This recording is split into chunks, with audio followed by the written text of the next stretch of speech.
Good morning, everyone, and welcome to the National Pickleball League. We are live here with the AHM Greenzone, about to get underway with our final round of the season. We've got a cracker to get us underway with two of the top dogs in the NPL going head-to-head in the singles. We have Tom Evans from the 29ers taking on Zach Grabovic from the Sharks. Should be a pretty fun set of events we have for you today from Victoria. Pretty close contest across the board, but sheesh, let me tell you, there are some very how do I word it? Just cutthroat matches for you all today, considering across the states, everyone's looking at the finals. We have a couple of teams that are really vying for that third place. Now, we do have three teams that go across to play in finals, which is at the end of this month over at the Jar, which is where we're currently watching. But all going to pan out. Ash Williams will be jumping in the booth with me quite soon, and when he does, we can get cracking. But before we get started, I'll give you a bit of an idea of the standings around the country as we wait. So here in Victoria, currently we have the 29ers, Tom Evans led side, currently leading the way with the second place is the Roos, third are the Tide and the Adders. So I mentioned quite a few teams that are going head to head for that third place. That's the Victorian example. And the Sharks mathematically, I think, can get through to finals as well. So, this is a must win, this match. And then we also have the Rangers. Unfortunately, not the best season for them thus far at the bottom of the ladder. For Queensland, Outback and Brumbies tied 7 wins, 1 loss at the top of the ladder. Outback just have the lead with a points differential. Boroughs and Opals, they are the two teams that will be going head to head for third place, both on 4 wins, 4 losses. I think it's going to be very close considering those teams have some lights out female players. It'll be very exciting to see how that all pans out. The Setters and the Reef, unfortunately, their season is more or less done, both at 1 win, 7 losses. Have the Heat, top of the ladder, yet to lose, 8-0. The Stingers coming second with a 7-1 win-loss. And once again, we have two teams vying for that third position with the Dinkers and the Bandicoots, both on 4 wins, 4 losses. So it's fair to say some we're going to have some good pickleball on today. Comets and the Aggies most likely, they're definitely done for this season, rounding out the bottom 2 for New South Wales. Remember, viewers, you can find all this information via the NPL website over on the ladder. Very handy application as we get ready for our final match or final set of matches for this season. Remember, NPL finals at the end of this month over at the Jar. Should be a lot of fun. That's May 30th onwards. If you are in Victoria, Melbourne, that point in time, highly recommend coming on down, watching some of the best players go head to head and some of the best teams. And it looks like we will have, I believe that's the ladies getting ready to warm up. Yep. So we've got a slow start here at the Jar over at Victoria, but it should be a bunch of fun today nonetheless. Remember, a big shout out to AHM for getting behind the National Pickleball League and this season. A lot of health insurance options available for you all, and NPL members get special discounts. So once again, pop over to the NPL web, your health insurance, and look after you on and off the court.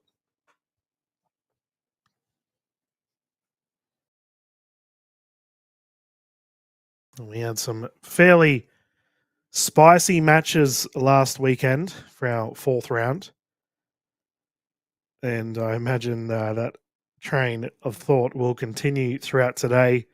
Sharks were definitely involved in them. They went down to the Roos in an awfully close one at the final portions of our broadcast last weekend.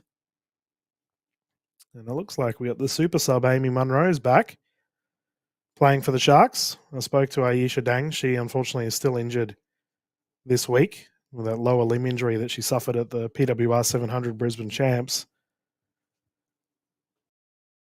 As we are going to bounce over to New South Wales to have a sticky beak at what's happening over there, as the ladies are just getting warmed up. Match to get us underway immediately. Selena Taruya and Tyra Calderwood. Two of the top single South Wales. It looks like the ladies here have gotten underway. I did do a video this week, viewers, regarding the NPL format and scoring and what you as a viewer can anticipate. Remember, you can catch all of that information via, once again, the NPL website. There's more and more viewers getting involved with the Greenzone and the NPL YouTube to just see what's going on. Now, Amy Munro, I mentioned earlier in the season that I thought Sahil Dang was probably the super sub of the season. But Amy Munro has definitely proven her worth and hopefully will be considered for our next season in the drafts. As the ladies getting warmed up, it looks like we'll bounce into the New South Wales game and keep an eye on that one for good.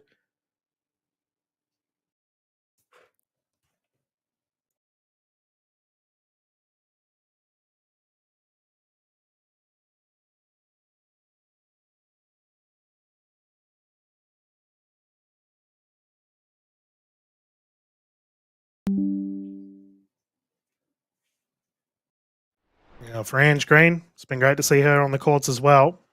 Superstar from Tassie, and we will continue with the action here. The lady, 1-0 scoreline. We'll get it up for you at home very soon.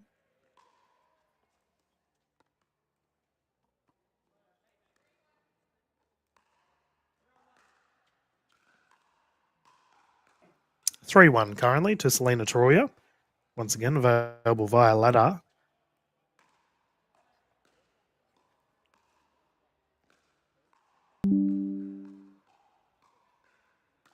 Yeah, very deliberate approach there for Toroya. She was definitely waiting for that forehand opportunity, and once she got it, she pushed in to Calderwood. Very intelligent singles player, Selena Toroya.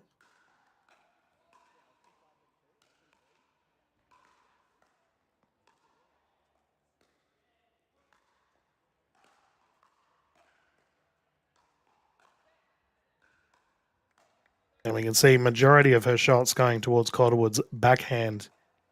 And another successful transition there for the Heat. And viewers, as we are towards the end of the season, remember, if you are someone that's considering joining the National Pickleball League, we have our draft coming up for next season. As Calderwood, oh no, she had the smash opportunity straight to the net. That's a bummer. As that brings up the 6-1 scoreline and the rotation kicking in here.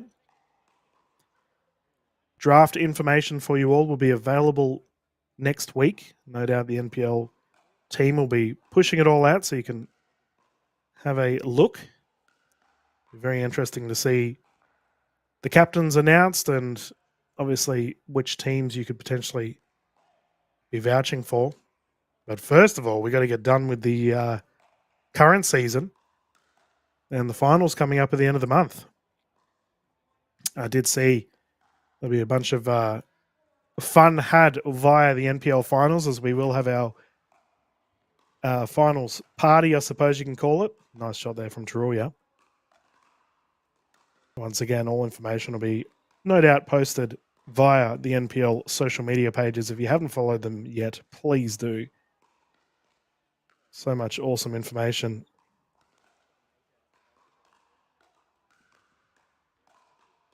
Oh, Calderwood pushed. Toroya is hitting the ball so cleanly right now. Minimal errors on her paddle. That's better from Tyra.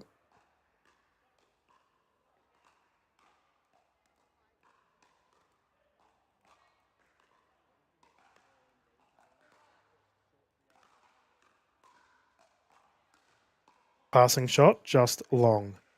Saw an interesting article today, this week, sorry, and when Ash Williams joins the booth, I'll get his opinion on it too, viewers, in that the singles format has just completely changed. It's very similar to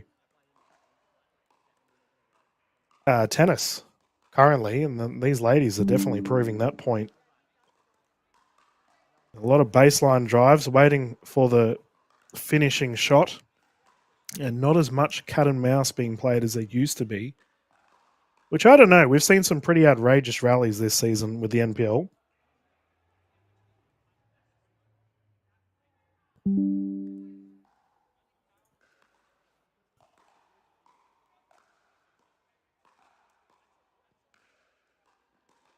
Calderwood on approach. And lob goes long. Remember, viewers, we are using the Franklin X40s for all of our matches. Franklin, the official ball of Pickleball Australia, but also utilising the Yola nets in the middle of the court there. And speaking of which, Selena Torrio whacking it straight into the net. It looks like she's calling a timeout here. Currently, scoreline is 8-3, 8-4. And I'll have a look around the country for you all. As over in Victoria, we currently have a 6-0 lead for Amy Munro. She's playing some great pickleball to get her team going. For captain Zach Grabovic, having a sub coming in and dominating immediately would always be a positive. Meanwhile, the Tide and the Roos are going head-to-head. Helena Spiridi's taken on Kat Westbury. Westbury enjoying a 3-2 scoreline.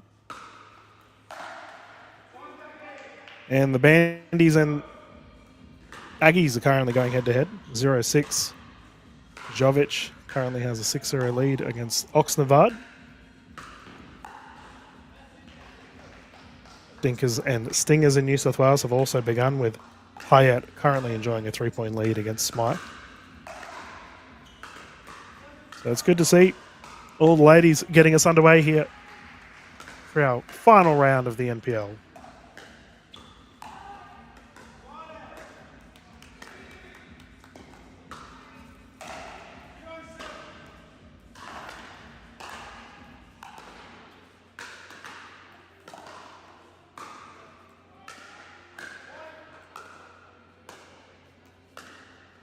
And Train getting our first point on the board.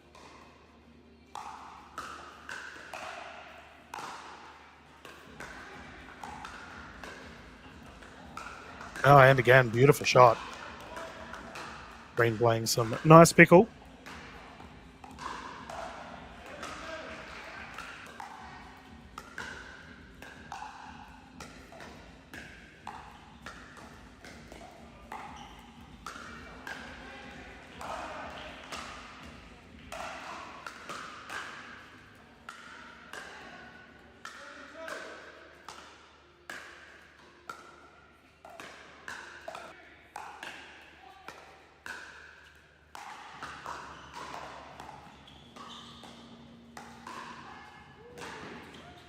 Oh, what a rally.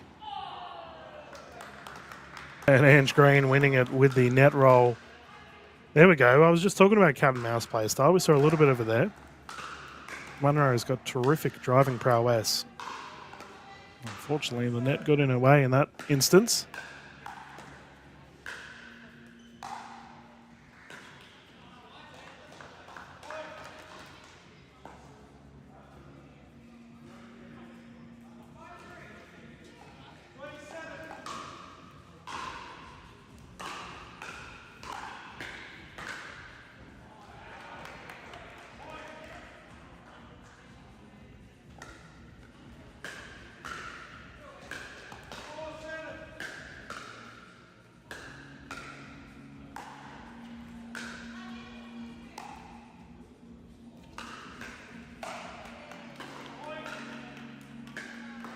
And it looks like we're going to bounce over to New South Wales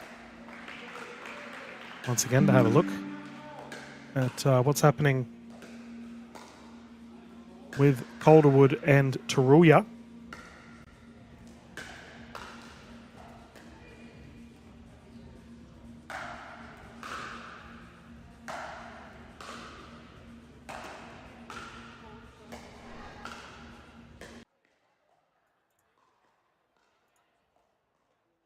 And Tyra Calderwood's bounced back a little bit here, but Selena Torrio enjoying a pretty healthy lead.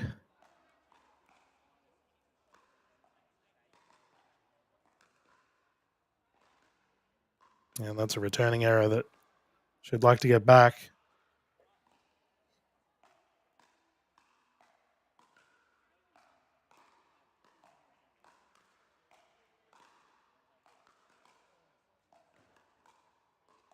Net roll. Ball goes wide.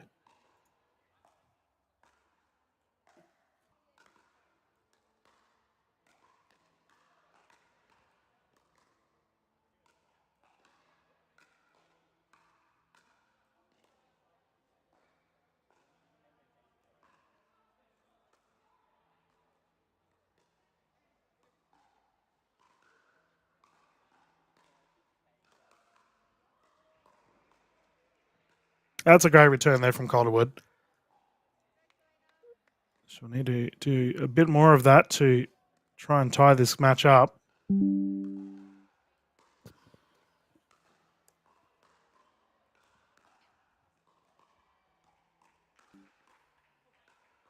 it looks like Mr. Ash Williams is ready to jump into the booth.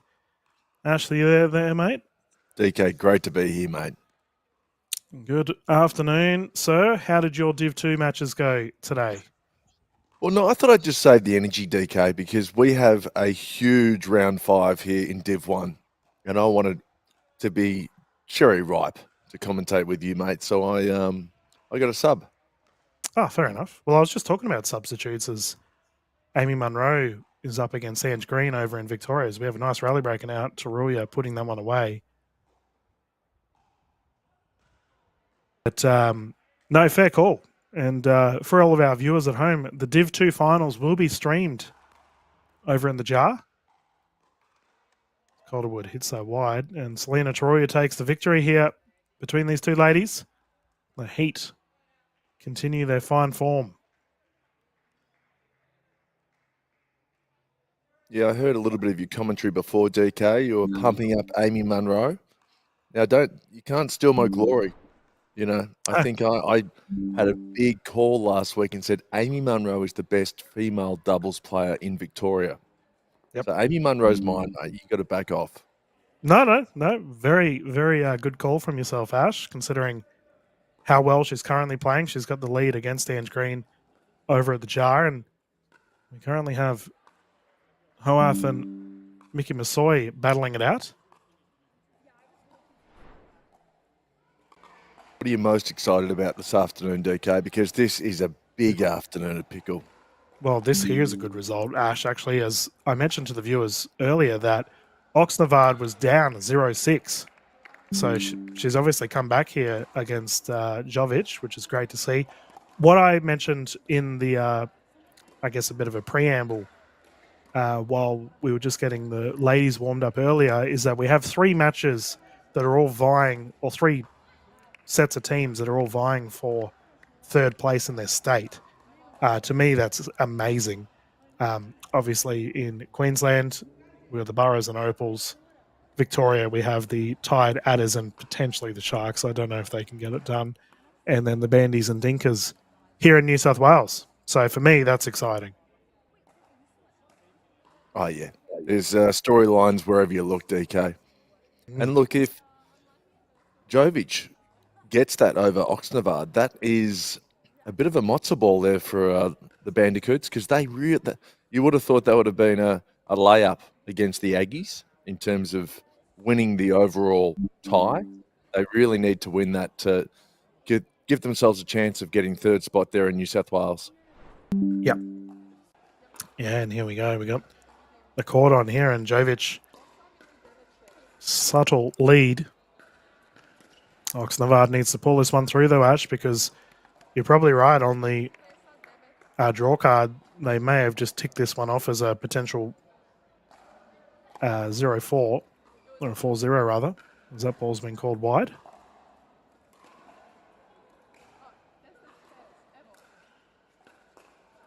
Yeah, they should be okay.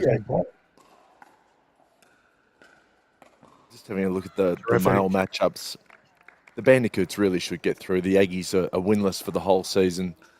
And if the Aggies could cause an upset, we do see it a lot in professional sport that a team can go winless and until the final round and they pull it out. Could it happen with the Aggies? Because it would really spoil the Bandicoots' party. Yeah, well, that's, their immediate opportunity for a extra point has been taken away as the other set of ladies jump on now. So we're going to bounce over to the second court in New South Wales. We mentioned action-packed day. And then Greenzone continues to provide the goods with the National Pickleball League.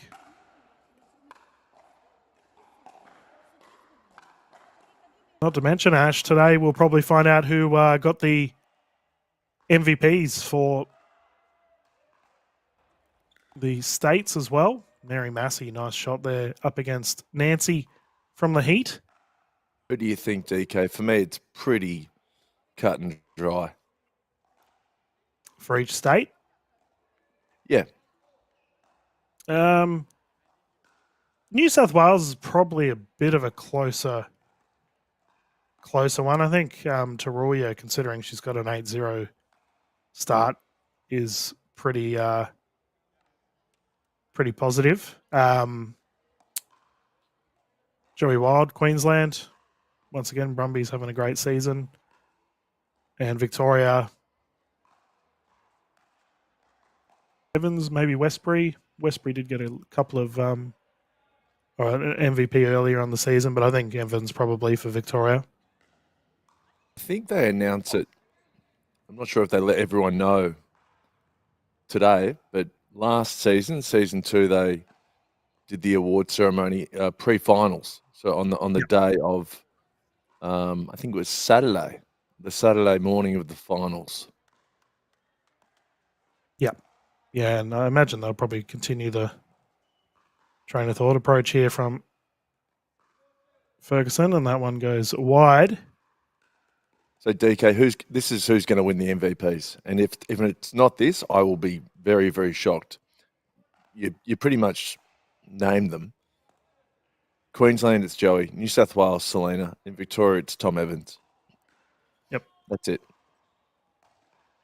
Yep. I think probably on the board there, considering, and I don't know whether this comes into MVP discussions, Ash. This is probably that shot's in. Probably a Mary is walled. There's both in. She's just swinging for the ceiling right now. Oh, it finishes it. What a crazy rally. Massey getting the point in that. Comedy of errors there. 3 or 4 frames to hit the line. She'll take it. What I was going to say, though, is do you think being a captain comes into the MVP discussion? Because those 3 players we just mentioned are all captains.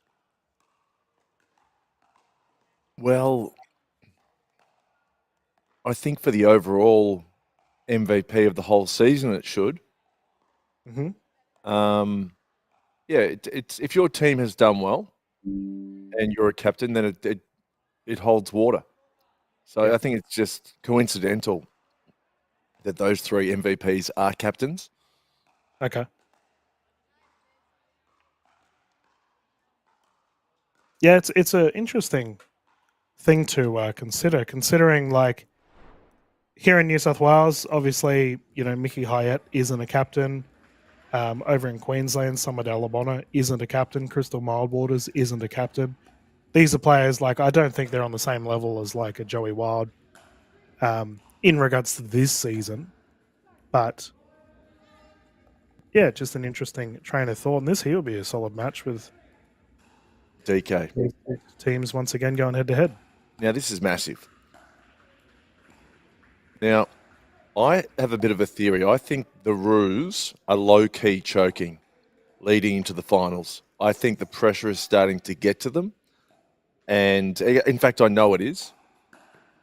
And this is a massive match for Valis. She should really beat Emily Martin, but Helena's taking care of Kat Westbury, which is a great win for Helena. Kat Westbury in really good form. And yeah, if Valis drops this, yeah, what a shot. I worry about the Roos.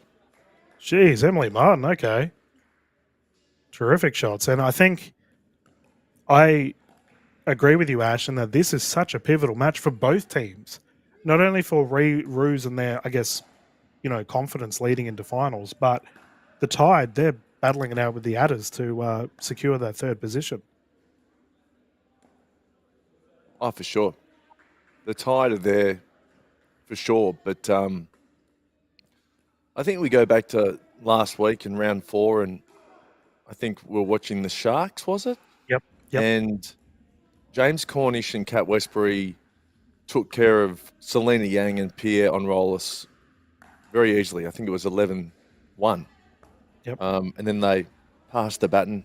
And Valos and Chia, admittedly, a much tougher team in Zach Grab and Amy Munro, but they were really feeling the pressure. And that's where I worry about the Roos. Can they play good pickle under pressure? Oh, Valos on approach here.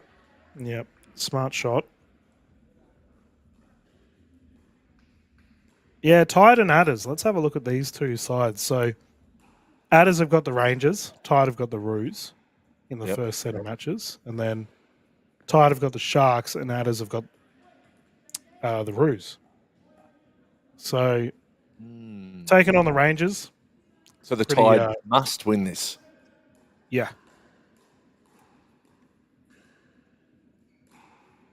How many subs do the Rangers have this week, Ash? Off the top of my head, they have technically it's 2 because Sahil Dang has permanently replaced Henrik Traskin as captain. So they've got Nerea Guerrera is replaced by Nat Fisher and Chris Turvey replaced by Josh Fisher. And of course, they've got Brookie Marcy. Just she hasn't missed a game. Credit to her. It's not very Rangers-like. She needs to have an award of her own.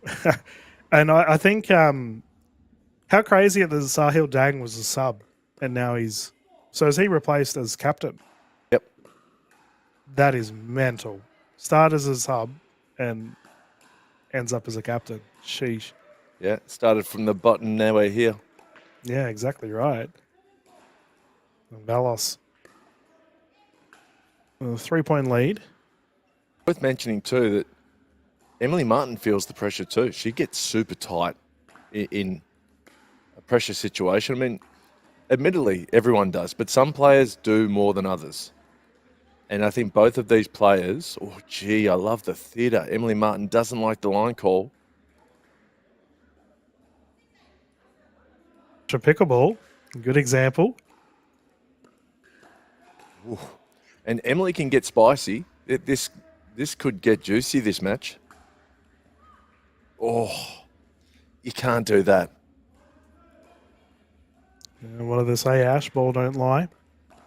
It's Valos. Oh, it's just a cheapie at a critical point.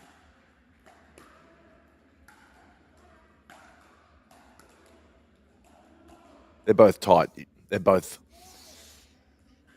is where out of the court just to guide you through the match. Yeah, where are the teams? Like for side of court. Huge.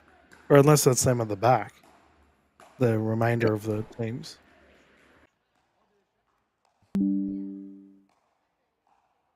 Big here for Nancy over in New South Wales.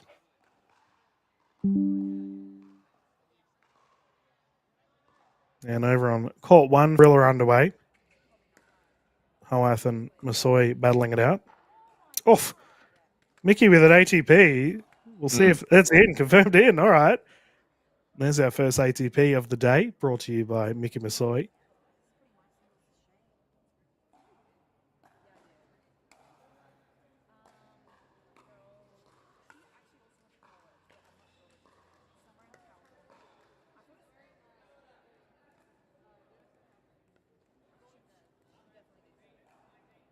(8-6) in Victoria to the Roos. Yeah, we'll probably bounce back to that one, viewers, straight after this match. And it's going to be like this more or less all day, everyone, in that it's just hectic. We're going to have so many crazy matches today on the Greenzone. Well played, Masoi punching it down the right side.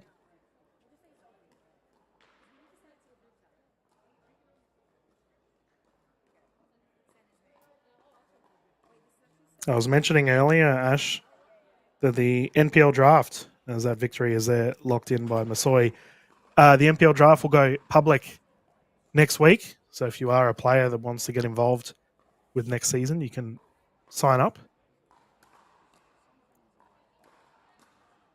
You were involved with the draft this season, Ash? Yeah, I nominated for season 3. Oh, so Kelly Martin has been called up for the Sharks. Yeah, and she's blowing out Lelanoa. What did I tell you? Remember last week I said keep an eye on Kelly Martin. She was a replacement in Div 2, and she pushed Rosa Morris. She's brand new to pickleball. She's going to be a star. Yeah, that's crazy. So that means the Sharks, did they get both? Did Munro end up beating Ange Green? Yeah, they 2 victories against the 29ers, 11-6, 11-3. Okay. Yeah, well, are you kidding, right? So Kelly Martin beats Memory 11-3. This could be the story of the season. I mean, this is a player to watch. Yeah, and this is the Achilles heel in the 29ers team. You know, 0 and 2 to 2 replacements.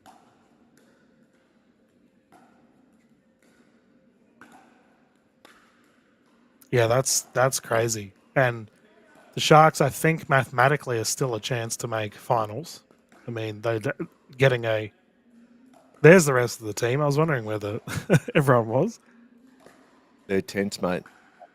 And I reckon the Tide are going to get through here. Oh, that was very casual. Oh, no. Martin. Sorry for the viewers at home as I gasp in... Right, come on. This is an awfully close one here. Valos into the net. So at a point like this, DK, you just need to play percentage pickleball. Put the ball into safe parts of the court and get to the net, really. Put the pressure on your opponent. Their arms are heavy.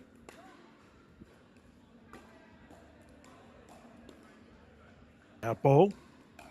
Valos taking a 1-point lead. This is it. Whoever wins this will win the tie, I think.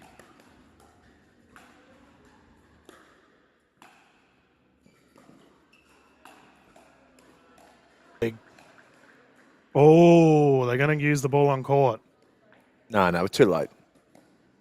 See what the referee reckons. Yep. If you look at the Roos teammates, they are in a bad way. Look at Chia. He can't watch.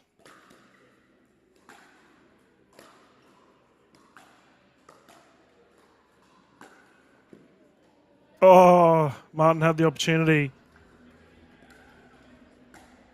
This would be painful for teammates to watch.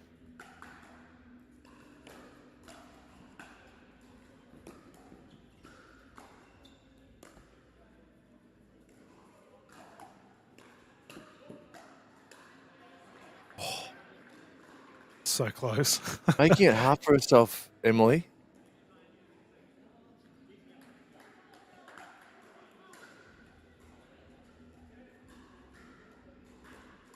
Yeah, look, again, storylines everywhere with the Sharks going through love to the 29ers. Yeah, we got the bandies and the... Good play. That's what you want to do. Get to the net. As well. Adders a 2-0 up against the Rangers. I think DK might have fired Zach Grab up. I gave him a pretty light drive-by during the week, just on one of the NPL social videos. And I had a feeling I might have made Zach angry. And an angry Zach can sometimes be the best Zach. And with the help of 2 really good fill-ins, could the Sharks make the finals? I've already ridden them off. Geez, it'd be huge if we had the redemption of Grabovic. I have an update for you, Ash. Over in Queensland, the other super match that we unfortunately can't watch currently with the Opals and the Boroughs. So Dallabonna has beaten Danny Townsend 11-7 to get that match underway. So we'll now have Sarah Dennehy taking on Deb Rossi. So, oh man, some just intense pickleball matches around the country at the moment. This is match point. This is to take a 2-0 lead for the Tide. And I'm going to say this will end the Roos season. Oh, big call from Ash Williams. Valos down the left, not done. I just think... You remember last week I said, what's that phrase? You take something off at the head? I think that you take the snake off at the head, maybe. Is that what the phrase is? But Kat Valos is their captain at the Roos. And I just feel like this would be a bit too much for the Roos to keep going. Yeah, they got to dig deep.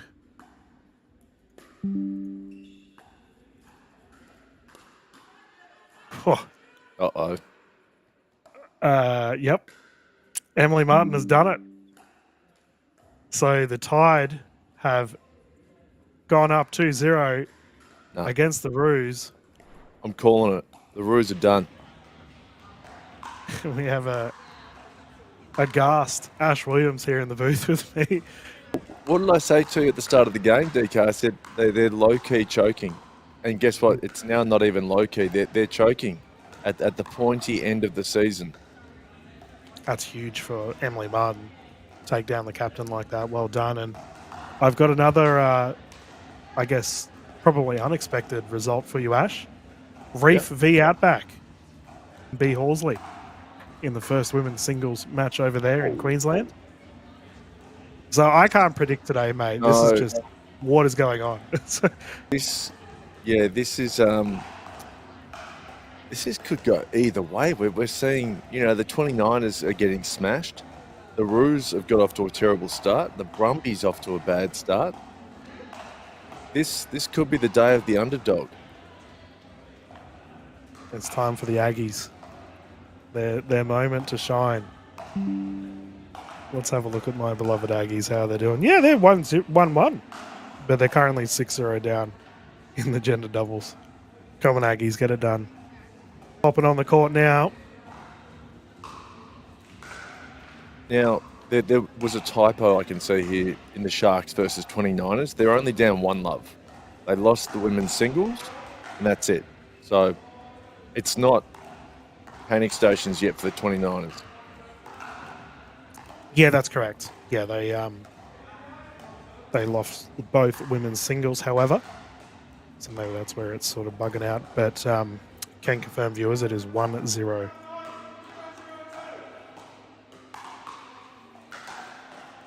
Meanwhile, over in Queensland, as our match is underway, and Kuznetsov immediately showing intent, Sarah Dennehy is currently up 7-2. And if she gets that, it means the Boroughs have a 1-0 lead on the Opals in a must-win for the two Queensland sides to secure a third spot.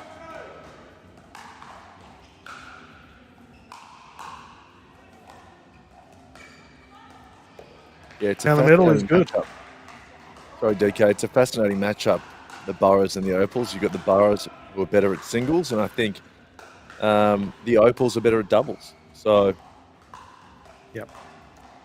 Yeah, I know the NPL team are frantically getting cameras ready, so hopefully we can watch some of the Queensland matches. They're playing over in Mitchelton today, viewers. I saw a weird stat for you today, Ash. Brisbane has been hampered by rain.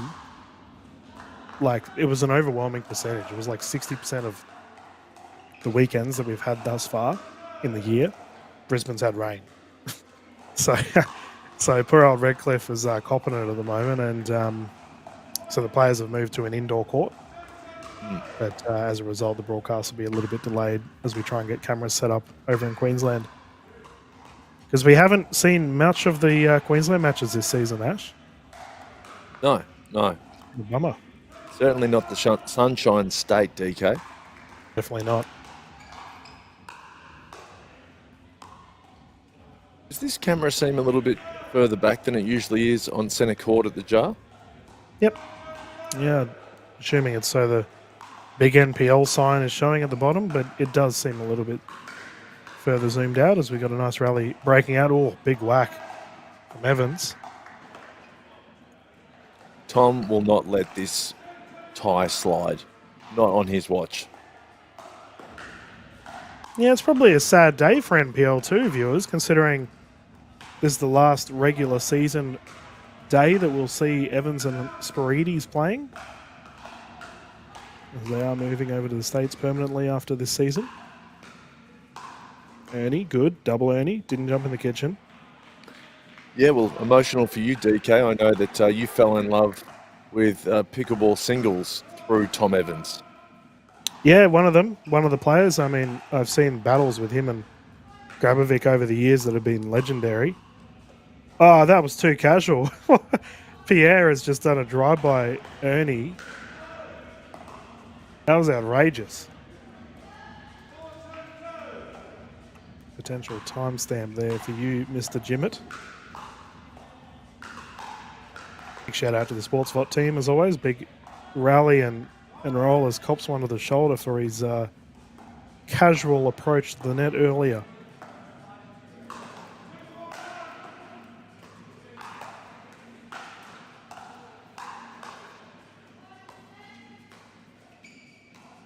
If I can see over at the Ruse, they're getting gendered doubles underway. Ash with a 1-0 scoreline over there. So the Tide and the Ruse have just started their gendered doubles as well. Yeah, the scheduling for round 5 here in the NPL has just kind of worked out perfectly. There's some great matchups. Much better scheduling, DK, than the AFL, I must say. I don't know why Carlton were playing Sydney on a Friday night, but yeah. I didn't even check my tips. Thank you for reminding me. We were talking earlier about any unsuccessful there for Enrollers. We're talking about, I guess, mentioned a couple earlier. Taya Cross over in Queensland is currently battling it out with Crystal Mildwaters in women's singles, and they're close as well. So there's all these names that a lot of our viewers may not necessarily have heard of yet.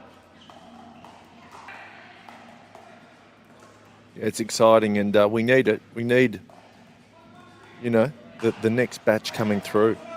Because even the current players, some of them aren't challenging the big dogs. So, the more people we have playing pickleball, the more we see the new guard coming through. Talking about big dogs. Oh, yeah.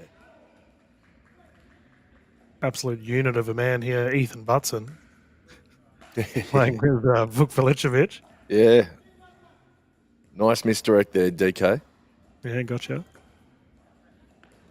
And it looks like they're trying all sorts of things out here on the court, the gentleman in white. This is fascinating. They did pretty well this season. But Vuk is a different proposition. Oh, I heard a little rumor actually about Vuk.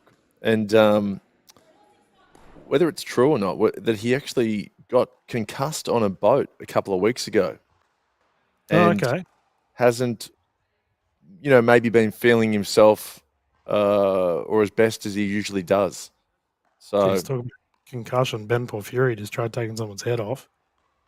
So we got a slightly unexpected result thus far, with the Comets currently with a bit of a lead here against the Heat. Heat top of the ladder. Comets unfortunately can't make it through to finals.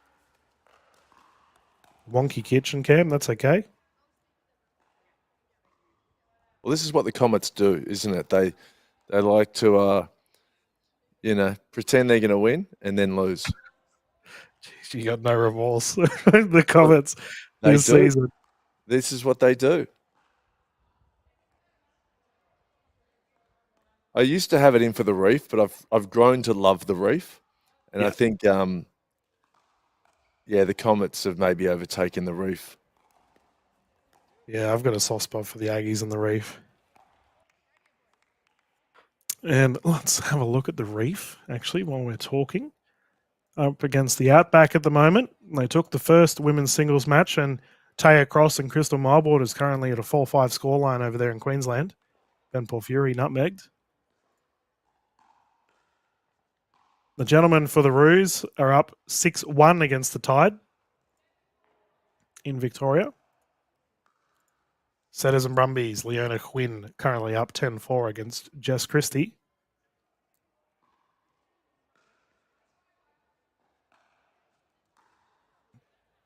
For the Setters, Ash, we haven't really talked about the Setters this week, but this season, but they have. So Lexi Contrado pretty much hasn't played all season. So they're another team that's sort of been hampered by, players that have just wandered off.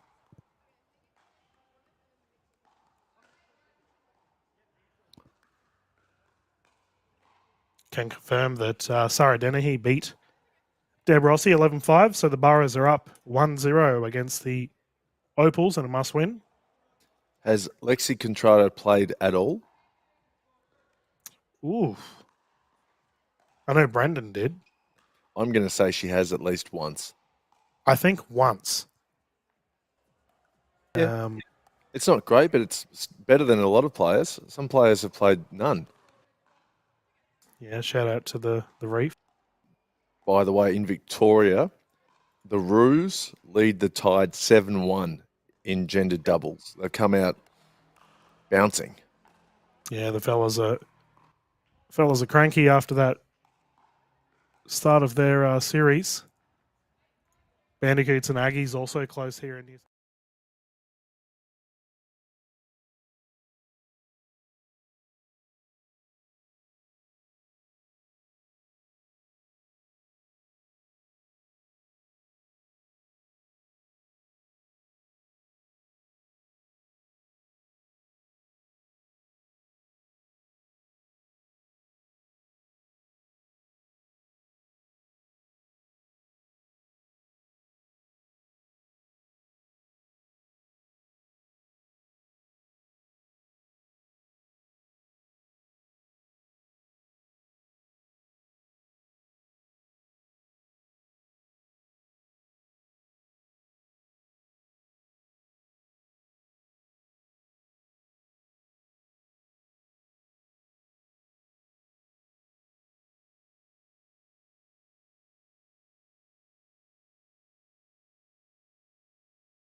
In the halfway though, DK. Yeah. Yes, it's a good start for the gentleman though. Yeah, it's the Comets calling card.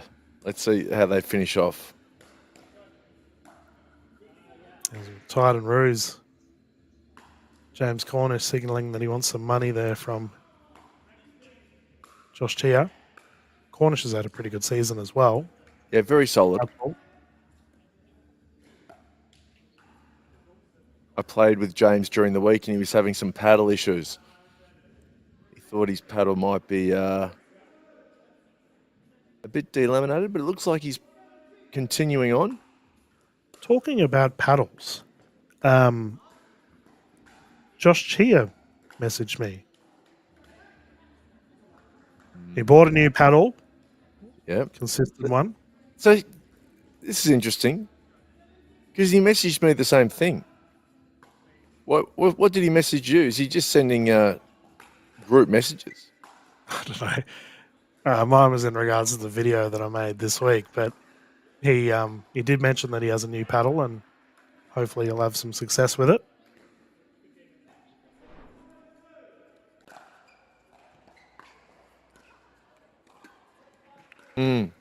Well, let's see. Let's see how Josh goes. Oh, we're going to get that angle fixed up with the Bandies and the Aggies.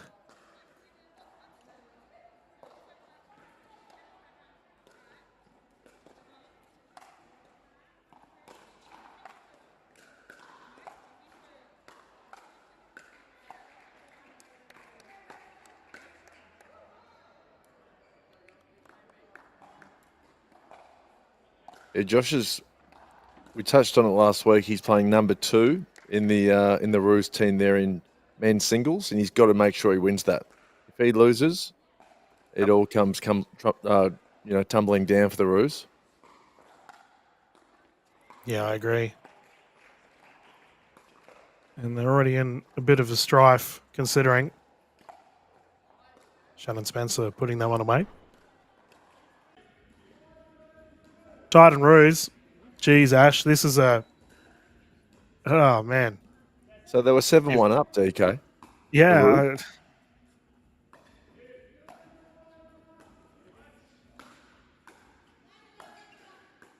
Concussion would be a pretty cool name for Vuk Vilicevic. He's a big enough fella to cause one if he hits you with a smash. Well, if he was a wrestler, yeah, his wrestling name should be the Concussion. Yeah, there we go, Vuk.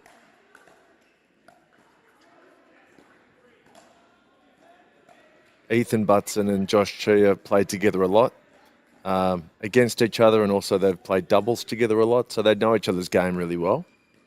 Yeah.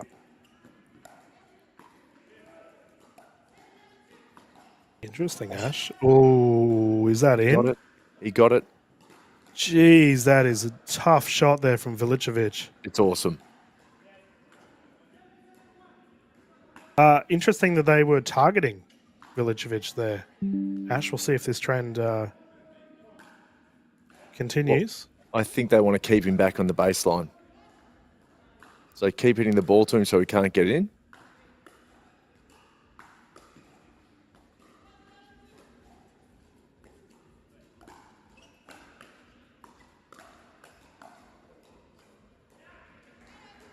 No way. Out, yeah? Yep. I did the same thing.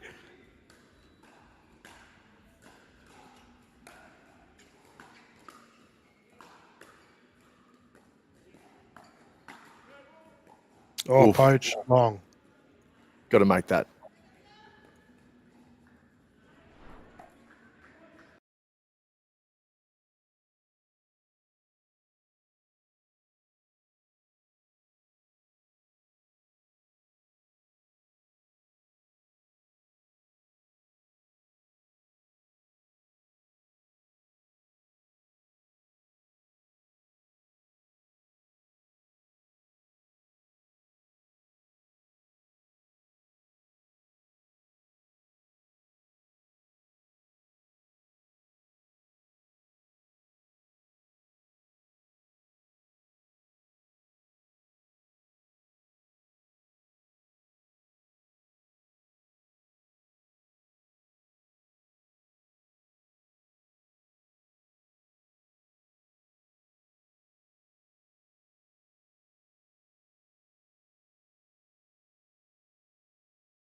I believe.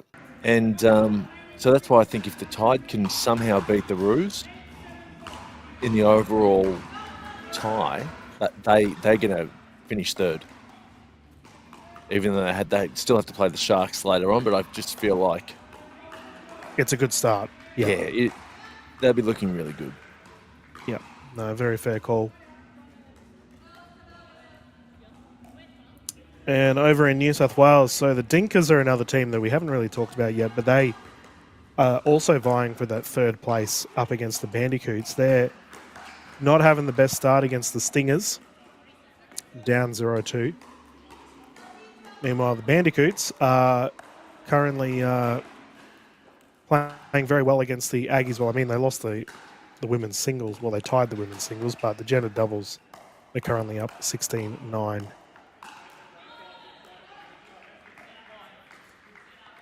Definitely teams to watch, though. The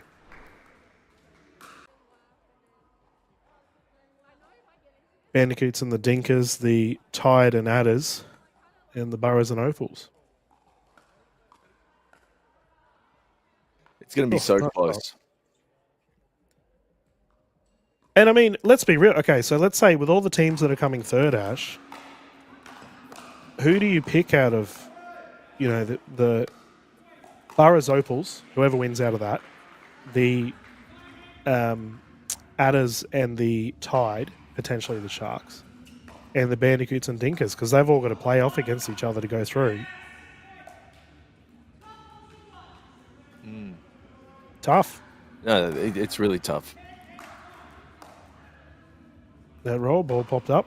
Gabby May sends it into the stands. I'd love it if the Rangers could just get this one. Put some pressure on the Adders. Yeah, it makes things interesting, doesn't it? Bang, Brookie Marcy. Called long. Yeah. It was a close one. I can understand why we got that.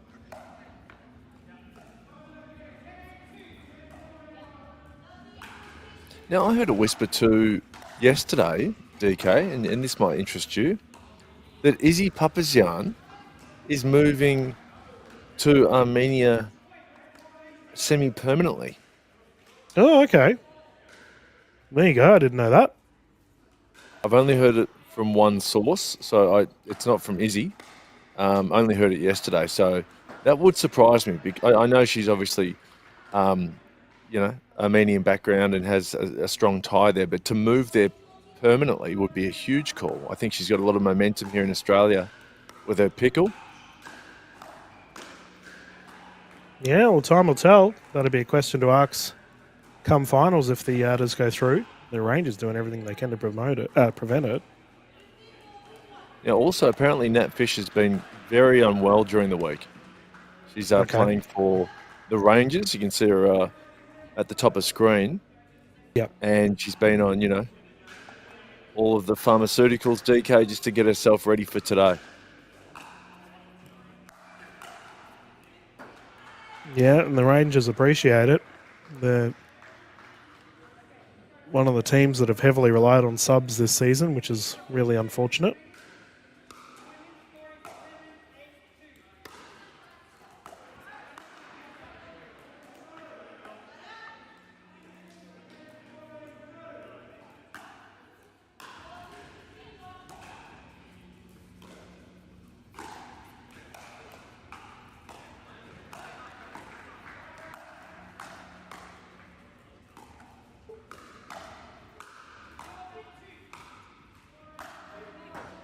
They've got to get into a dink with Gabby.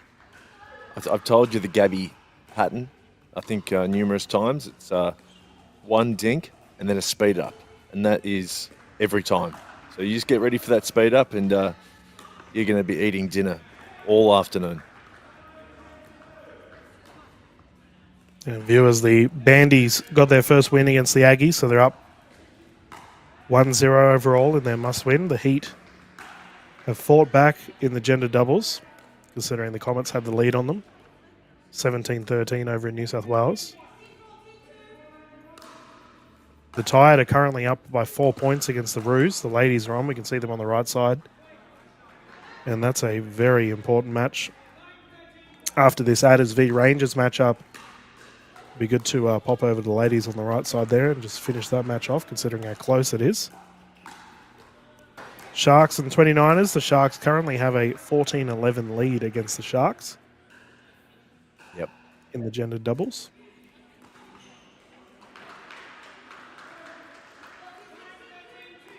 And no real updates from Queensland at the moment. And to the right of screen, the Tide lead the Roos 13-9 in the gendered doubles. Yep.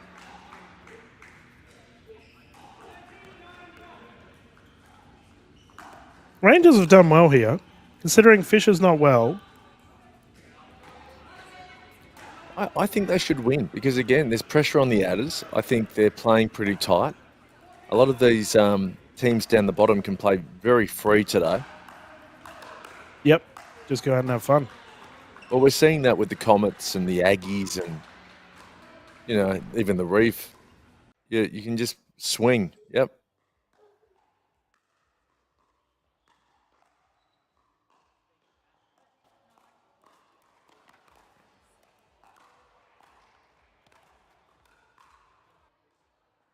What did I tell you, though, DK? The Comets, they lull you into a false sense of victory.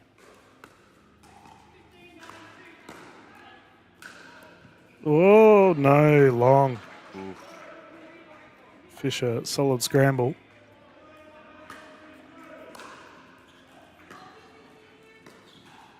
They talk about team chemistry, DK, and one of the big things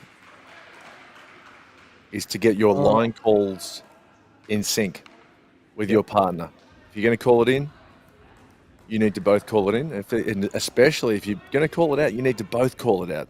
Many times you'll see, so, you know, one team member call it out and the other one will say it was in.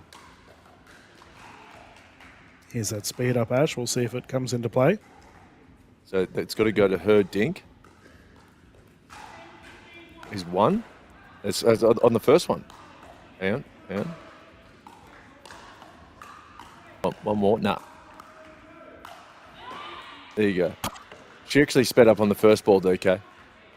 Yeah, she doesn't look pleased with herself. Brookie Marcy, man, she is melting the colour off of this X40 at the moment. And I guess if you're going to speed it up at Brookie, you're probably playing a dangerous game. Yeah.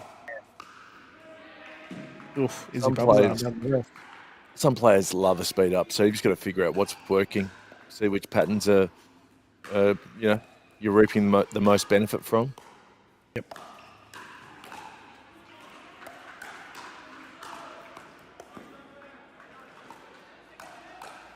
So Jake Winan back in for the Brumbies. So do we know if Caden Hensel is back for the finals for the Brumbies? Because as good as Jake Winan is, the Brumbies are better with Caden Hensel. It's a good question, Ash. I think, it really changes the entire dynamic. Considering the Outback they have such a strong all-round team in comparison. I did speak about the Outback quite a bit in my video this week regarding just how they sort of go about it. And I think if Hansel's not back, unless Winan does like a super sub, we've seen it already with like Sahil Dang, but it's a pretty big ask. 29ers and Sharks, 1 point in it, 15-14. If the Sharks can get it done in the gendered doubles and go up 2-0 against 29ers, oof, anything can happen today. DK, I think a lot of the teams are tight, and I think that this first tie is huge for the victorious team. You'll just relax. You'll have a victory for the day and go into match 2 with some confidence. And conversely, the team that loses this first tie is going to find it tough today. Well, we got to say that the Sharks went down in both of their women's the 29ers went down in both their women's singles. And we see them battling it out here. You've already made the call on Amy Munro. And she's playing in doubles. Look, I will qualify that statement a little bit. I said that Amy Munro is the best female doubles player in Victoria. I think Helena is better than her, but that's it for me. I think Amy's really solid.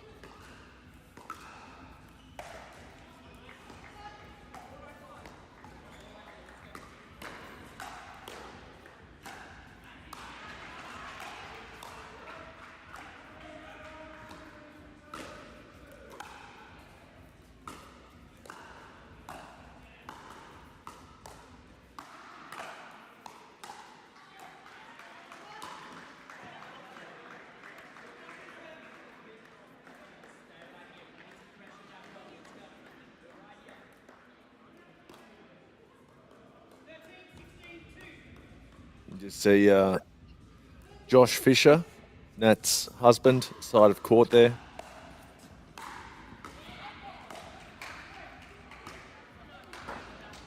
Oof. Play a lot of pickleball together, and they understand the sporting life. They actually met playing tennis, DK. So, yeah, one of the couples that can play doubles together and, still have a happy wife, happy life. It's rare. Good on them, though. You love to see it. This is big for the Adders. Rangers have fought valiantly, though. Tide and Roos, 16-16, by the way, on the other court. So I just saw a few dinks in a row there from Gabby, which is good, but she's a long way off the kitchen line, so you could make that work for you.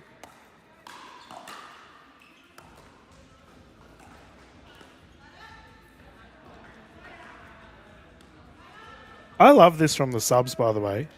We got Dang Fisher here on the left. Just getting amongst it, they're supporting their team that they've come in to fill in for.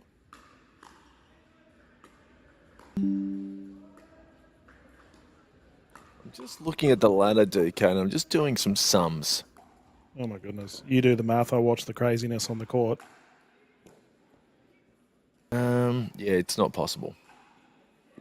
For Sharks. I was just thinking, not so much. The Sharks can still make it. They can. They need everything to go their way. I was just hypothesizing whether the Roos could miss the finals, but their percentage is too good. I reckon there's a chance they could go 0-2 today, and limp into the finals. But we'll wait and see. Yeah, well, we just saw it with that crazy rally. Valos immediately dropped her head after it. Oh, Brookie Marcy into the net. Second server, though.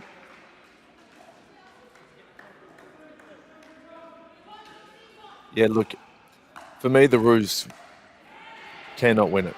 So I've put a line through them. At the overall Season 3 championship, they can't win it. Now the Adders take the victory here against the Rangers. Things are getting spicy in Victoria. Sharks 29ers, 18-16 on our other court. It's fair to say that there's so many close matches currently. And Jimmy, we might bounce across to one of the two courts available. Here we go. There's the Sharks Niners. Ange Green putting that one away. And we get another closer look at two pickleballers on the rise. And you'd think I was talking about memory Lena Noah, who's only 16, I think, but I'm talking about the girls top of screen in Amy Munro and Callie Martin. Ash, the Tiger up 3 points now on the Roos. Callie Martin's forehand drop, DK, is nasty.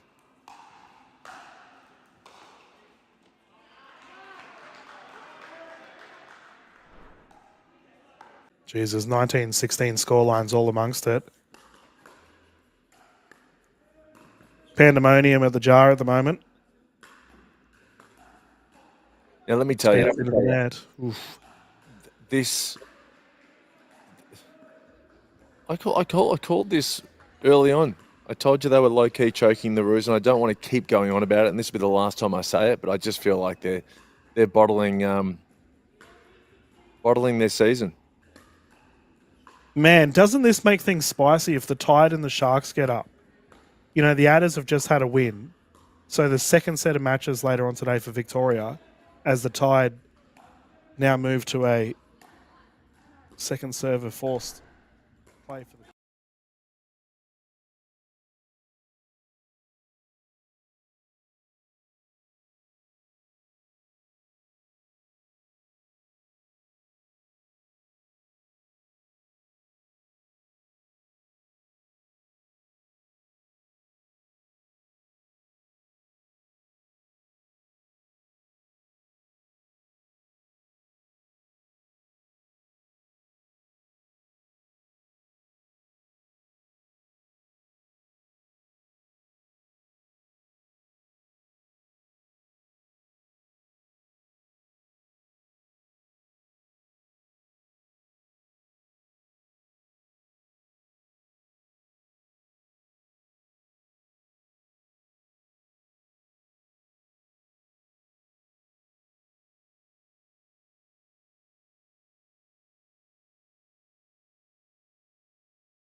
after.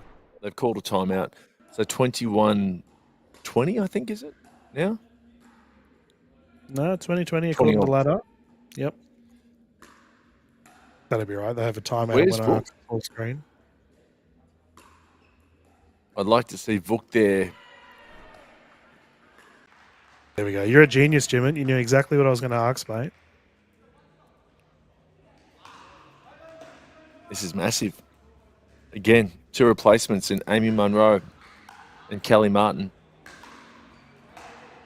Oh, long. Too much oomph. I now don't think the 29ers can win it. I just don't think their girls are strong enough. Can we bounce back over to the other court now, Jimin, as the Tide and Roos are back on?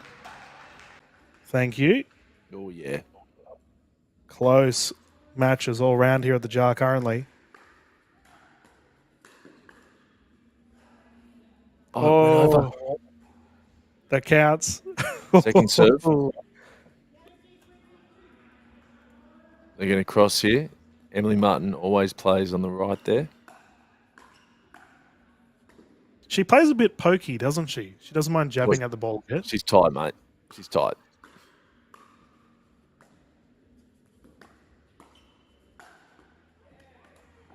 Good smash. Don't tell me she's cramping up already.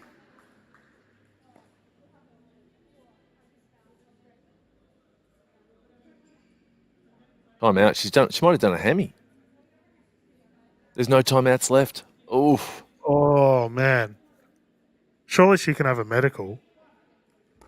Something happened. Tense moments here at the Jar.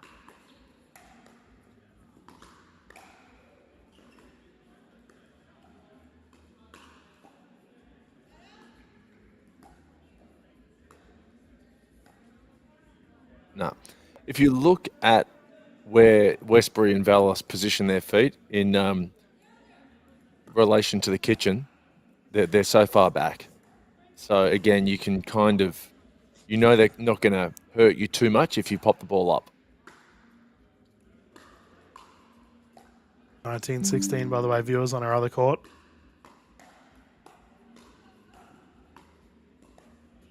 So if you see, look how close they are here. But once their opposition moves into the kitchen for a dink, they then take half a step back.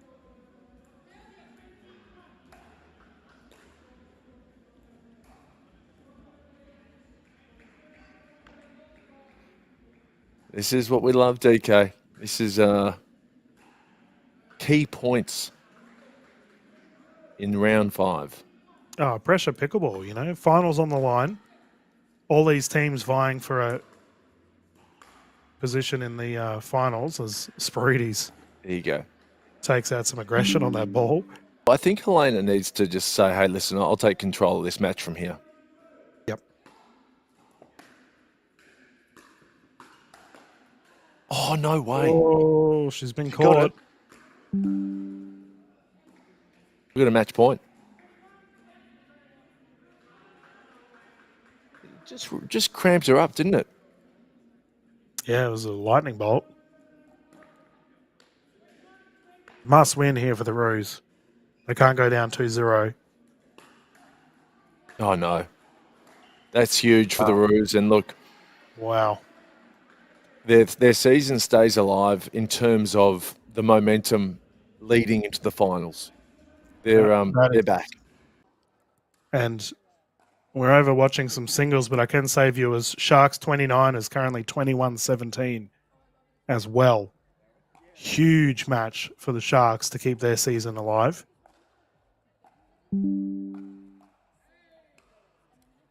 I noticed, Ash, that we have a, as we go, look at this match point. And there we go. The Sharks have done it. Ash, I can't predict today what's going on. Look, it's worrying signs for the 29ers. It just is. So here's my statement, DK. A Victorian team will not win NPL Season 3. Okay. I did put out a post on Instagram relevant to all of the current top 2 teams. And we had 50 voters on who they thought out of those top 2 teams, like which is the toughest 2 teams to verse. Victoria did not have many votes at all. Queensland won it overwhelmingly by something like 50% of the votes. New South Wales was second, and then Victoria after that. Yeah, I just think the 29ers, they're just, you can't be losing, giving lady singles to your opposition. Yep. Every match. And the Roos, do they have enough stars to get it done? Yeah, it's a fair question. As we are starting to get to where the stars need to shine point of the season. The thing is, the Roos need to play the best pickleball they can to even compete, and they're not playing their best pickleball, so they're not really even in the conversation at the moment. Talking about superstars, Ash. Gender doubles. Boroughs beat the Opals. 22-9. Absolute blowout. Okay, so the Boroughs, they're in. I think we can say the Boroughs are going to finish 3rd in Queensland. Well, the Opals can still force a deal breaker. They have men's singles and then mixed doubles coming up.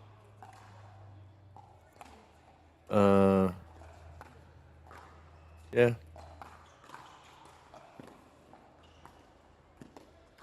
Nice rally here between Walters and Townsend. Oof. Missed it. Yeah, well, I don't think men's singles is the Opals calling card somehow. Yeah, and Brumbies and Setters, 2-point difference over there. 15-17. The Setters are putting up a fight.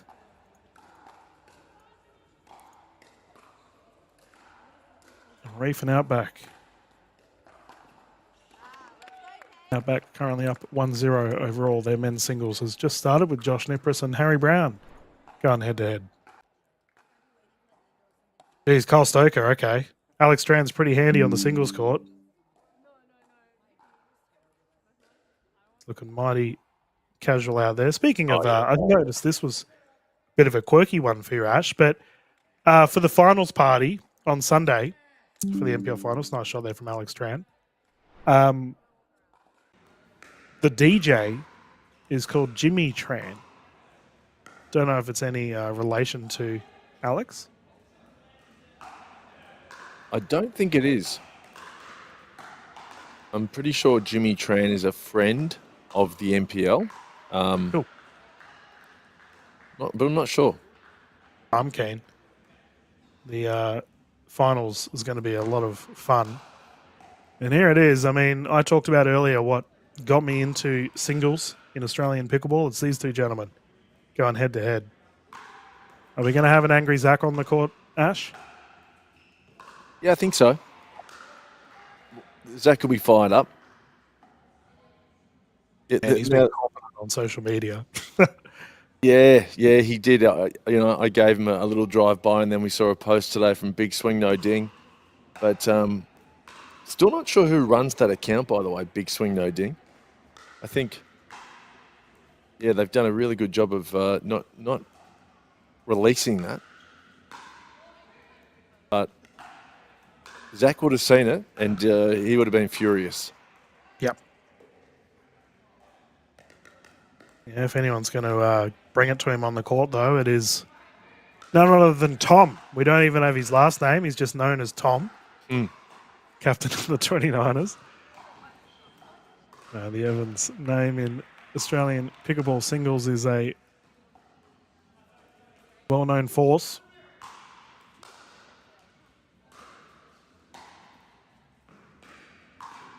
I think the 29ers can still get this done. Obviously, they'll have to go to a deal breaker. But, I mean, imagine if the Sharks had Amy Munro and Kelly Martin all season.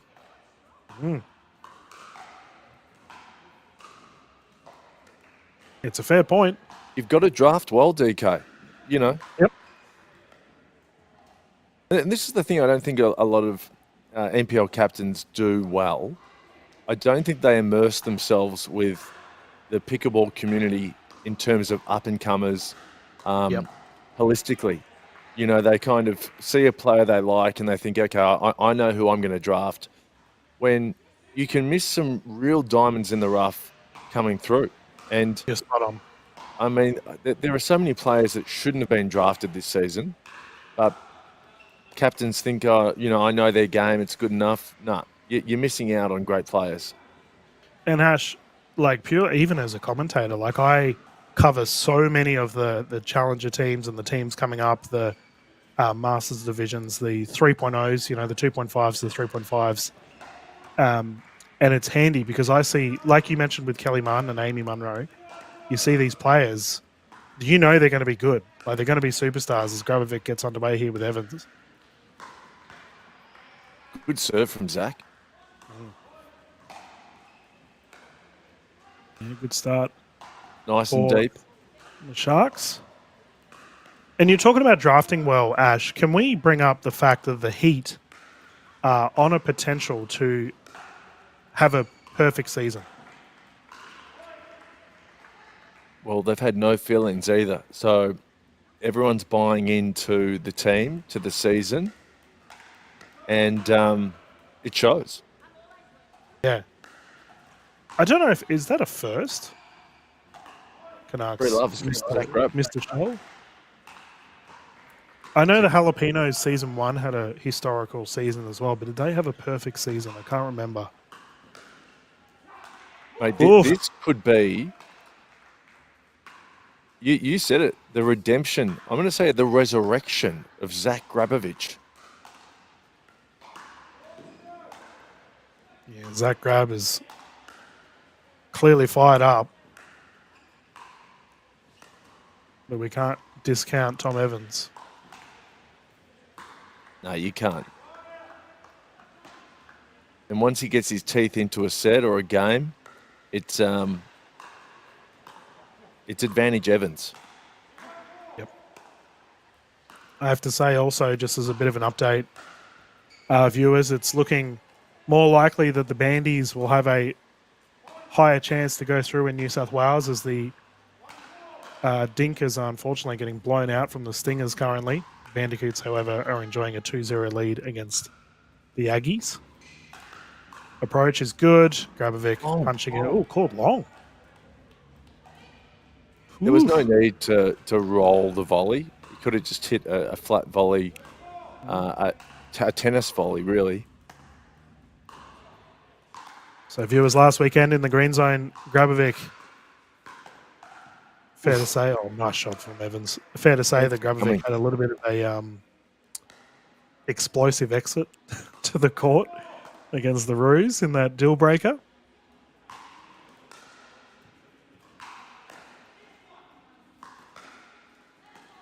Yeah, there were reports that Zach was, snapping paddles last Saturday afternoon in between matches. Yeah, well, all he can do is prove his worth on the court, and Evans has suddenly tied this up. 5-4, actually.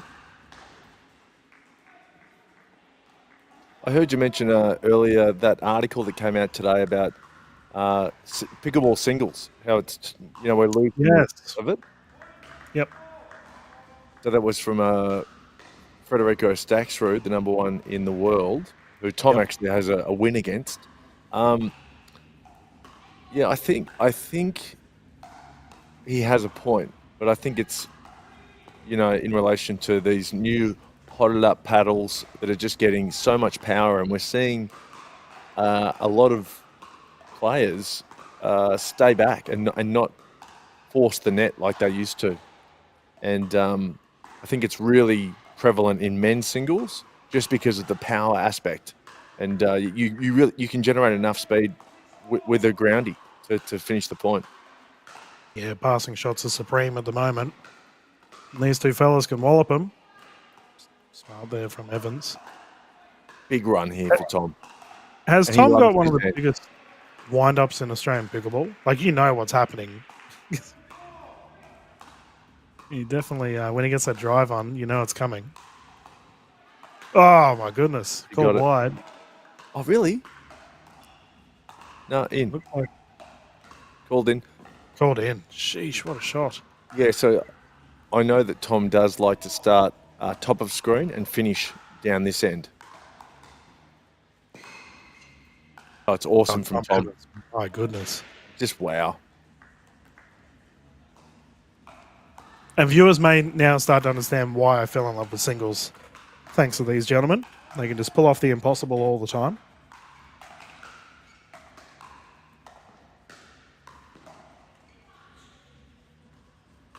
You've really got to play the perfect game to beat Tom, and a couple of,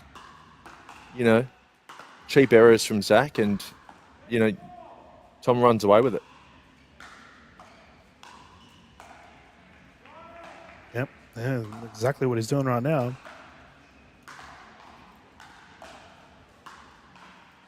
And then we've got, after this, Matt Kuznetsov versus Pierre Onrolis.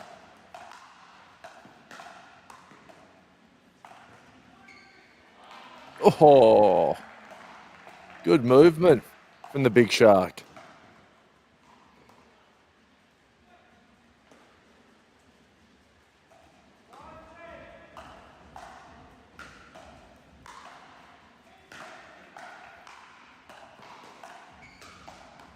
Is Zach still battling an injury, or has he more or less gotten over it? Nice shot there from Evans. I think he's recovered, but I don't know if he's got 100% confidence in it yet.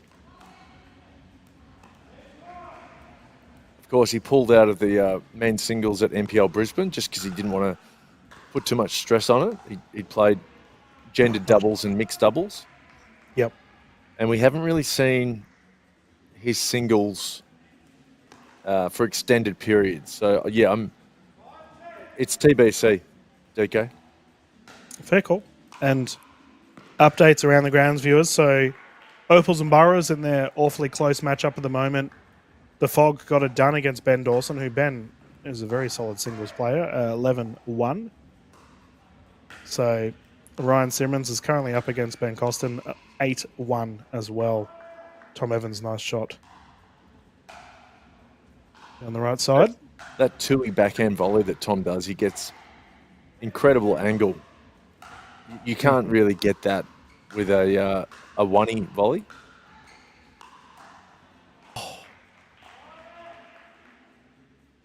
Men's singles for the tied v Roos. Vuk Velicevic ended up going up against James Cornish, 11-3.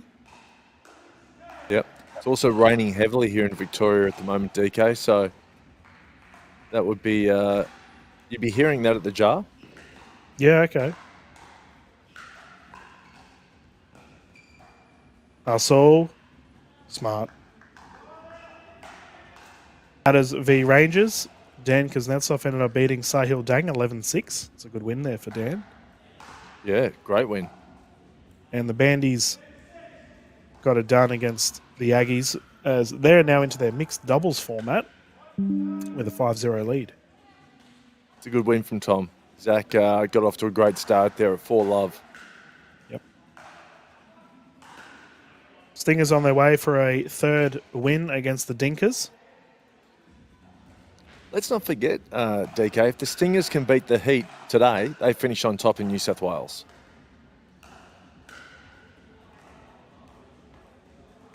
Yeah, those two, man. What a way. I might add, viewers, by the way, that's our listed final match of the season is Stingers v Heat. Oh, man. And also, the second last final match of the season, just as good, Aggies v Comets. Mate, New South Wales has just got... And the Bandicoots and the Dinkers are going head-to-head. Box office over in New South Wales, Ash. Yeah, mate. I think I know which one I prefer to watch out of the Stingers and Heat and the Aggies and the Comets.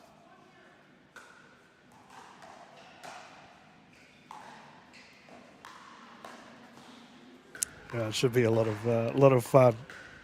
You were quite tame there, mate. I thought you were going to tee off a little bit, but no, yeah, Heat and Stingers, my goodness, what an elite match that'll be.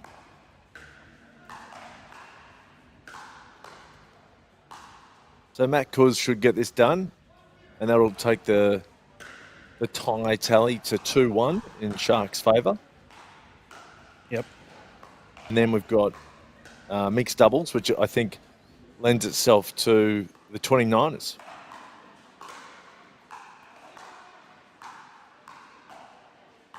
This is looking like a deal breaker. Ooh.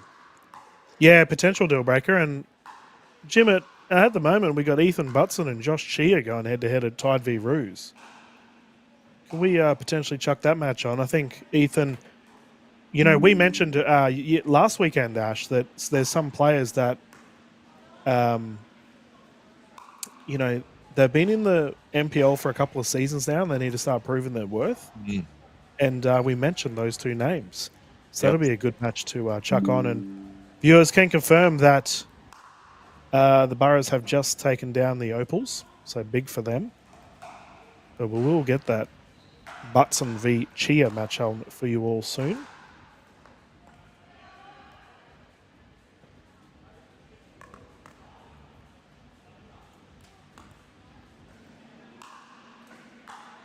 And as it stands, it looks like the Bandies will be going through. Unless...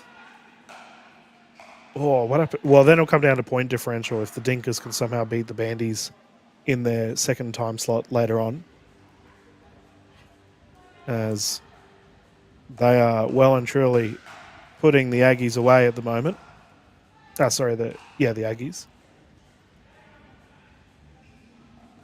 And it's really pelting down here in Victoria, DK. It's a good thing you got a roof over your head at the jar. And we're just waiting, viewers. We will be bouncing over to Tide v Roos in a tick. As soon as our SportsVot team are ready to go, they've done a terrific job all season long.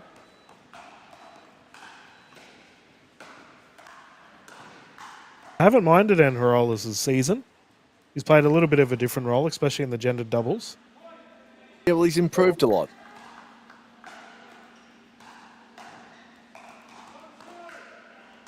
Yeah, I think the playing against Zach Grab in men's doubles would be a tricky one. But he's lived on that right side of the court, or rather he's left on the kitchen line.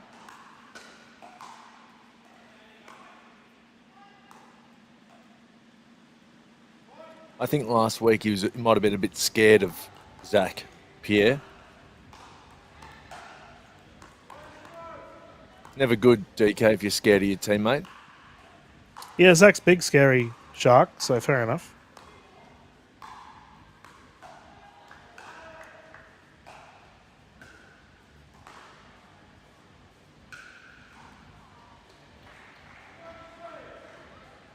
So Sharks currently leading 2-1 in the tie here. Pierre off to a great start against Matt Kuz.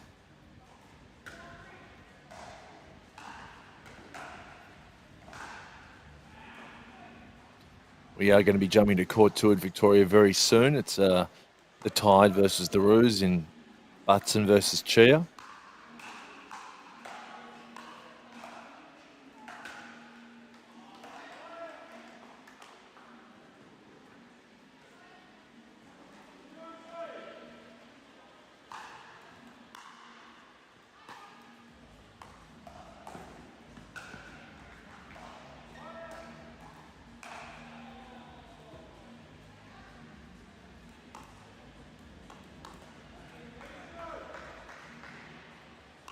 Pierre on rollers having a good win last week against Josh Chia. As DK touched on, he's been very solid this season.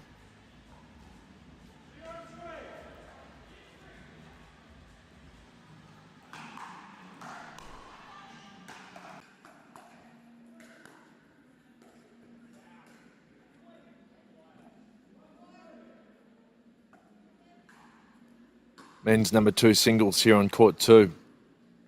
Button v Chia. It's Roos and the Tide going at it. Vuk got the Tide off to a 1-love victory over James Cornish. We have a timeout now from the Roos, 7-3 down. Geez, Butson. Good start for him. Yeah, what's going on with Josh Chia? Yeah, it's interesting, hey. I mean, he said he had cramp last week, but he lost to Pierre on rollers, who he would usually beat.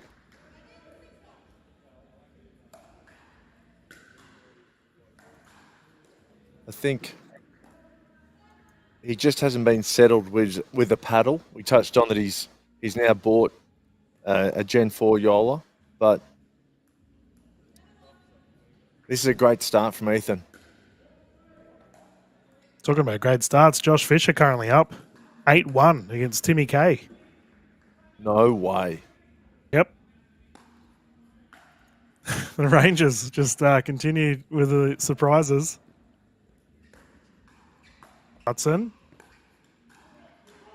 Oof, unfortunate.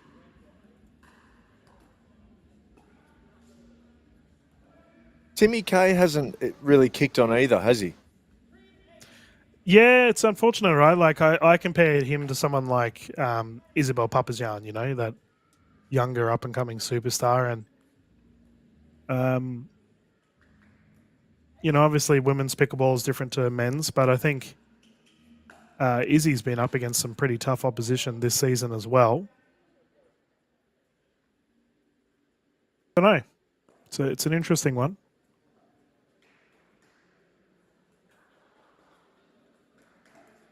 He's still got plenty of time. He's only 17, I think. But yeah, I just don't think there's been a massive improvement over the last 6 months.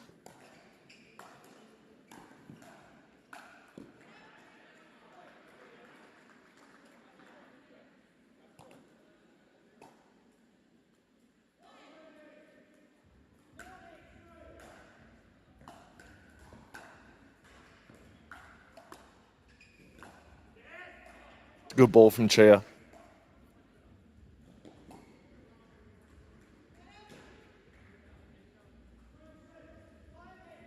Do you think next season we're really going to start to see some pressure on, you know, like if I use like a Steph Georgic as an example, I'm sure Steph won't mind. Like he didn't get drafted this season. Do you think there's going to be more people that, you know, they might just assume that they're going to get drafted that find themselves in a similar position next draft around? Because we're seeing so many up and coming, like, wow, these players are really good. Possibly. Possibly. You know, when you... Oh, I haven't been a captain, but if I was drafting, you want someone who you know you can rely on for that spot week in, week out. And if they're not that, then yeah, they might not get drafted. And often you draft off previous form. So Josh Chia had a really good season 2 in NPL, his first season. But is he going to get drafted for season 4? It's not a guarantee. Yeah, it's interesting. Like you look at, players like Vuk hasn't played a large percentage of the season. Oh, Ethan Butson, what a shot. Beautiful cross-court double-handed backhand. Over in Queensland, we've got 2 examples, I think, of Queensland and Victoria with captains not playing. Like it's going to be an interesting one to see who gets those captaincy roles as well.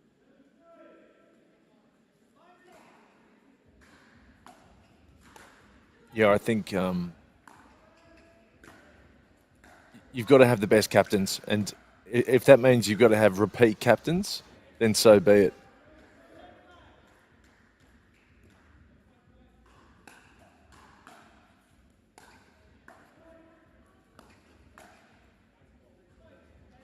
There we go. Bunsen Burner has done it. I feel for Josh.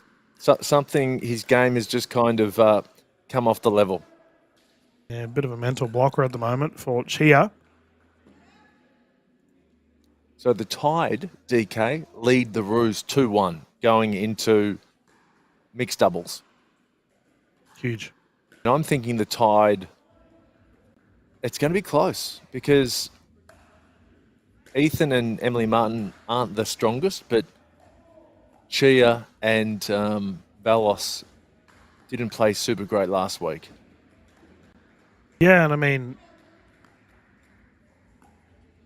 if Josh Fisher can beat Timmy K, that removes any potential chance for a bonus point for the Adders.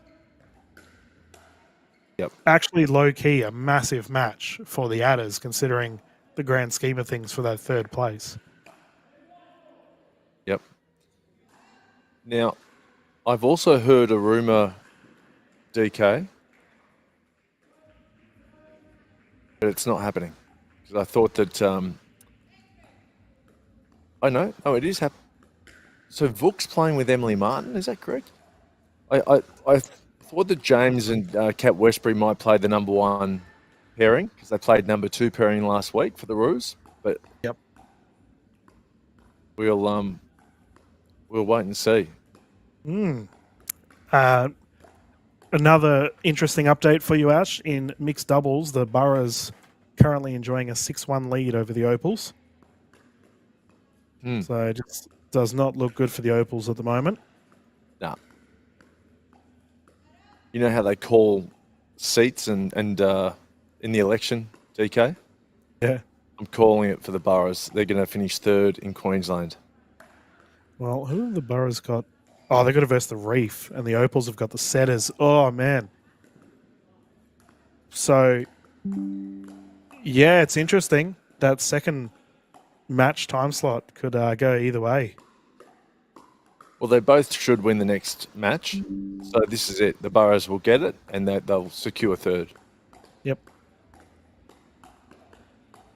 Oh, it's a tricky one. I brought it up at the last weekend's broadcast that, the Opals have had a little bit of a disappointing season as well. And unfortunately, Danny Townsend, she will not be happy with not going to finals.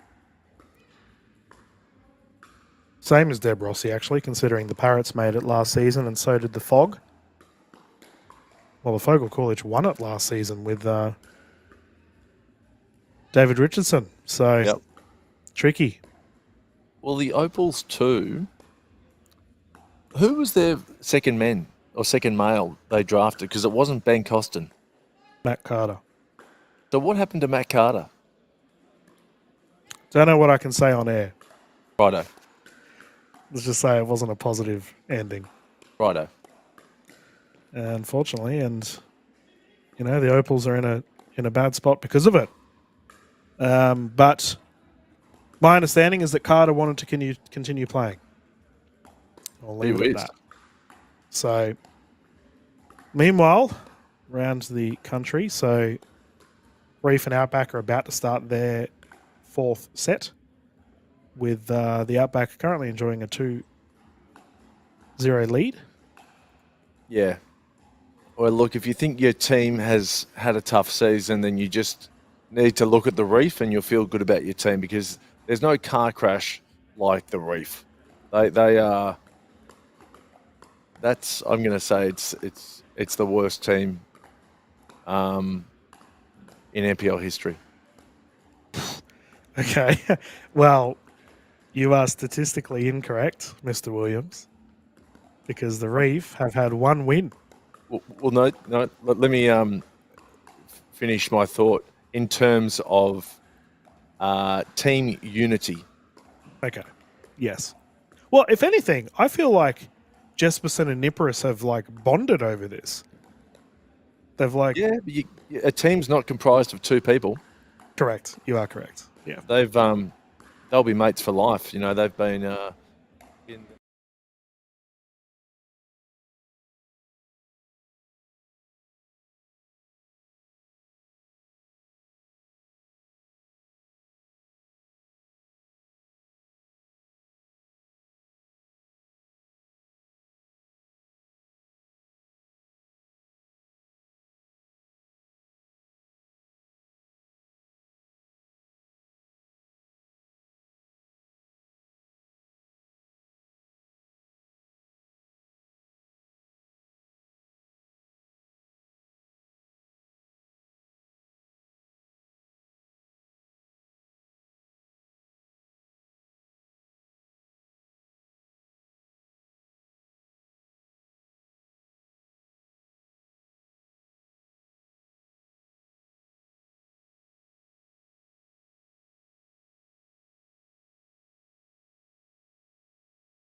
Regardless, that's good for the Opals.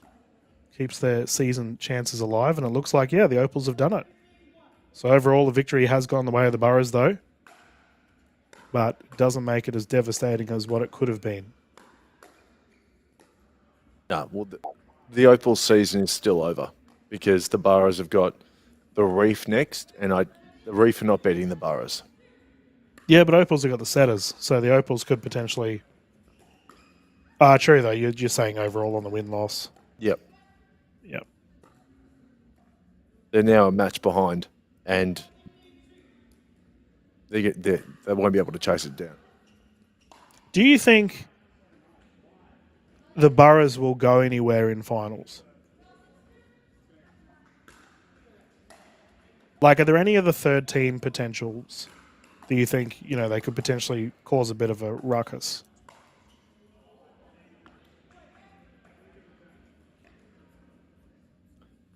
So who was their number one men's singles player today? For the Boroughs? Yep. So we had... Replacement. So you had Ben Dawson, who came in. Ben Dawson, righto. Okay. So let's just have a look. Ben is pretty solid in singles too. I'm actually surprised he lost to the Fog. Obviously, Fogle Coolidge is a very good singles player. Yeah, so look, the Boroughs could... Usually they play with Tom Lashford. Now, Tom Lashford beat Adam Dagmar last week 11-3. Ryan Simmons is solid enough at number 2. So can they shake things up? They can. Absolutely, the Boroughs could do some damage. Yeah, I'd be really interested to see, the Roos, for example. If the Boroughs took on the Roos, how would that go? I think so. That's where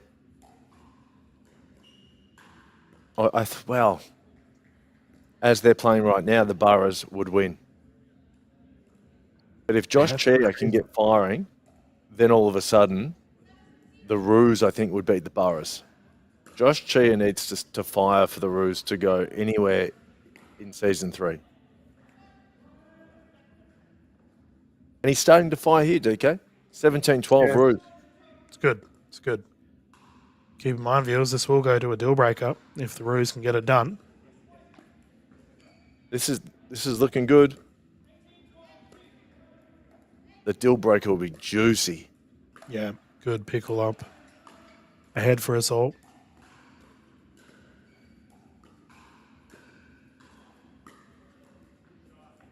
Oh, nice shot, Helena.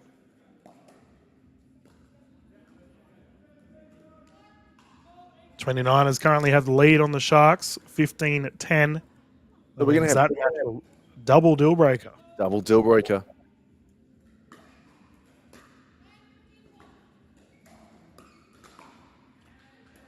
Oh, shot. ATP defense put away by Vilicevic. Oh, man, this is such good pickle to watch, considering Sharks are fighting for their season and Tide are fighting for third. No, Helena's got to put that speed up away and just put the drop in. Yep.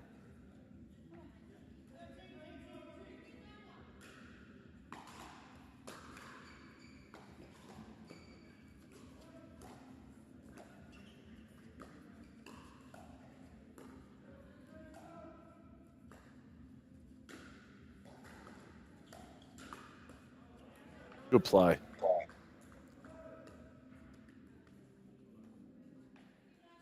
Still not over here for the Tide. You can rain the Roos down.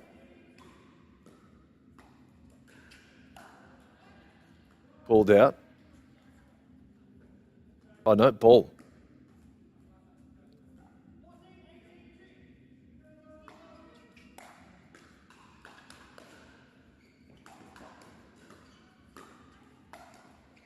Oof.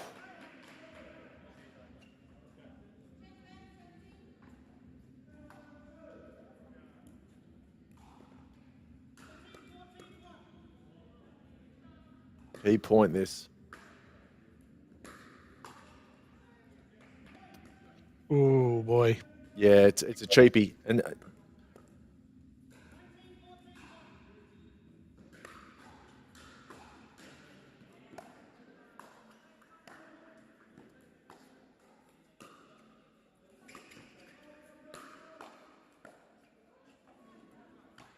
Better.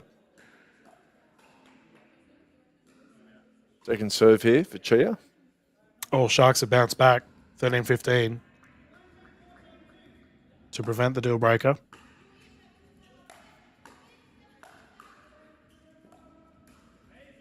Oh, Josh, too much steam.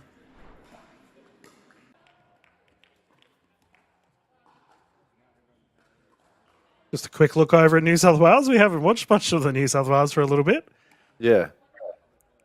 If we're having a look, make it a quick look, I think. It's a key time in that Roos v Tide match.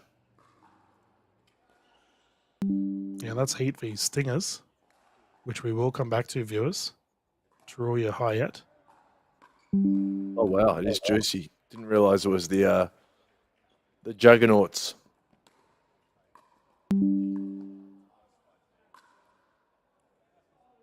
But I think with a potential deal breaker, that takes priority. Sharks 29 is currently 14-15.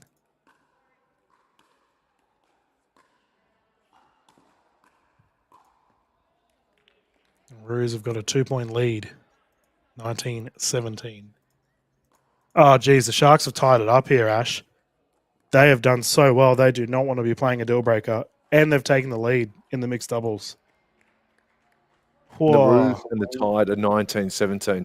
We probably should jump. What are we doing with our broadcast here? Yeah, we'll get back to the ladies' singles after it, but I think for the time being, the potential deal breaker situations are a little bit more important.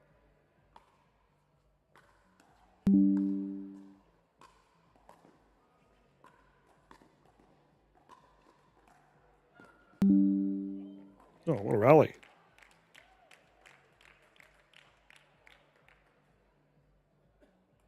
Yeah, The amount of battles these two have had over the years. yeah. Viewers, stand by. We are going to get back to Victoria.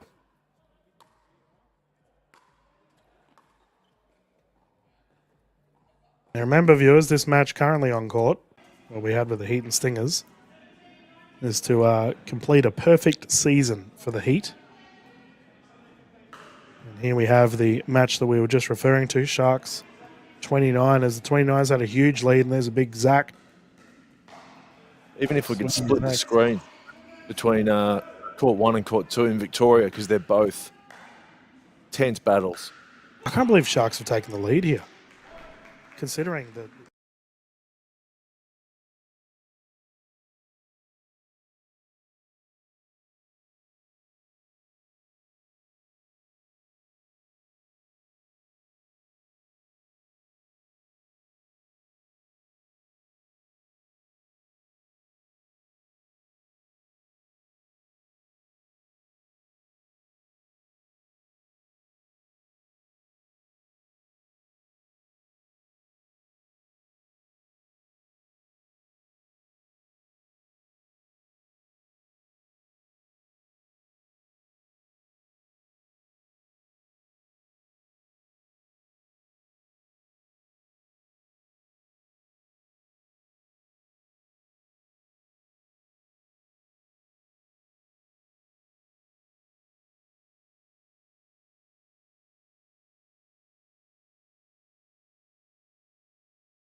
They're and by the way, they're playing the Adders after this. So the Adders are getting the Sharks at a good time. Sorry, they're getting the Roos at a good time. But yeah, that's the Roos are yeah, they're limping to the line. And the Tide are looking real good.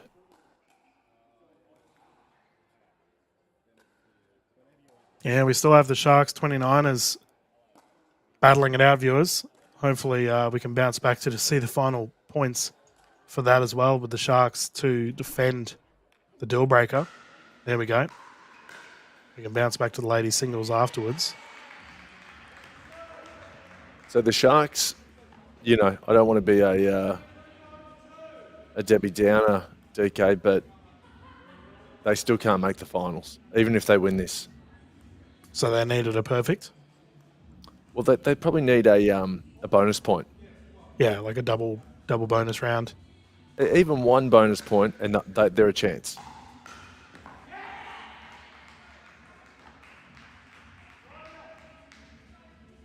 But they'll need a bonus point. If they win this and then get a bonus point in their next match.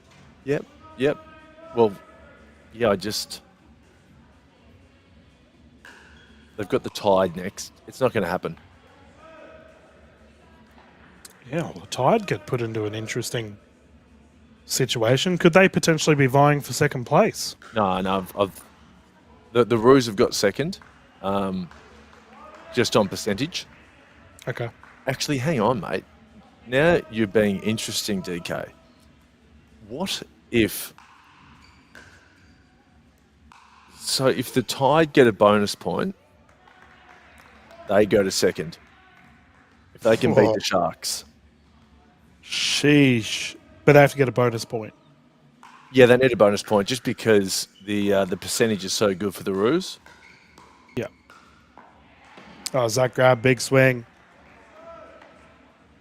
Yeah, I don't envision the... Actually, you know what, mate? You know what?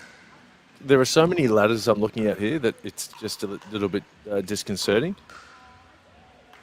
I think if the Tide beat the Sharks next, forget about bonus points, and the Roos lose to the Adders, the Tide finish second. There's not a chance for the Adders to jump the Roos, is there? So the Roos just completely fall out altogether. Oh, we're back at New South Wales. Can we please stay on it? The Adders would have been able to do that if they got the bonus point against the Rangers, but no. Okay. It looks like the Sharks 29ers match did just finish. I'll get the score up for you all. I'm assuming Sharks got up. Yep. There we go to 23-21. Sharks beat 29ers. Now we can go back to the ladies. Actually, here's one for you, DK. If the Adders can beat the Roos for love, the Roos are out of the finals. Oh, man. Imagine being second and then bowing out. That's how close this season is. Whoa. Do you remember what I said to you at the start of the broadcast today, DK? I said the Roos are low-key choking.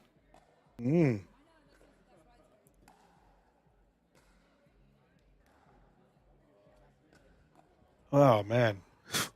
We can all think about that as we have our second time slot kicking in between our New South Wales teams.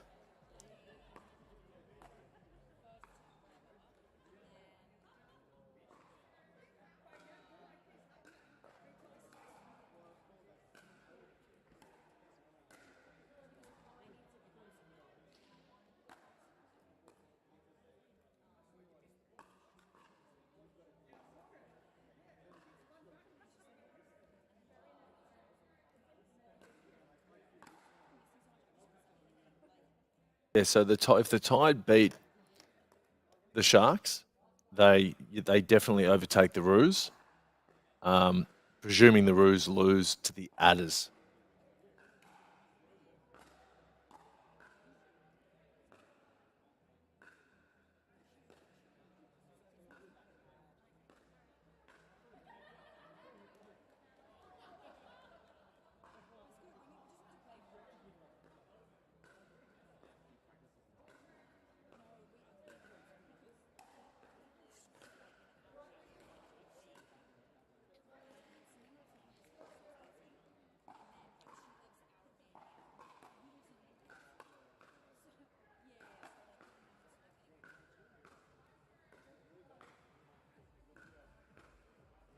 So Selena Troya getting the Heat off to a great start against the Stingers, defeating Mickey Hyatt in this top of the table clash in New South Wales.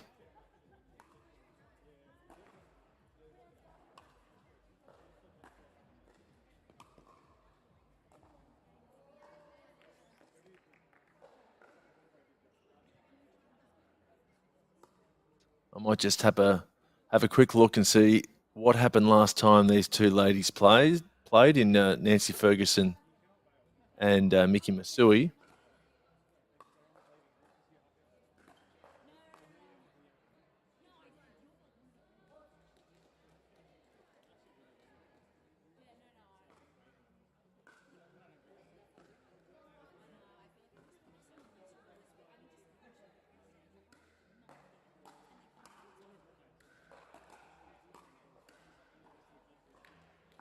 So last time they played, Nancy Ferguson defeated Mickey 11-2.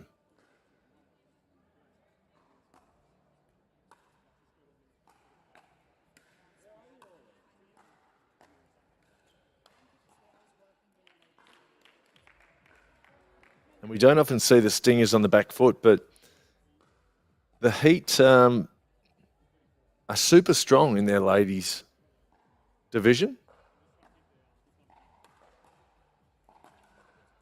We don't often see Michaela Hyatt lose her singles, but she's it's not every day you're up against Selena Troya.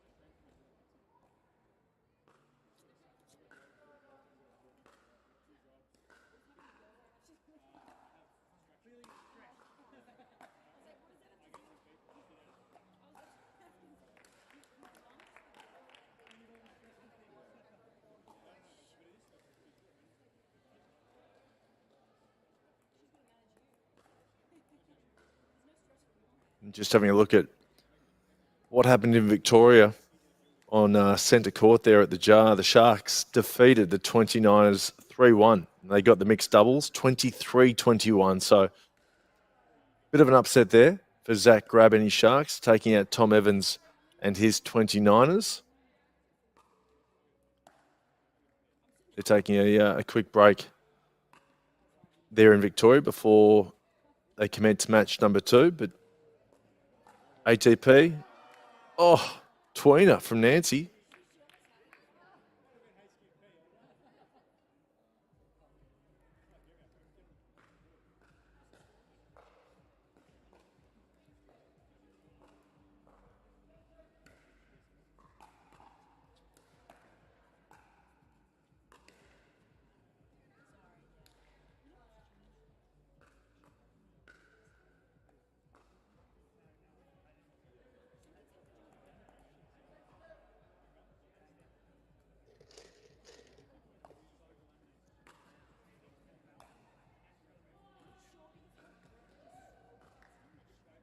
Side out for Masui. 2-6. Needs to try and split the points here for her team.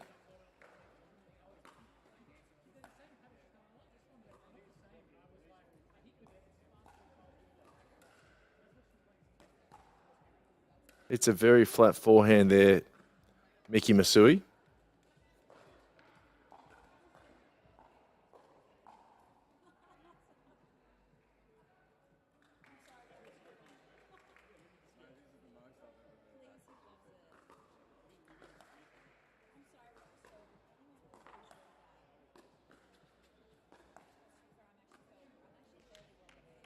Bit of luck from the Yola net there for Nancy.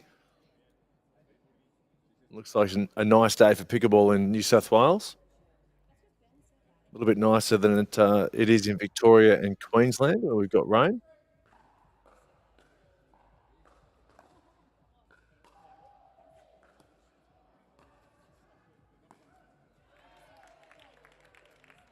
Basically down the line there from Nancy.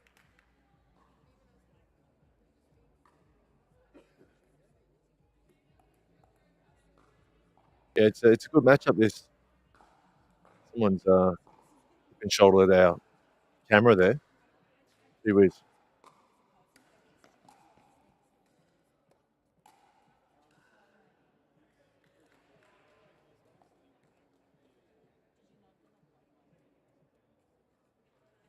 It's just saying it's a good matchup, the Heat versus the Stingers, in terms of I think the Heat are stronger in their ladies, and the men are stronger in the Stingers department.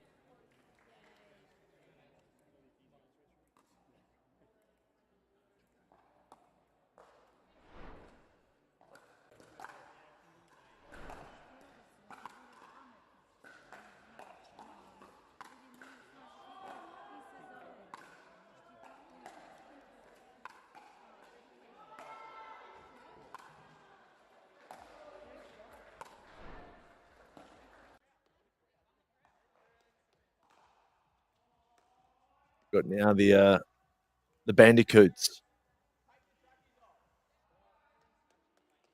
court against the Dinkers. It's Oxnard versus Millie Smythe.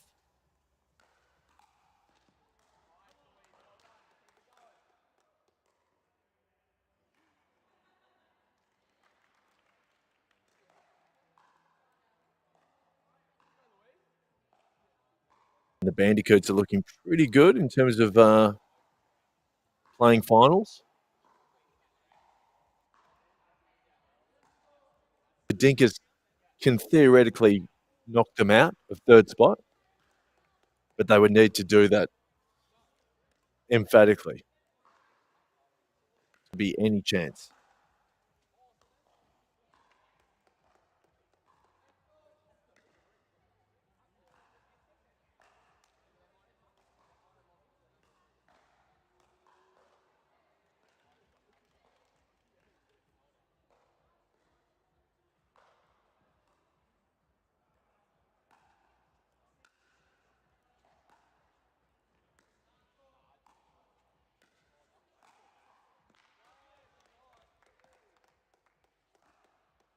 Good play there from Louise.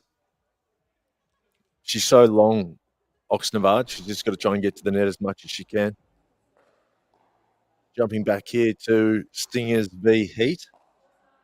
Ferguson continuing her ascendancy.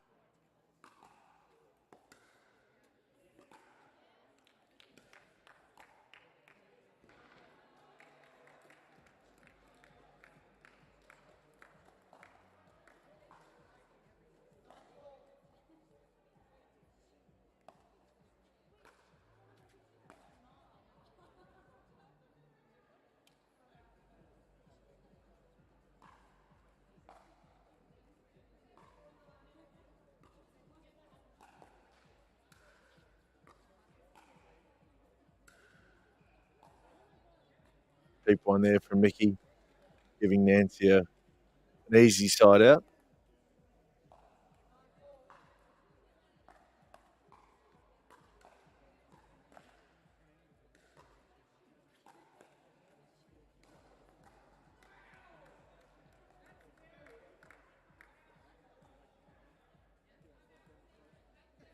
We've got play in New South Wales and Queensland at the moment. Victoria taking a quick break between match 1 and match 2 for the afternoon.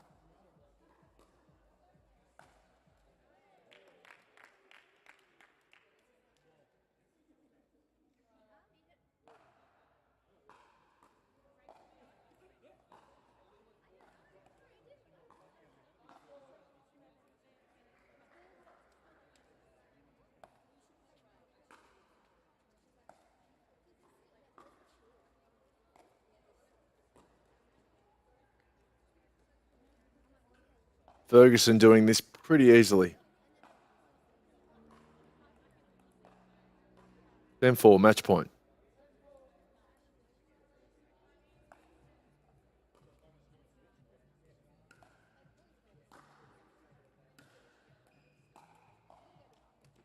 And that'll do it. The Heat take a 1-love victory after the ladies' singles.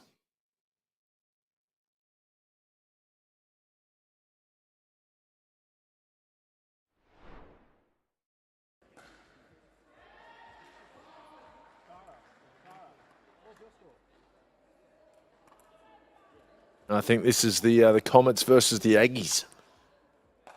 Battle of the cellar dwellers.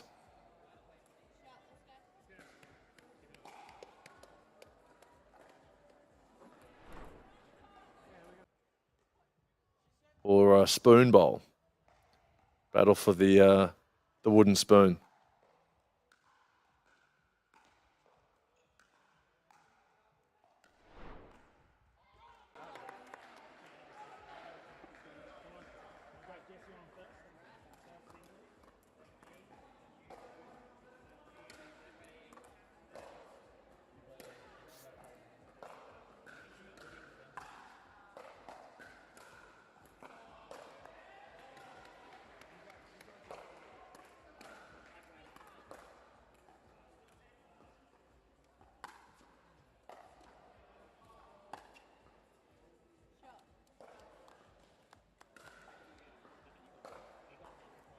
I think the Comets will get this. The Aggies have gone winless all season. I can't see them bucking the trend.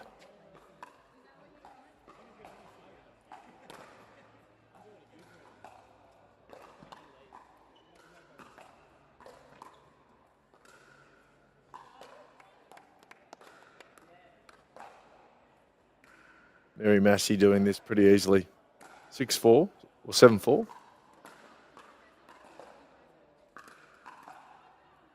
Sorry, 5-all.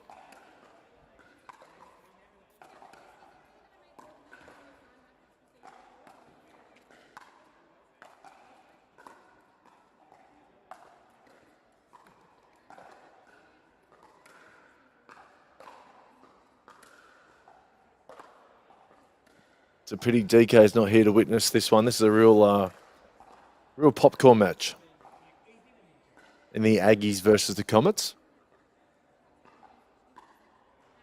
Even the referees walked off. He's had enough.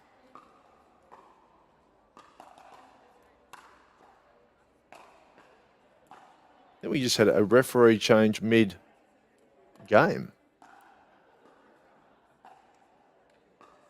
Incredible.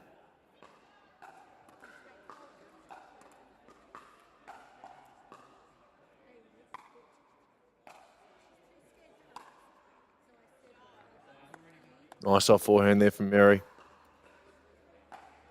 Haven't seen a lot of these two before.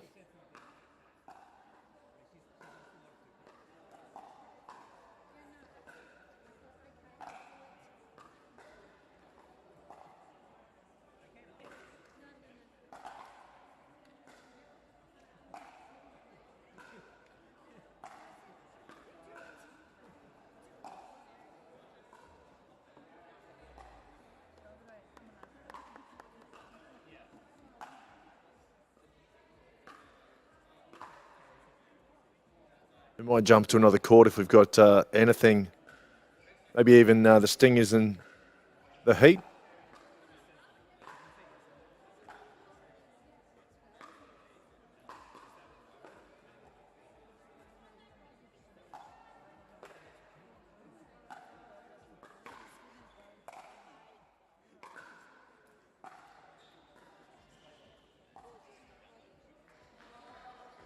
Just missed there from Mary Massey.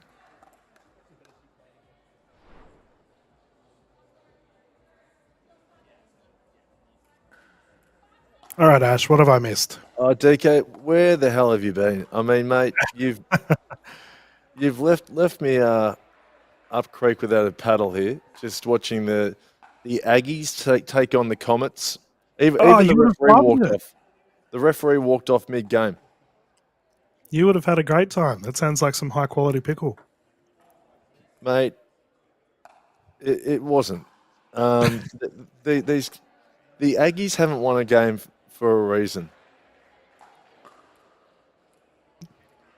What else is happening in New South Wales? besides these guys? Well, Nancy Ferguson beat Mickey Masui, I think 11-4. So the Heat lead 1-love over the Stingers. Okay. Because Selena also beat Mickey Hyatt. And it's pretty close with, I think Oxnard was leading Smythe last time I checked when the Dinkers take on the Coots. Now, mate, actually, Millie Smythe took out Oxnard 11-7. Yep.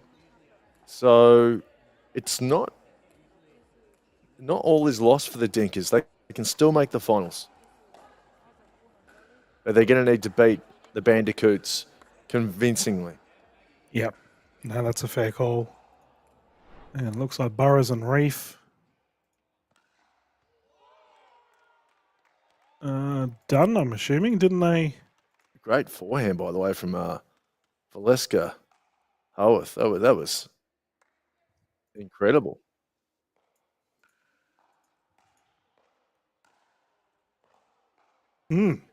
Cool. Well, we're back. So it looks like you've held the ship on. Yeah, barely. Barely.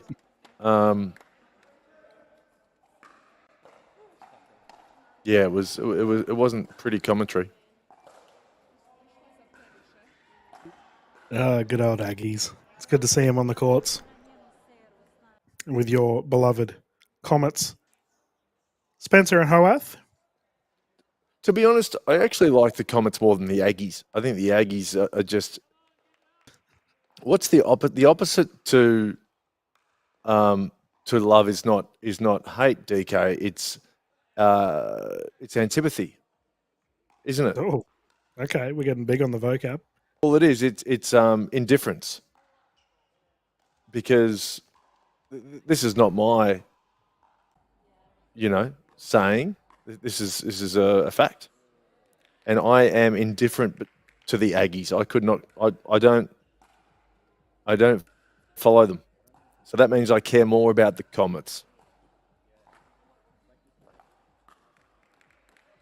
Oh, nice shot. This will be a solid battle between these two.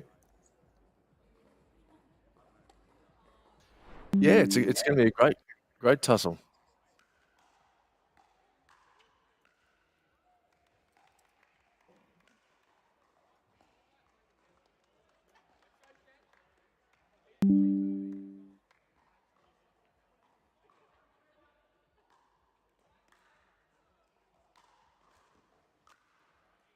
So it looks like Brumbies have taken the top of the ladder again, Ash, for Queensland.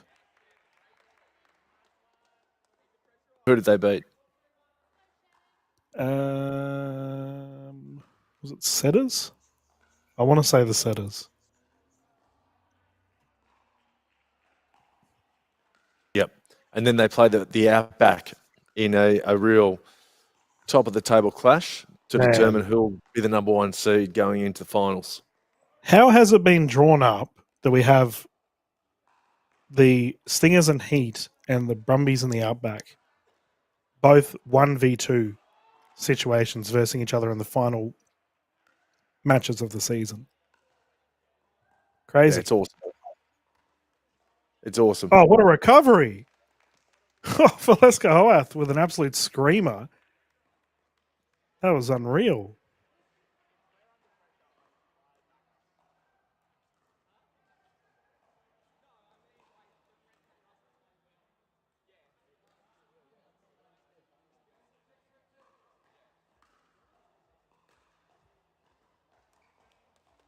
So the Adders technically have third, but that's not looking at bonus points. That's wild. The Adders and Tide have the same games for and games against at the end of the season. Jeez. No, so there's also another ladder, DK, with bonus points. Yeah. So the current ladder is 29ers, Roos, Tide, Adders. And you've got the Roos on 21 points, the Tide are on 19. Sorry. Oh, yeah, I can see that there. Sorry. Yeah, So you've got the Roos on 18 points and the Tide and the Adders on 16 and 15 points, respectively. So, yeah, anything could happen in terms of even look. The Roos could finish top if if if the Roos win and get a bonus point, or they win handsomely. They could still finish top. Oh, this is interesting for Dinkers v Bandicoots. So if the only way for the Dinkers to go through is the Bandies need to lose 1-3. Really? So yeah, as per David Angel So that's very doable. for the Dinkers. Yeah, Tough considering they're up against the Bandies. but it's well, third and fourth on the ladder. Yeah. And I thought it would have been as desperate as the Dinkers would need to win a bonus point to knock the Bandicoots out. No, so But no, to win 3-1, it's very doable. yeah, I just think it's more likely that we might see ties, like overall, because the just how close these two teams are. But yeah, Dinkers, I guess, similar to what we said with the Tide earlier, in that it's sort of in their court, similar to the Dinkers here. They must get it done. Interesting. Yeah, I've just seen the note there from Dave Angel. Interesting.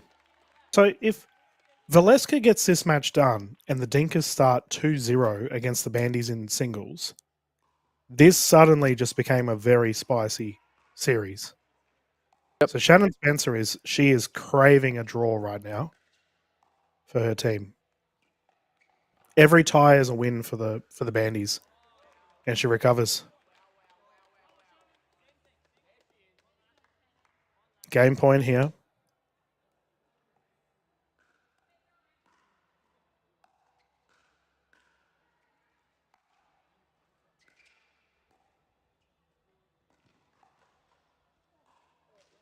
Went in. That's a very handy, and that could be enough, I think. Yeah, that's Just the flip the coin. tie. Yeah. Big difference. One love versus 0-all. Yeah.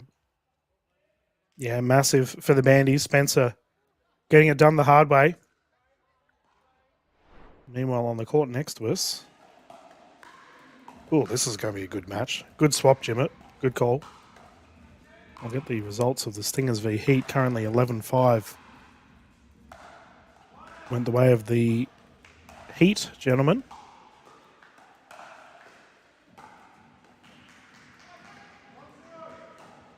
Tough one to call, this one, Ash. Two very solid singles players. Yeah, I'm probably going to go with Kat Westbury. Okay. Who do you think? I mean, I can't call either way. Westbury's obviously had an MVP performance this season. She's had 2. Has Papazan had one? 1. One.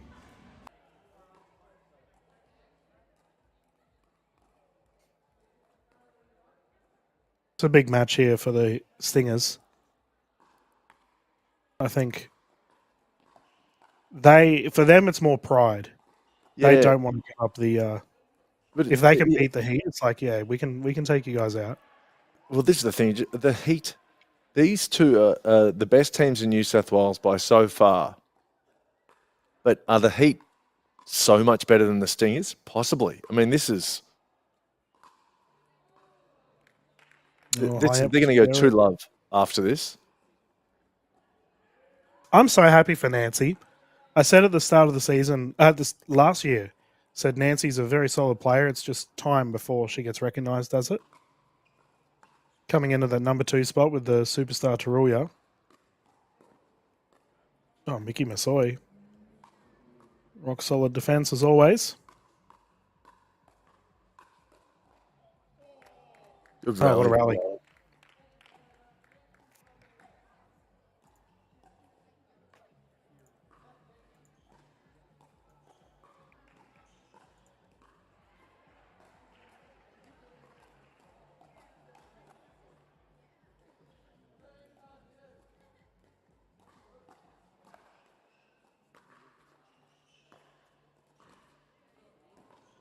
Spirides and Munro currently battling it out with Tide and Sharks. Another interesting matchup.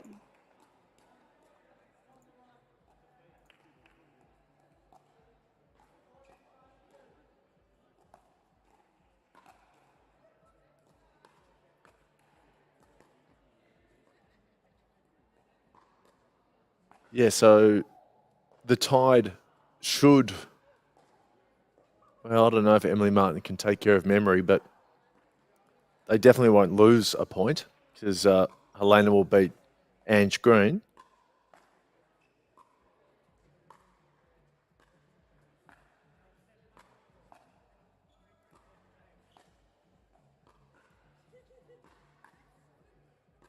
What? 29ers v Rangers. So Memory and Angela will verse Brookie Oh, sorry, Marcy. mate. Yeah. Oh, shot. Nancy down the left. Good start here for the Heat.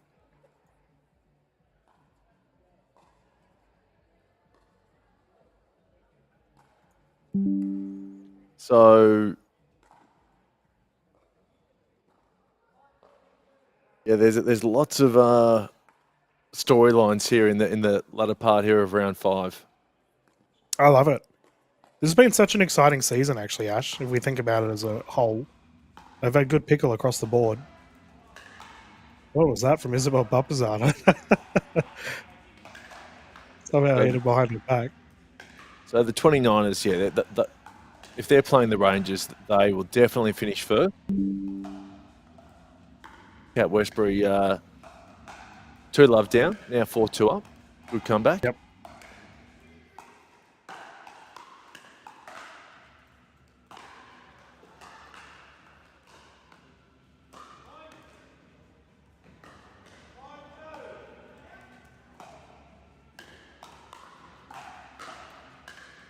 This is actually big for the Roos because Valos should take care of Gabby May. Oh, called wide. Yeah, Valos and May, that's an interesting matchup. I think without the pressure of today, Valos wins that easily, but because she's a bit tight, Yep. Gabby has a look. But look, the pressure's on Gabby too. The Adders, they're playing for a final spot. Geez, that's going to be a terrific women's doubles matchup, isn't it? May Papajan versus Westbury and Valos. Yeah. I think the Roos have the edge there.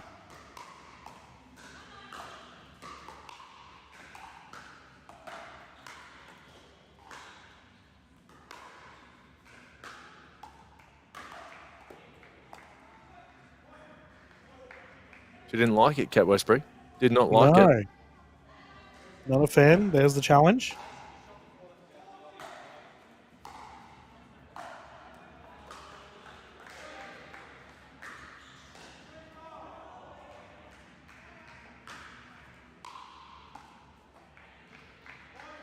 At this point in time, Ash, who's your top team to take it all? Overall, the whole season. Whole season. I've got to go with the Heat. Yeah, fair. And there's no real argument against it, is there? Considering they've been flawless. Yeah, so the Heat, if Caden Hensel is playing, the Brumbies, and I just the Outback, of course, but it's those three: the Heat, the Outback, the Brumbies. Yeah, I'd be very interested to see who will be versing who in that first set of matches, you know? Because that's tantalizing. There's going to be some great matches.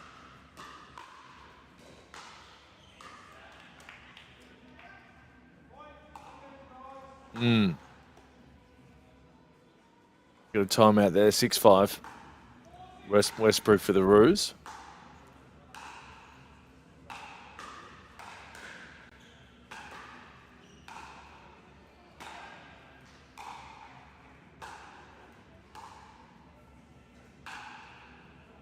Who's a better team? Because I'm just looking at the ladder now regarding where everyone's sitting. So currently we got some pretty obvious fourth place teams, but the Opals and the Sharks are both fourth. Actually, the Tide's fourth, but the Opals have the same win-loss as the Sharks. Yep. That particular matchup, who would you be backing? The Opals v Sharks. Yep.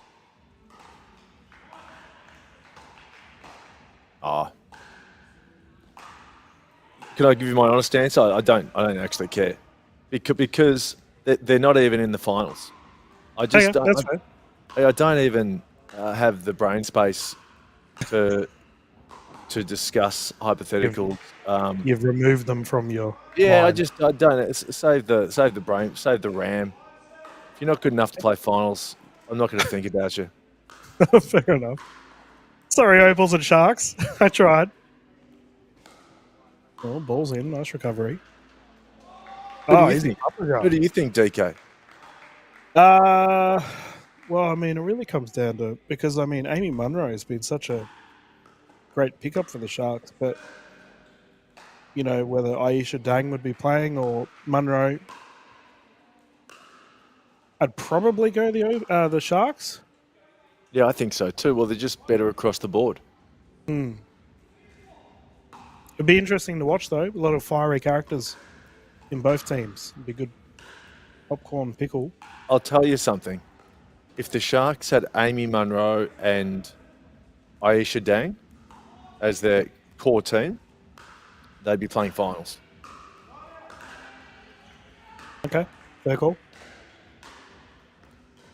Yeah, I don't think Beth Casey was great this season. You know, even when she played, I just don't think her game's evolved like a lot of players. She's still got that real tennis game. And yeah, there were just some gaps in the Sharks' makeup this season, I think. Yeah, well, Sharks are done for the season, viewers, so they definitely have their opportunity today. I think that loss to the Roos was like season done last week. The Roos are now, you know, had they lost that match, suddenly today becomes just even more intense than what it is. The Roos? Yeah, had they lost last week against the Sharks, because then you'd have 3 teams on 5 wins, 4 losses. Actually, no, 4 teams, because the Sharks would have had an additional win and 1 loss less. Oh, man, Victoria would have been crazy. Well, remember last week, it was gender doubles to finish, I think. Yep. And Chia and Cornish for the Roos got them off to a great start. And then it was the 2 cats in Kat Westbury and Kat Valos versus Selena Yang and Amy Munro. Yep. And you'd think that they'll just walk this home. And, mate, they only just got there, didn't they? Yeah, it was very close. I thought Yang did quite well, considering, you know, she's still in that substitute category. Munro's obviously been a superstar.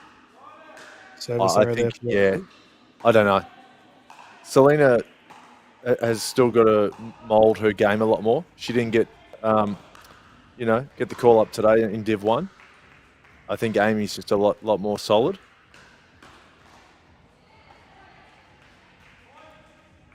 But better for the run, Selena. She'll be one to watch on the scene for sure.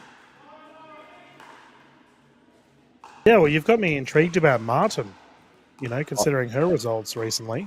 She's a gun. Kelly Martin, one to watch. She'll be drafted. If she's not drafted in season 4 of the NPL, then people are not watching pickleball.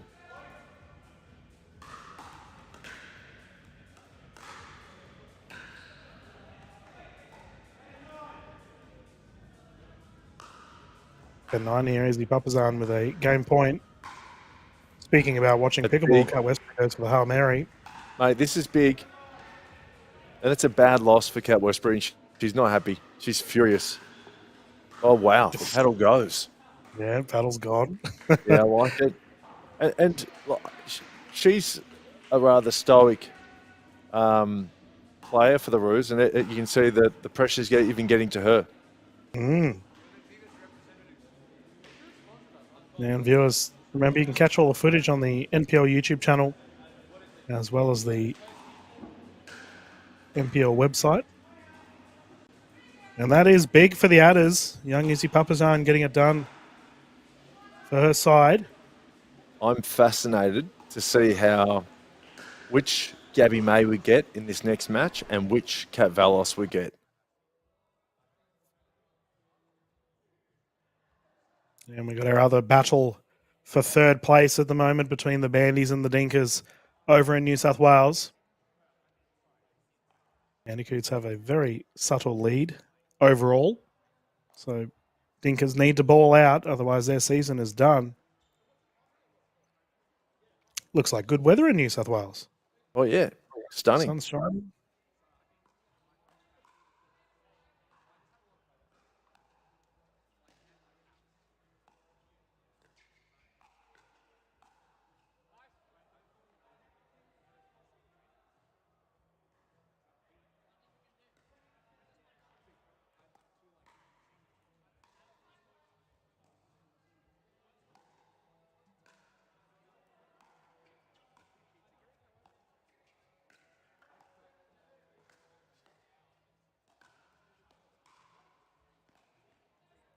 Oxnard call it.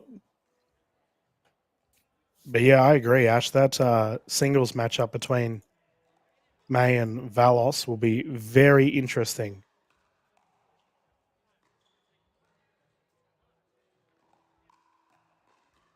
Who's going to take it, do you think? Who's going to be the best version of themselves, Valos or May? Man, who deals with pressure better, right? Well, they both, and call a spade, they both don't deal with pressure well. They just don't. So, who's going to deal with it better? This is Gabby's chance to show that she can, because Kat Valis is not dealing with it well the last couple of matches. And Kat's obviously a captain as well, whereas Gabby doesn't have that additional pressure on her. Well, yeah, and Gabby was a captain last season too, so she should be able to swing free. She's one love up in terms of, Izzy Papazian got the chocolates in the first rubber. So she can have a swing here. Try and get them up one love. Yeah, and I have to say that Spirides has just beaten Amy Munro in the Tide v Sharks. Kelly Martin and Emily Martin, the two Martins, are about to go head-to-head. Not related, from what I understand. No. So I think Kelly Martin will win that. So that means that'll be a 1-1. Because remember, viewers, the Tide are also in this conundrum. So the Tide will be looking to try and get above the Adders, which means that match that Ash and I are just referring to with Valos and May. Jimmy, are we able to bounce across to that, actually? I think that's probably a little bit more of a close. Thank you, it just affects things. The Bandies and Dinkers, we will come back to. Obviously, this is important pickleball, but I think the Bandicoots are probably more likely to go through. Whereas with the Roos and Adders, it's anyone's at the moment. Yep, that would be great. And while we're waiting to skip across, Cat Valos, by the way, a 3-1 lead in that matchup. Well, we need to get back to that. So we'll give you guys some points around the courts. The Boroughs have started with the Reef. Summit Alabama enjoying an 8-0 lead against Ellen McDonough. 29ers Rangers. Nat Fisher currently up 6-5 against Memory Lelanoa. Brookie Marcy beat Ange Green 11-9. Big for the Rangers. Comets are currently 2-0 up. Okay, so that's why we're staying on this match. Dinkers this is a must-win game. So if they do not lose this game, if they do not win this game, then they're done for the season. And the Bandies currently have a 4-0 lead. I'll continue with my updates around the courts. So Heat are currently up 2-0 against the Stingers. Comets are up 2-0. Sorry, 1-0 against the Aggies. Could we do a split screen? Because it's Valos and Gabby May are currently 4-all.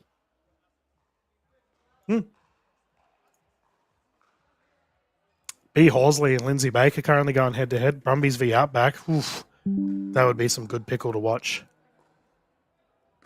As we've been bounced across to watch the gentlemen here on our other New South Wales court. Stoker and... Oh, here we go. Kyron. To be fair, we have watched a lot of Victoria today. Yeah. I think the narratives in Victoria are just so strong. Yeah, I would agree with that. There's a lot going on. Whereas I don't think we've actually seen a change in the ladder in New South Wales since round 3 or something. Round 2. Yeah, you're probably right. I mean, Heat and Stingers have been consistently at the top the whole time. Now, Kyron Lavers beat Stoker last time they played NPL.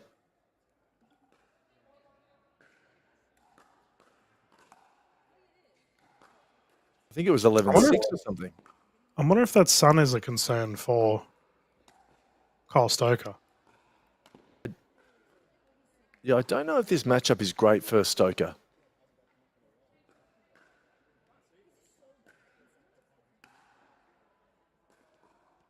Sun's not a concern for head ref David J. rocking the sunnies. Looking very cool there on the right side. Big shout out to all of our referees getting behind the National Pickleball League, and Stoker's having a whinge to Mr. J as we speak. Oh, he's putting the sunnies on himself. There we go. It's all thematic here in the green zone.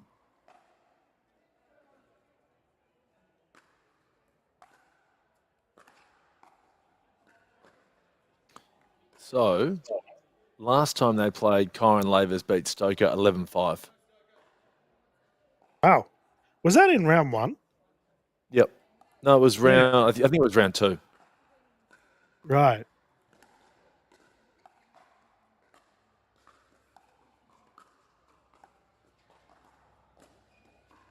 So, Ash, Kyle was telling me that he watches... That hit the net. We'll see if that's a replay. Stoker watches pretty much all of the green zone. He goes back and watches everything. Does he? Yeah, so he might be our number one fan here. He got it. No, he's missed it. Well, I was just saying how much I love Kyle Stoker. You know? He's one of my faves. He's a personality on the scene. And he did get that shot, 3-2 to the Stoke. Nice.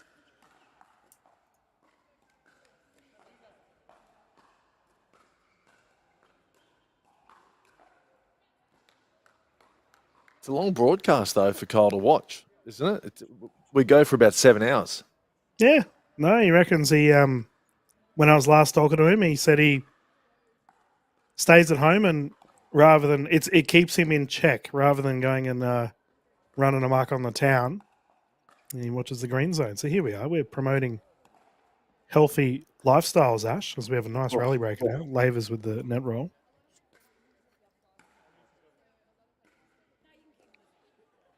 He's got with the Sunnies. Hyatt's sunglasses. Yeah, they're the assassin sunnies. Aaron Delabona rocking them. Geez, the sun must be bad. Saw how dangerous they were at the 400 at this same venue.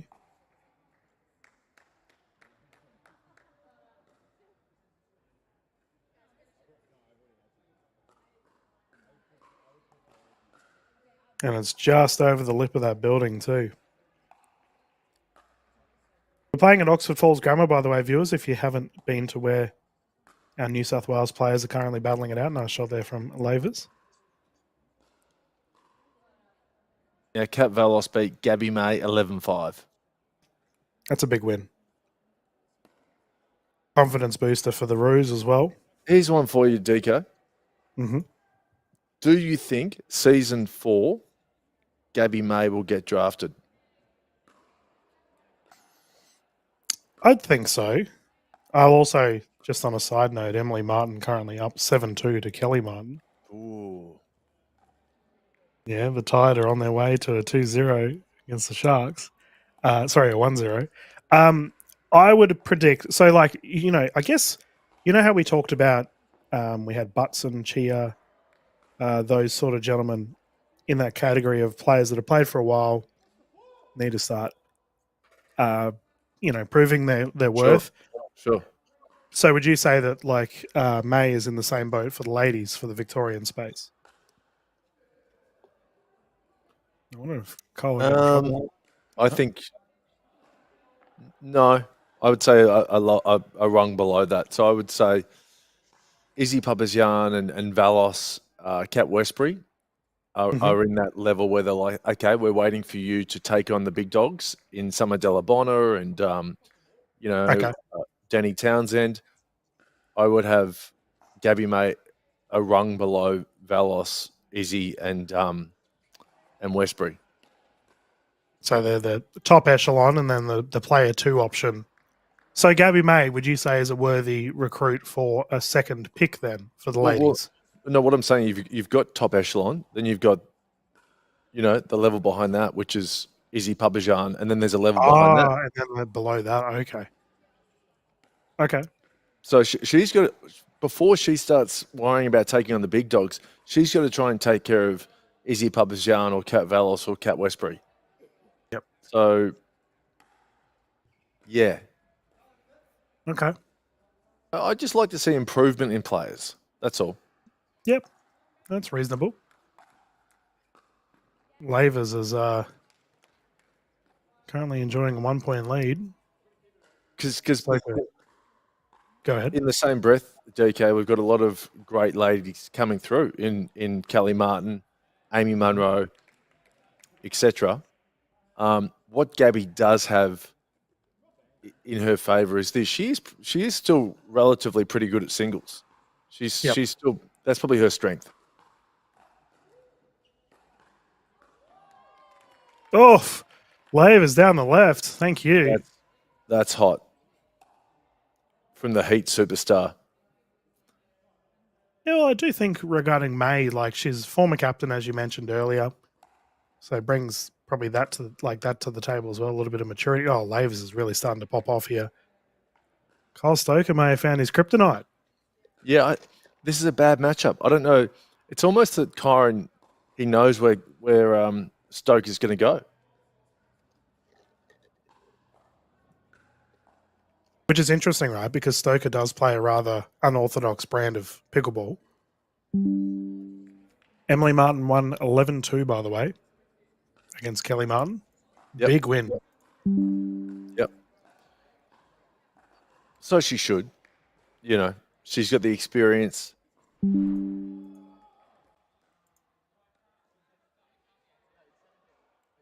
So the Tide are looking really good to finish third. Yeah, they're gunning for Adder's spot, and the Adders obviously, unfortunately, similar to what we said about Timmy K earlier, like how important that win was. Similar to Gabby May losing her match just then. Just these little losses really come back to haunt you. So the Dinkers absolutely have to win this match to keep their season alive.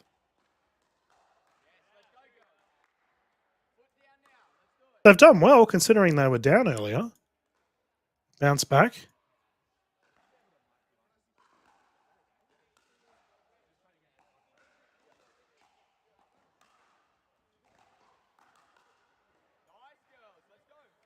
It's long. Is there a wooden spoon award? I don't think we've ever done one for the NPL. No, there should be. You've heard that. I think we've got spoon bowl. poach. Yeah, the wooden spoon bowl. So who would you give the wooden spoon of the comp to? I mean, I know statistically it's the Aggies. Yeah, I mean, it's because like you mentioned that the Reef have had a rough one purely due to people not turning up, but I almost kind of want to give the Reef some sort of award to not come last because they've only played with half a team all season. Well, It's they've got to actually win. pretty good. They can't come last because they've got a victory. Yeah. So it's either the Rangers or the Aggies, and the Rangers kind of didn't have a team all year. Yep. And the Aggies, I think they've been playing. They're not missing 3 or 2 of their team every week. So, plus they have the worst percentage. So they're the worst team. I think they're the worst team in NPL history. That's it. Official. It is official. Oh, poor Aggies. I don't know if we're going to see the return of the Aggies, to be honest, even the name. Yeah, the Farmers, right? We had to learn that halfway through the season, what an Aggie meant. I'm from a station, but then again, that's different to a farm. People working in agriculture. Well, they're about to beat the Comets in the gender doubles. Whoop-de-doo, DK. Do you think Kane Townsend will bounce back? In what sense? Well, it's a season in the books. Yeah, he'll be better for the run. Yeah, he's a good player. He's a player who'll improve dramatically. Nice shot from Spencer. Important shot too, considering the current scoreline.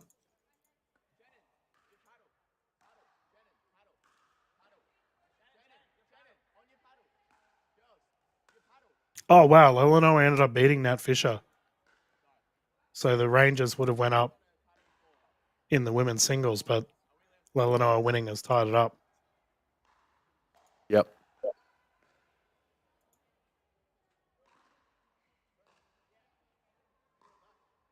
I was talking about Taya Cross earlier. Pretty handy sub. She ended up getting blown out by Sarah Dennehy. 11-2. Women's singles currently, Lindsay Baker, B. Horsley, 11-11 over in Queensland. That'll be a great match to come and watch, considering B. Horsley had quite a handy lead. So Lindsay's starting to fire.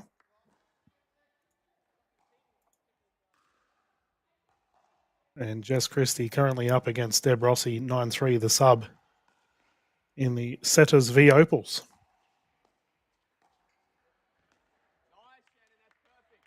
Oh. The Dinkers want it, don't they? They're good. Passionate. It's good to see. And it's so good that at the end of the season, right, that it's still, some sports you watch where the end of the season's just kind of like you already know what's going to happen. It doesn't really matter till finals. No. But this end has been mental, as anyone can take it. It's good.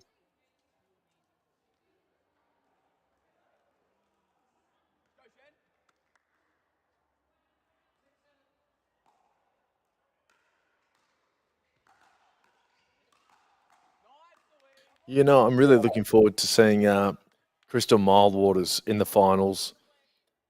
2 days of pickleball, see what she can put on the court. Because we know she's been working hard. Mm-hmm. I'm just looking forward to seeing some of these Queensland teams. I want to see what they can do. It's done. The Bandies have knocked the Dinkers out. Yep. Their season is over. And as Ash was saying earlier, they fought tooth and nail to the very end. Unfortunately, It all came down to the final 2 points. The Dinkers are done. Bandicoots, you got an Adam Walters there. Get it off your chest, mate. He looks quite relieved as his team will go through to finals.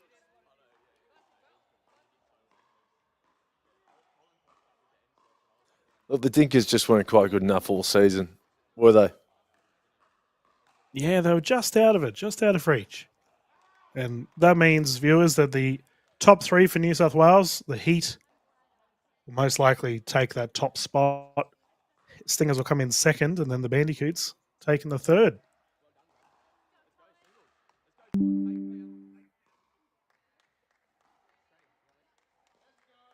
Court 1 currently here in New South Wales. We've got a doozy happening with Kyle Stoker has bounced back. He's currently at a match or a game point here against Kyron Lavers, 11-10 or 10-6 rather. Can we possibly go to that court now? As it looks like we've got Wong and Tran about to play here on our current court.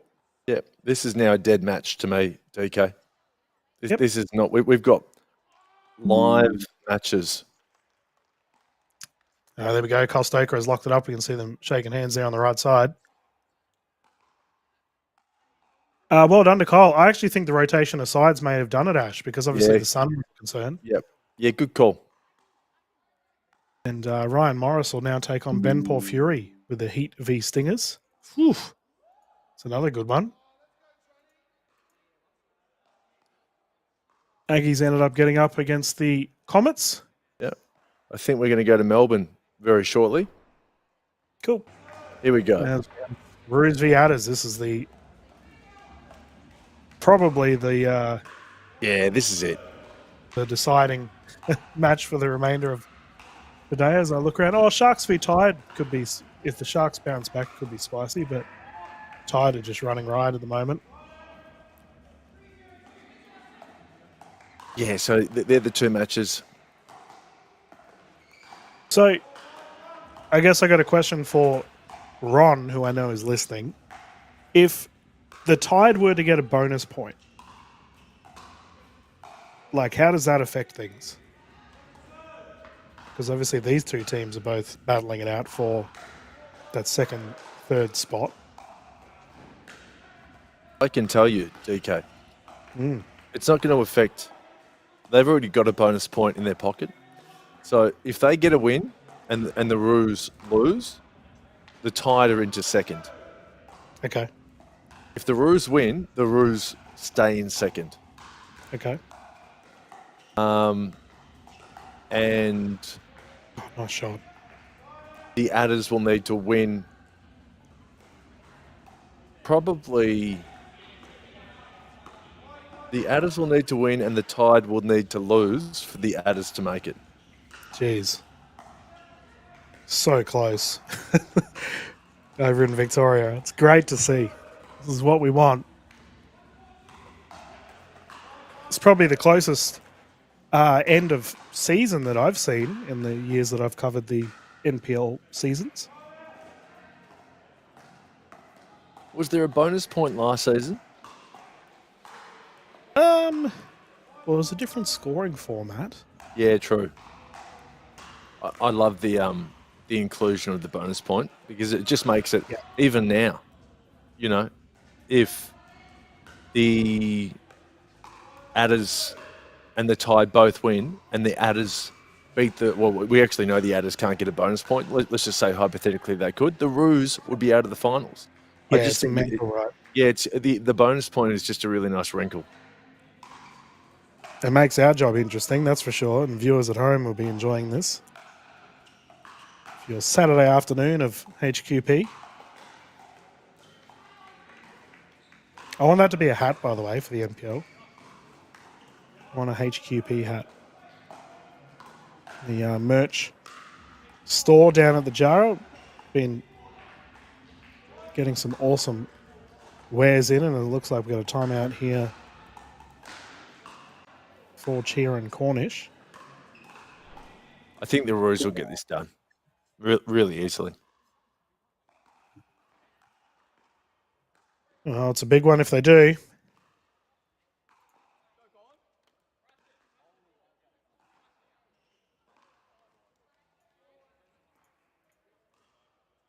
Oh, Outback Brumbies. B. Horsley ended up beating Lindsay Baker 13-11.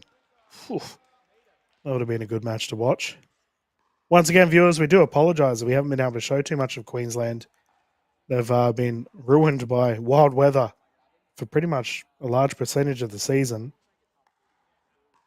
We've had cyclones and flooding and heavy rain, lots of wind.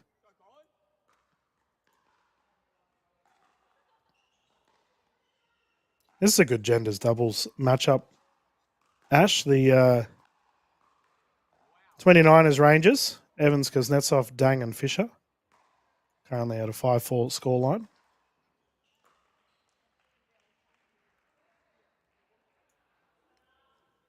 I've been impressed with Colin Wong's season thus far. Had a really good start. He's kind of come off the level a little bit.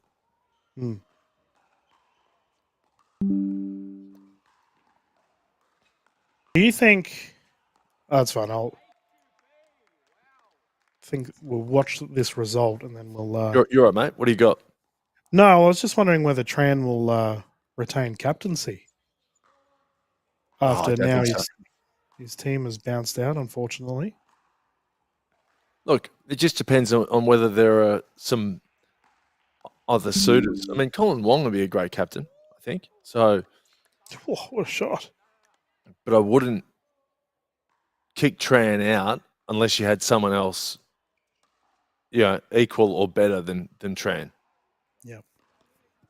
No, fair call. And we'll take a look at our sponsors, viewers, as we just have a rotation of sides here. 6-2 scoreline for Colin Wong. So remember, we do have Squealing Pig on board here for the NPL this season. We've been back in the NPL for quite a long time, as well as AHM, the Greenzone presented by AHM. NPL members do get discounts with your health insurance. Hop over to the NPL website as we've got a close contest here. Adders and Roos going head to head.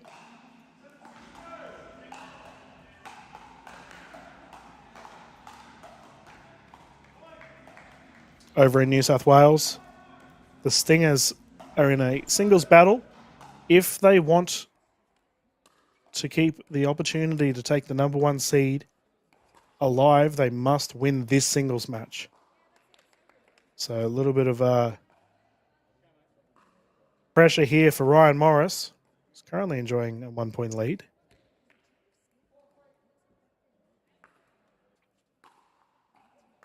And viewers, you may have seen all of the Vietjet posts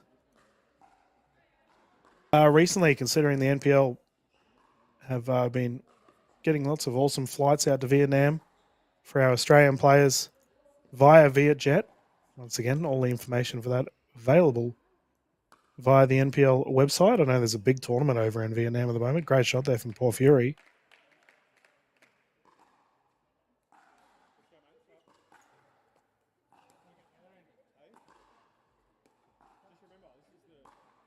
And finally, Luz.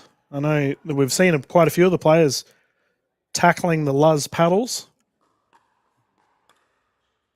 I do wonder if the Luz paddles have been providing the results on court. I think Ethan Butson has been using a Luz. He played some terrific singles earlier today.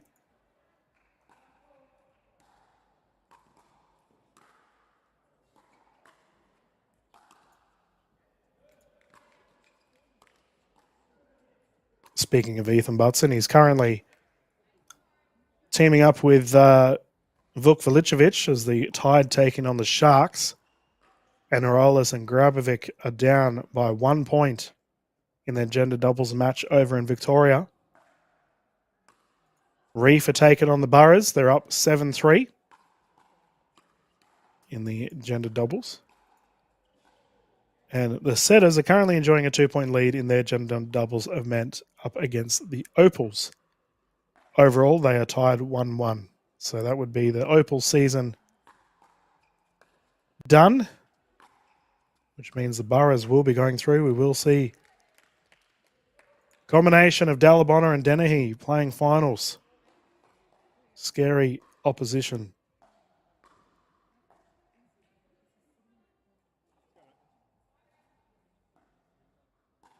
Harrison Cancel is currently up 8-2 against Ivan Stride in the Aggies v Comets. And currently on our call, we see the Stingers in a must-win. They need to force this tie and force a deal breaker to keep the hopes of being the number 1 seed alive. Will we see a perfect run from the Heat? Ben Porphyry can potentially secure it with a perfect season.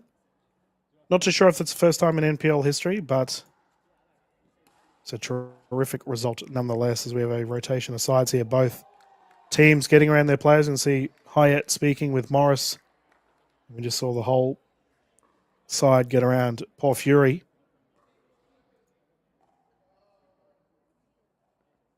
There's Colin Wong. His current scoreline is 10-5 against Alex Tran. Bandicoots will be going through to the finals as well. Remember, finals viewers will be in 2 weeks' time. So the Friday 30th onwards. 30th will have the playoffs, which will be so much fun. 3 action-packed matches for you at home via the Greenzone. And then we will have on Saturday the actual main draw. Sunday will be the winners declared. And we will have the state MVPs also declared and the finals MVP declared that weekend as well. Not to mention the Div 2 final, which I'm super keen to commentate. Hopefully we get the Div 2 events on the Greenzone as well.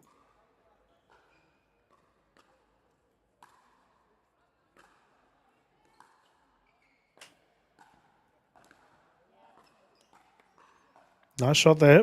Ryan Morris getting it behind Porphyry.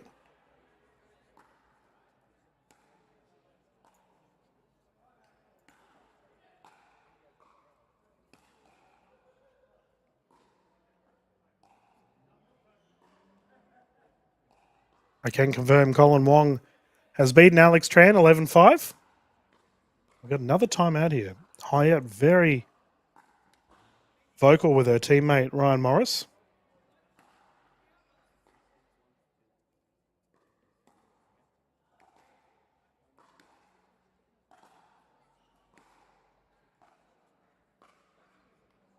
And this here is the stuff that we don't really talk about, and just how important it is to have leaders within your side. As the Stingers in heavy discussion.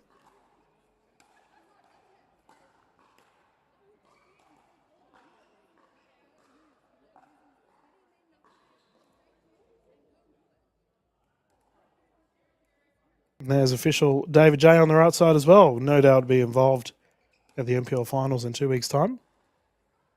Hyatt is very vocal. We don't normally see her this lively, very relaxed individual on the sidelines. So we can continue here with Morris to bring it in.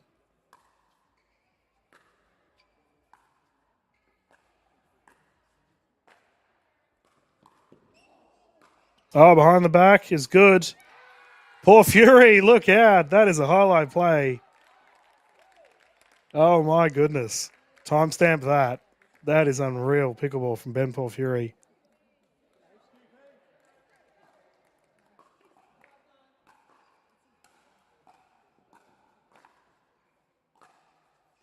I swear Porphyry gets more tattoos every time I see him on the court. Now he's got his whole leg down. I didn't know. Is he always that's a question for Ash when he is available. I'll ask him, but I swear he has more tattoos.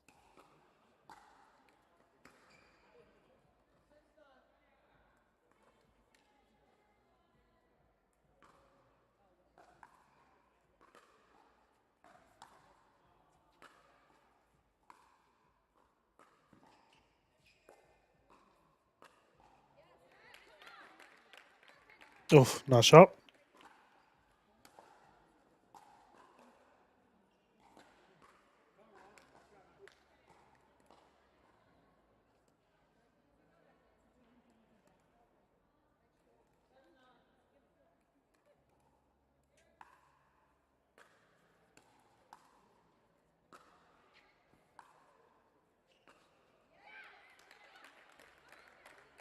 Yeah, Morris unfortunate into the net once more.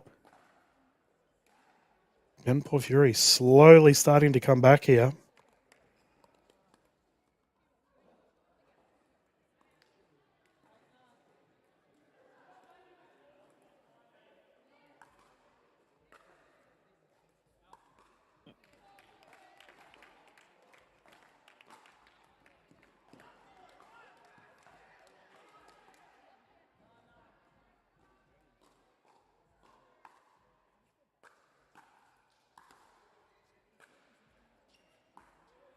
Morris really running around that backhand. Pop up. Yeah, well read. Punch down the right side.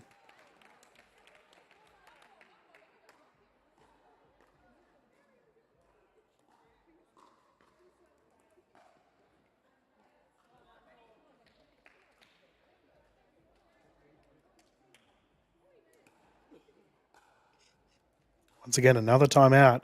And we'll see Morris here.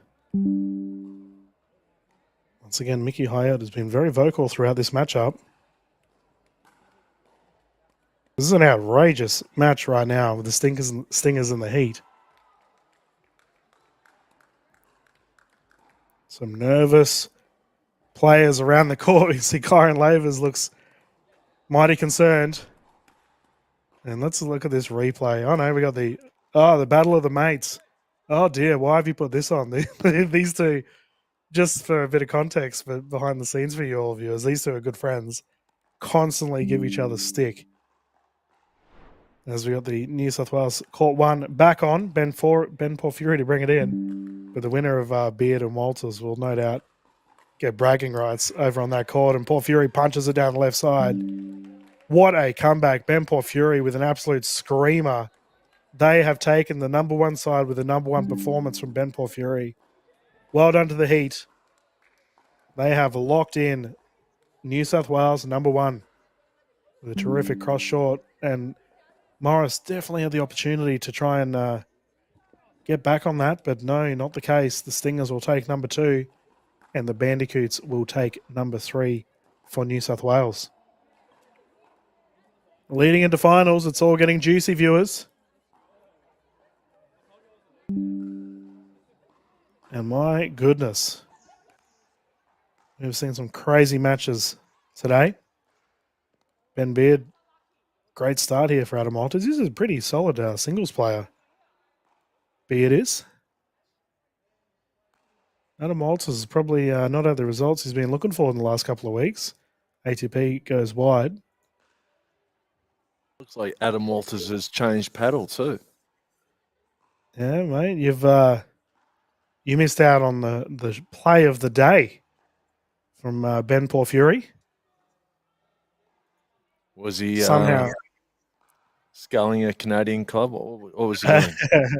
No, I reckon he's got more tattoos since when we last covered him. But Yeah. no, he played some outrageous shots earlier, and no doubt we'll see it on the NPL social media pages, viewers, for our highlights of the week. Would highly recommend going and following all of the NPL Instagram and Facebook, all the social media pages.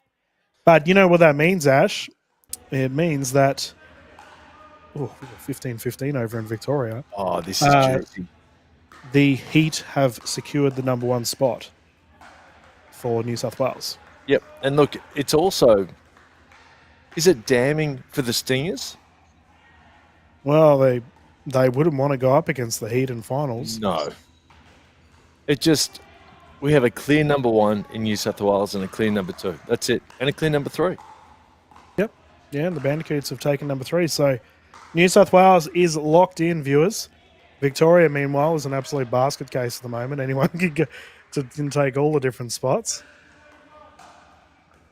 But my goodness, does it make it fun to watch.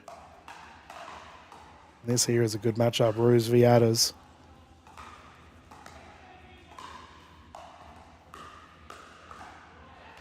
Sharks are currently up against the Tide in their gender doubles match.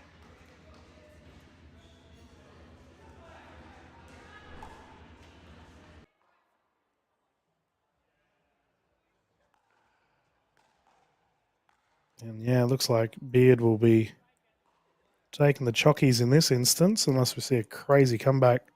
Yeah.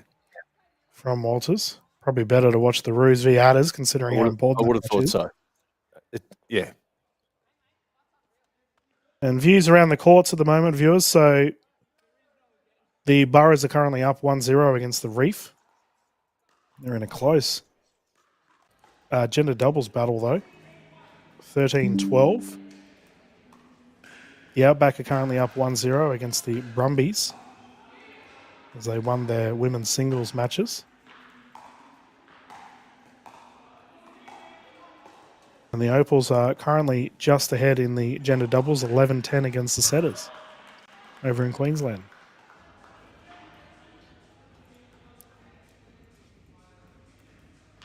Are we going to get another day without a deal breaker? Surely not. Possible. I think we'll get one. I would love to see one between these two teams. Could you imagine the Roos getting another deal breaker in the dying hour? They wouldn't handle it. Well, they got it done against the Sharks. Only just. Oh, dear. Look, do you know what? They look like they're having a bit more fun anyway. And that counts for a lot, the Roos. Yeah.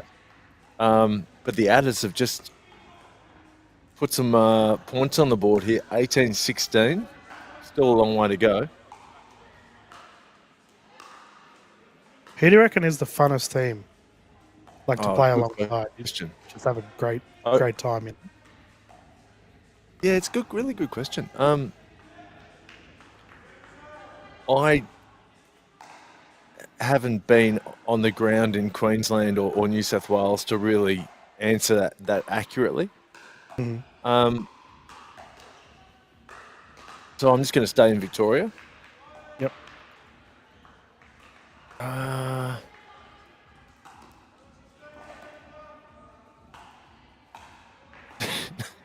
No one's jumping out, DK. None of that looks fun. Look, I don't think there's a team there that's really got some real across the board fun energy. I don't know. Nothing. Maybe the 29ers. I don't know. I reckon the Outback would be a vibe. Yeah. For Queensland. Yeah. Well, that's it. I think Joey's team's always. I think he fosters it. Some bonhomie. So, yeah, the Brumbies would be good as well. They all seem like good eggs. But I said it earlier in the broadcast, they're very relaxed, the Brumbies. Well, speaking of relaxed, I reckon Selena's relaxed too. So the Heat, you've got Ben Pafori, who's a character, Nancy Ferguson's a character, and then you've got Kyron Lavers, who gets it done. So maybe it's the Heat. Yeah, the Heat would be pretty fun. These are bad misses from the Adders. You can't be giving away cheap points right now.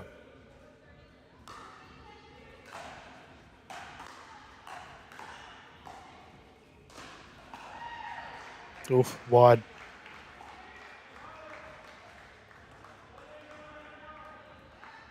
And let me tell you something, DK. It's very, very cold in Melbourne. Very cold. It's just what I want to hear before we travel down. Well, I tell you, it does help in the jar because if it's hot outside, you are dripping at the jar. Mm-hmm. So it's actually, it would make it quite pleasant to play in. Yeah, I've historically called finals in the jar where I'm freezing. It is so cold.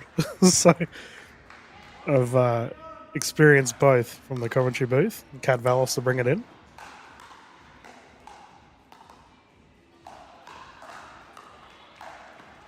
Hop up. Nice. Gabby May down to the feet.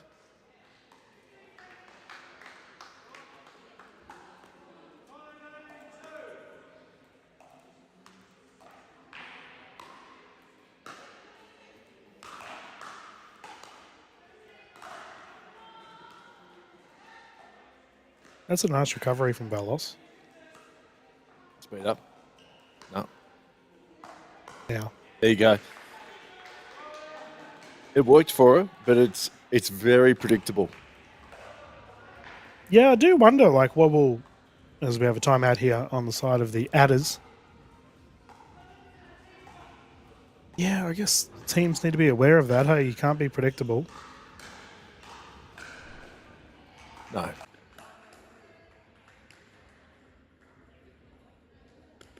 Another matchup we haven't really talked about, Ash, but By the way, look at Brumbies this. v. Yeah, this is a big win, big effort. I mean, You go ahead. look at the hands from Amy Martin. It's good stuff. I love to see it. A matchup we haven't talked about is Brumbies v Outback. So winner of that will take number one spot in Queensland. Yeah, And, it's going to be on right now. Yep. yeah, and the Outback are currently up after winning both their women's singles. So we just saw Court 2 in Victoria very quickly. It's actually a really important match. Oh, the Tide, they're one love up. The Sharks look like they might get the gender doubles to level the tie at 1-1. Oh, shot. Yep. Look, if the Tide lose to the Sharks, that's why this is such a massive match. Can the Adders get amongst it? And that third position is just so cutthroat here in Victoria. Well, if the Roos get this, it's over. If the Roos win this, I don't think the Adders can do it. That means the Tide are in. So for the sake of our afternoon DK, I'm hoping the Adders can do something here.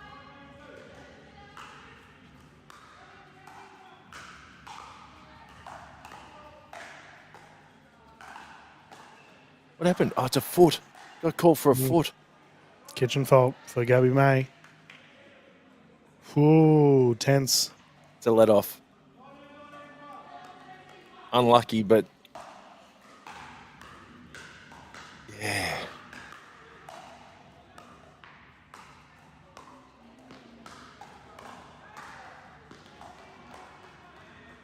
Oof.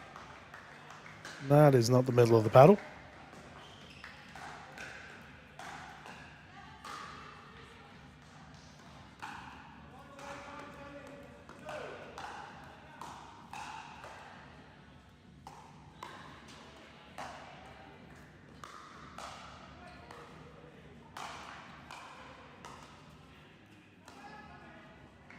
Yeah, I was going to say Izzy went for so much there on that backhand volley. Too much.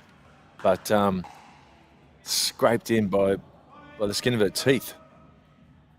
Geez, that was a good side-out defence there for the Adders.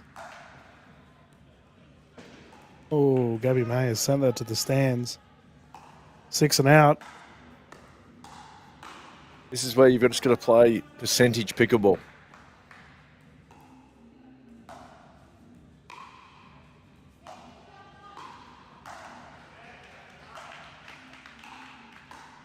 Another side out. Oh, man. I'm going to say the Roos win this. I don't have any confidence in the Adders. And you know I don't have a lot of confidence in the Roos. Mm-hmm. Yep. But I just think, no. They're just probably a bit better than the Adders. Oh, that's a costly error from Papazian. As the Roos move to a 2019 scoreline.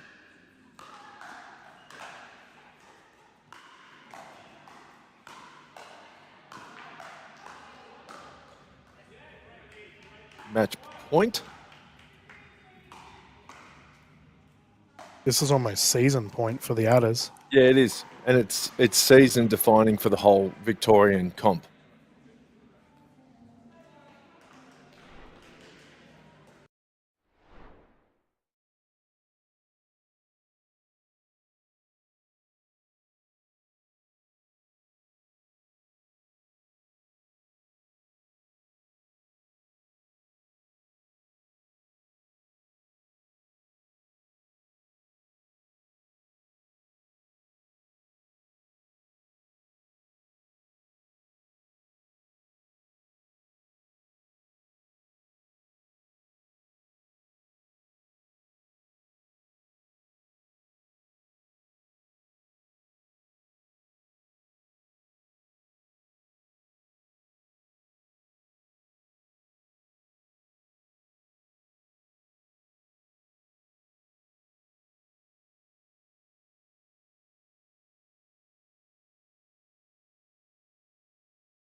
really mess up, you would assume that they are all over and over. And here we go, the Sharks. They are down 1-0, however.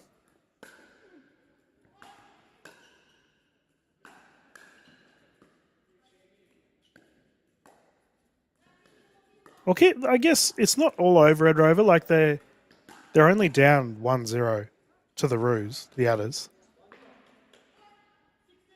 Right. They just have to really bounce back and get the next two.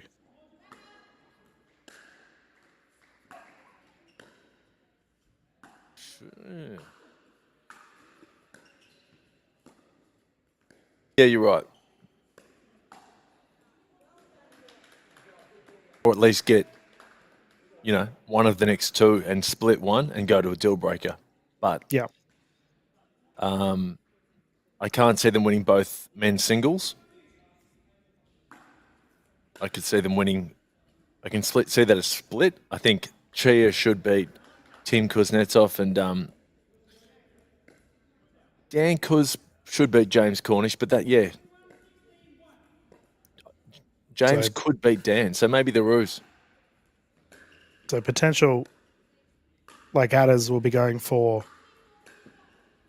deal breaker, I suppose. It's probably geez, Munro can hit the ball hard. That's unfortunately been hit out of bounds. But you know what's crazy? The Sharks can still make it. That is mental to come from second last to make finals. Actually, sorry, mate, they can't. Yeah, I was going to say, no way. It's a historic effort to do so.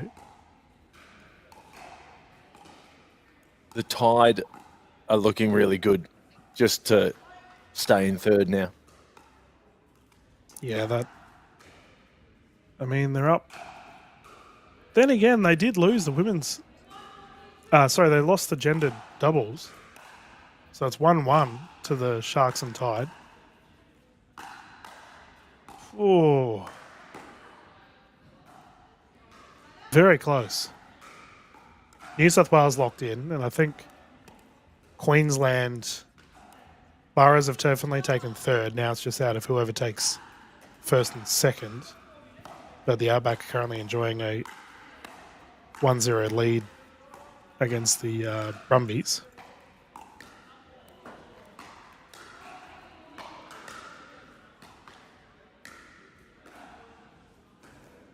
I might ask to see if Caden's coming for finals.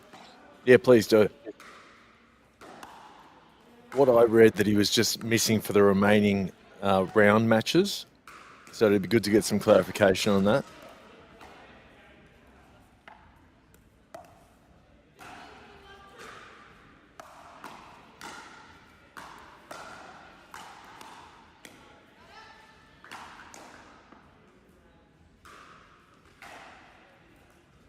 The Niners here with a bit of a lead against the Rangers.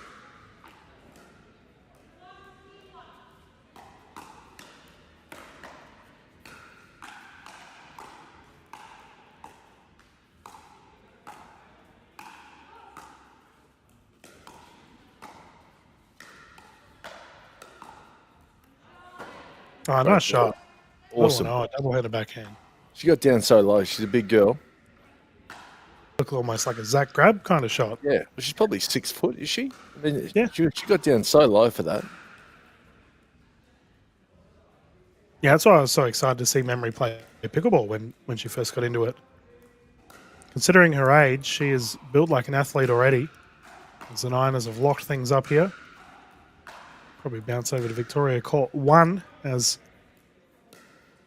currently have a game on over there as we are slowly starting to wind up the events for your afternoon of pickleball.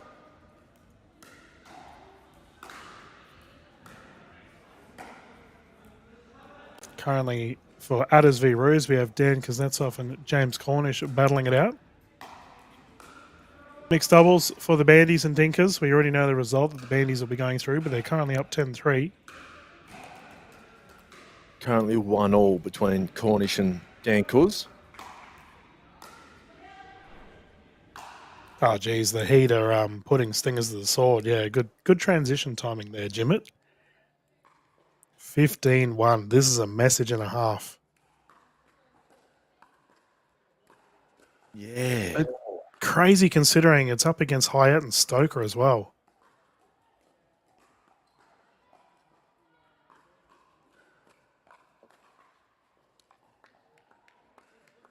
Yeah, I think you said to me, I said, who would be another great doubles team? And I said, Vuk and Helena. And you mentioned Kyle and Mickey. And it didn't get me that excited. What is going on to our Cabra? What- Has they got an earthquake at Oxford Falls? What No, is there's happening? Someone sits there. It beggars belief that they don't have the awareness that there's obviously a camera there for a reason. Put Oh, almost boy. a sign around that tripod, or just don't sit there. Yeah, we might. Can we go to Victoria, please, Jimmett? As this one's a little bit wonky. You know, mate, I've done broadcasting all around the country, and the amount of times people run into tripods is outrageous. Like, it's a big, very obvious tripod, and people still do it. Oh, this is going to be a great match. Yep. Cornish has impressed me this season. Yeah, he's a really solid performer. Oh, we got confirmation that Caden will be playing finals, Ash. Brumbies, look out.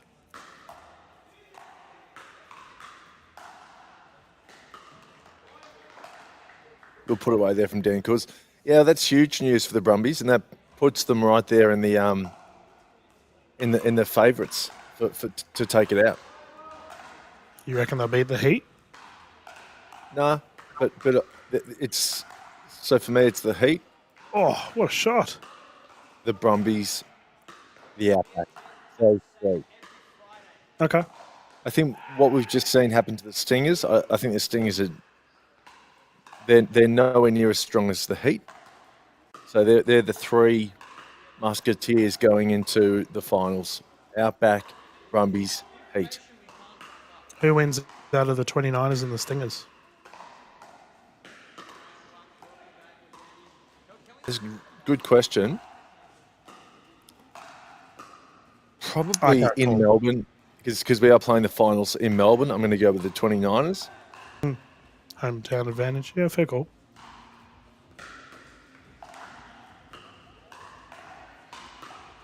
But it's going to be, look, that could go either way.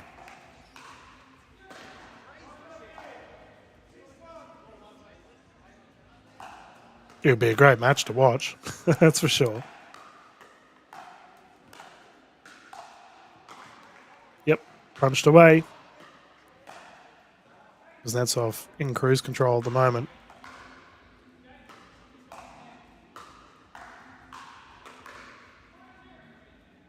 Again, the Roos are just lucky that James's Juper is so high. To have him at 1 in the men's singles and then Chia at 2, it works well for them. Yep, awfully convenient.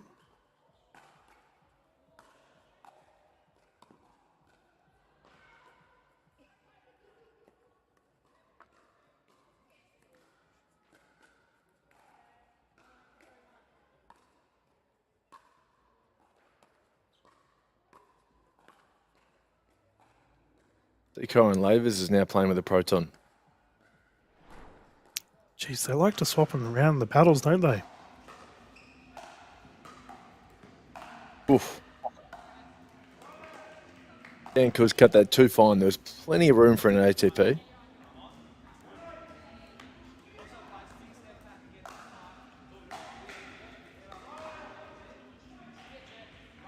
He's struggling to get going here, James. Yeah, this is like I probably would have backed Kuznetsov, but not as convincingly.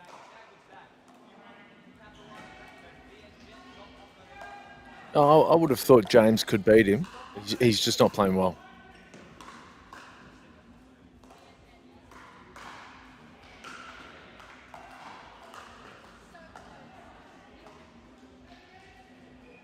Yeah, pressure pickleball. It affects us all. I think Dan Kuz's game has lifted though. We saw him; he was up. Was it 8-5 against Tom Evans last week? You know, Yep.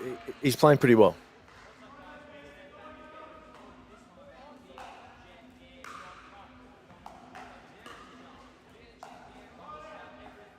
This is interesting, Ash. The Opals have brought in a sub. Another sub.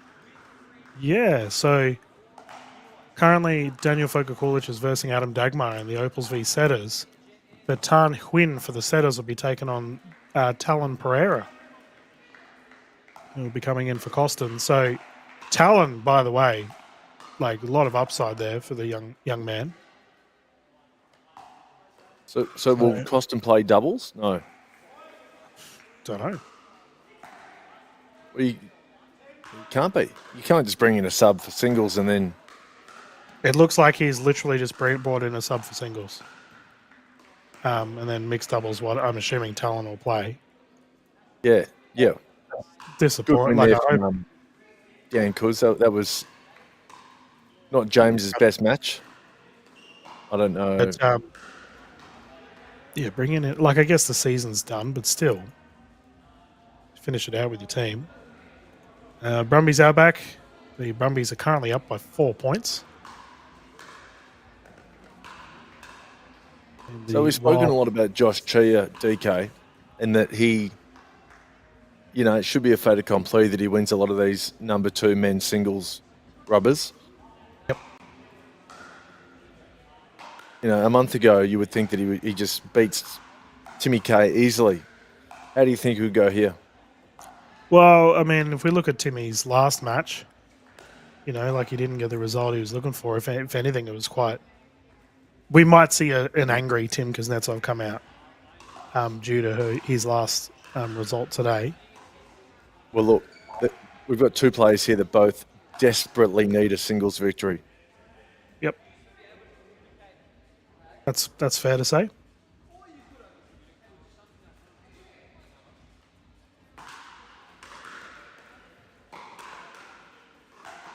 Geez, did the Heat just put the Stingers away? Yep. Heat to beat the Stingers 3-0. Oof. Yeah, it's massive. That is a warning shot to the rest of the league. No one's challenged the Heat all year. Well, but let's that's a celebratory moment. The Heat with a perfect season. Yep. 10-0. Well done to the Heat. That's immaculate. Well done to Selena Taroya. First year as a captain. Comes in with a perfect record. Do you think there's a little bit of pressure on the Heat now? Because they've had a perfect record, like people would expect them to? I don't think so. Okay. I think, they would have kind of echoed the vibe of their captain. I think Selena's very, very nonchalant, similar to Summer Delabonna, but very easygoing character. And I think that their season kind of speaks to that. And Nancy Ferguson's also very easygoing. They all are. Kyron's probably too easygoing, very chill. And I don't know. Yeah, they're a great team. Like, besides Danny Townsend, pretty much all of the top female NPL players are like that. Super relaxed. Like Hyatt and Dennehy are both very relaxed as well. I wouldn't put Hyatt in the same relaxed group as Delabonna and Taroya. You don't think? They're all super chill. I think she's a little bit more highly strung than Summer Delabonna. Yeah, it is true. We never see a stressed Summer. As it looks like we're going to bounce across to Victoria. As we already know the results of this one, the Bandies have secured it.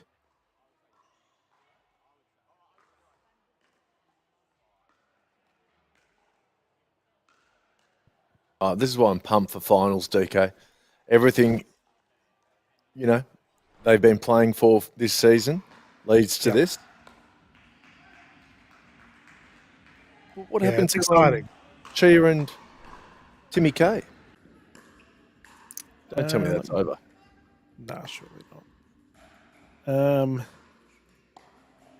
No. No, they haven't played yet. They're No. probably just warming up. So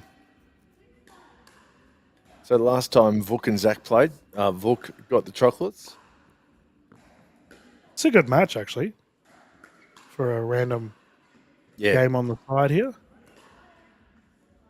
It's crazy, right? Like, this is the kind of game that, like, true fans of pickleball would just come and watch. It's like, oh yeah, I'd watch that. That's a good matchup. And we've had so much drama looking at the adders and the heat and stingers, bandicoots, so we haven't even really paid much attention to the tide and sharks. I don't think there's much love lost between Vuk and Zach. I don't think Vuk appreciated Zach not giving the ball straight back to him there. See, I don't know the little rivalries between the players. I deliberately stay away from it all. Obviously, it makes things super interesting. Jeez, that's a great shot there from Vilicevic. And the match has been won. Did he get his paddle? Did he touch his paddle? That didn't look like it. Oh, boy. And the tide continue to truck along. If they didn't touch paddles, that's not cool. You got to win well and lose well. There we go. The old guard of Australian pickleball versus the potential new guard. Oh, you got it. Goodness. Yeah, Sahil, dang. You don't go to his backhand. That's one thing. Watch this. What I tell you. Outrageous, these shots that he's able to pull off. Yeah, his backhand is just... I'm surprised Tom's even going there. The angle he can get with the two-handed backhand is phenomenal.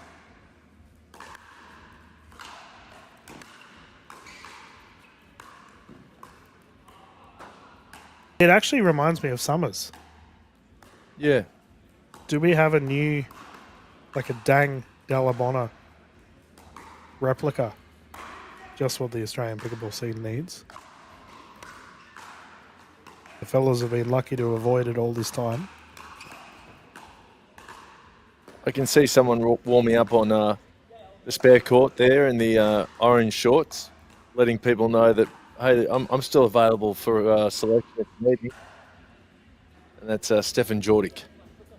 Yep, your boy. Did you see that he got nominated for Commentator of the Year, like Young Commentator of the Year or something?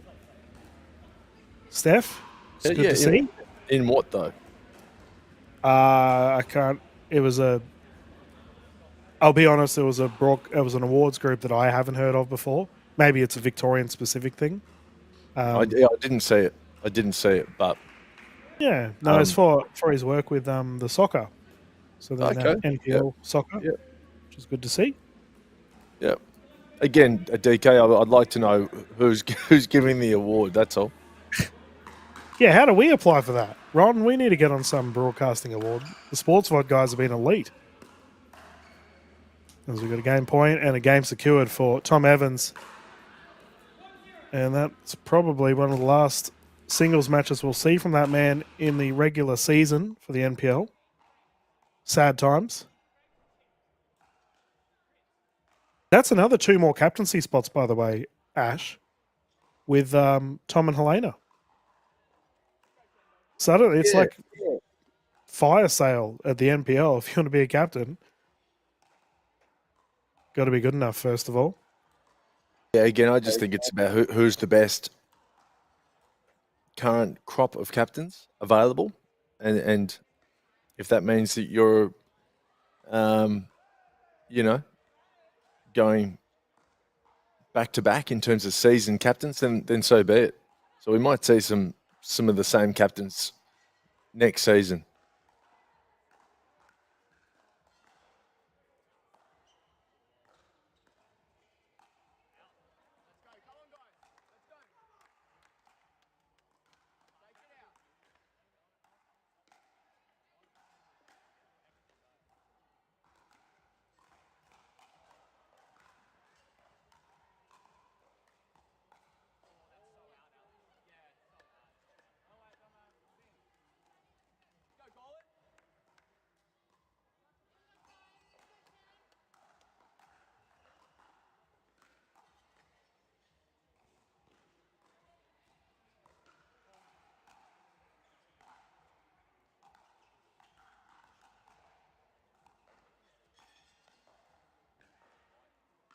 Nice. This game has been relatively close here for the...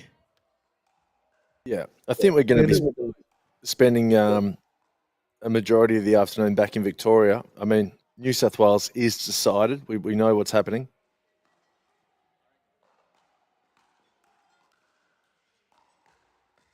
Yeah, I mean, Josh Chia, Timmy K is about to get started. That's a good matchup.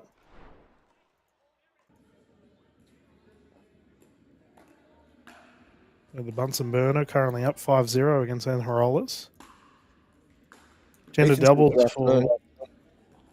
Sorry? Ethan's had a good afternoon. Yeah, he has. I was saying earlier, because now he's using that Luz paddle. He's been flogging the ball around.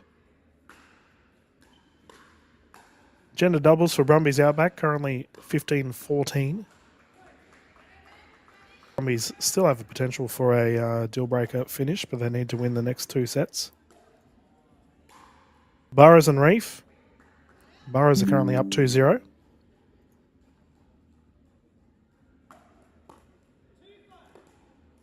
Yeah, I don't know what the delay has been with Chia and Tim Kuznetsov. Oh, no. And Yeah, Rolls is getting some good pop as well off his paddle. And Rollis is solid, man. I think he's had a good season, and no doubt we'll see he'll bounce back. I mentioned earlier that the Opals had a substitute in Talon Pereira. Is currently up 8-1 against Tan Huynh in the men's singles for the Opals setters. Jeez, Tan. He was up there as one of the best singles players in Australia like 2 years ago. No good. Young Talon. Maybe the Opals should have brought in.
And Matt Kuznetsov currently up 6-0 against Josh Fisher. in the 29ers v Rangers.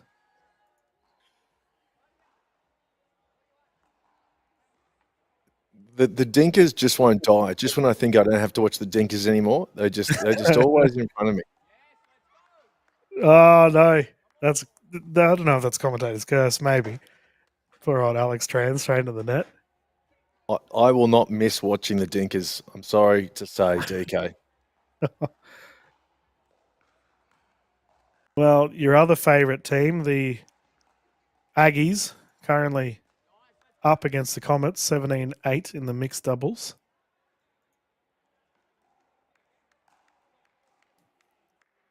Who?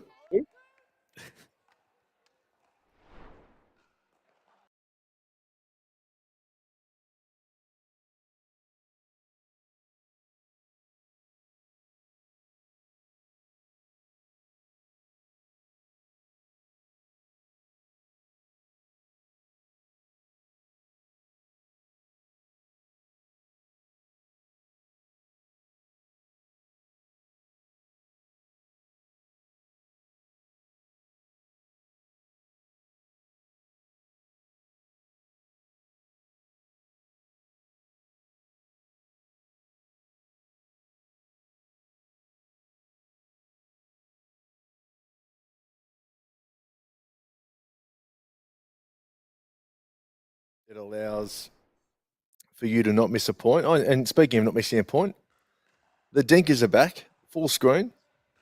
Yes. Oh no, the Dinkers are done. I've got my hands in the air too. Yeah, the Vandies have taken it. And they have locked in their finals berth. Dinkers finished for the season. Now that's not. This must be a highlight because we've already had Evans and Dang. No, so this is Matt Kuz versus Josh Fisher. Yeah, I was going to say. So Matt Kuznetsov off to a very handy scoreline. Well, he's getting revenge for what Josh Fisher did to his younger brother.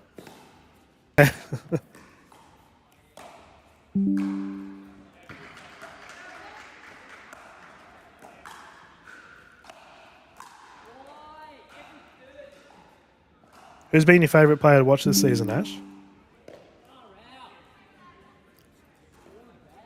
It's a good question.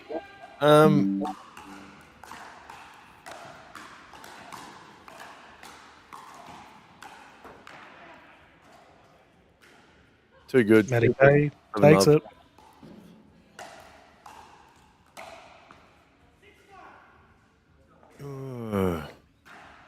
Look, Kyle Stoker's always, he's just fascinating to watch, and he there's a reason why he's always in the HQP top five moments each week. So probably Kyle Stoker.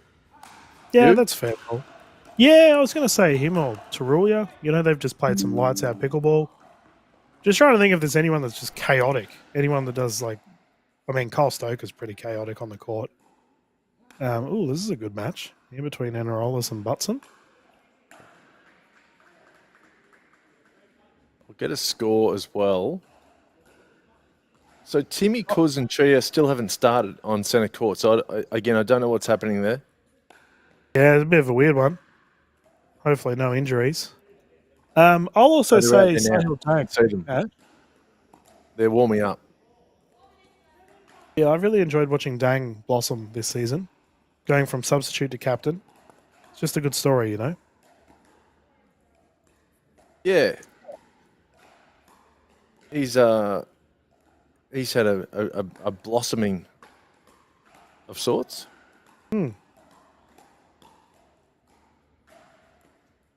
Well, you can take the pick, Ash. Would you rather watch Enrolis and Butson or the other match with the Chia v? I think Chia versus Timmy K, just because this is a pretty important match on centre court. Yep.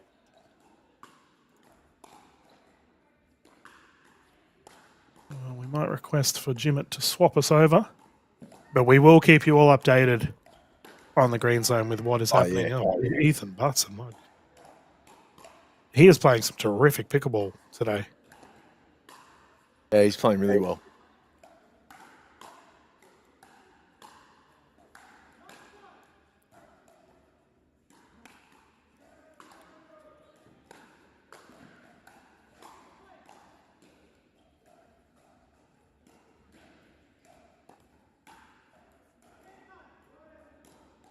Yeah, so Chia and Timmy K have started. Oh, flick of the wrist, nice shot. It's one love Chia.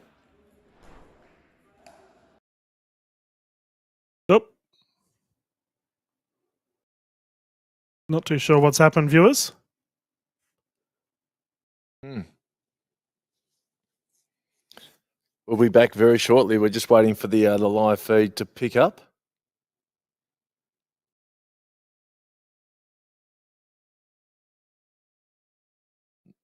Maybe there's no camera on that court. No, there definitely was. We were watching it earlier, unless it's ran out of battery or something.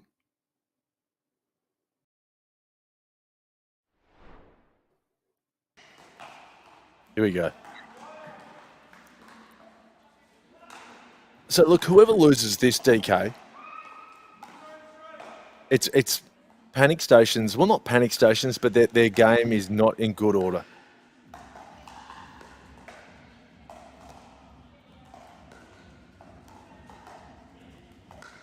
Yeah, I mean, I think Timmy K is going to lose. I don't know if he's fit. The movement there to his left was a bit weird.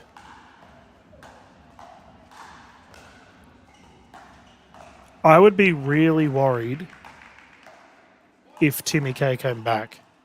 Like, I'd be worried for Josh. No, I don't think he will.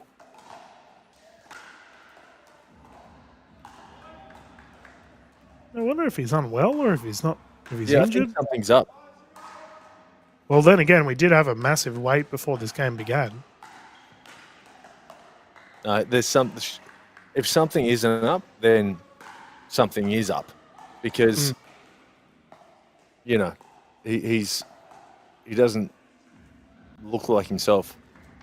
No, because that's off usually quite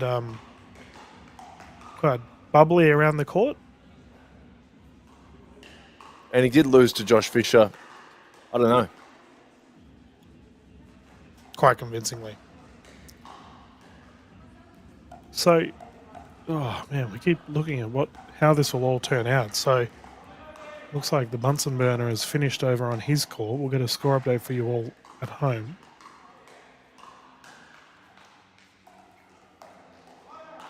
Yep, so Ethan Butson beat Pierre Enrolas 11-5. So, the Sharks can force a deal breaker, Ash. If they win their mixed doubles, we're going to a deal breaker. Huge. Just to keep everyone on their toes at home. And if Josh Chia secures this, then they have a 2-0 lead overall.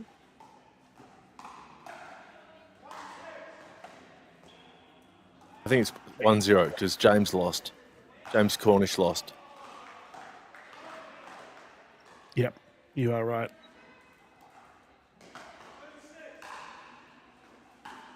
So, I mean, the mixed doubles could also be a deal breaker here for... Yep, for sure. Oh, yeah.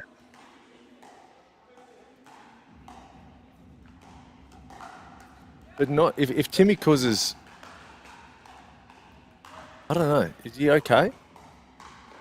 If he's unwell, yeah, then they're not going to do much in the mixed doubles anyway.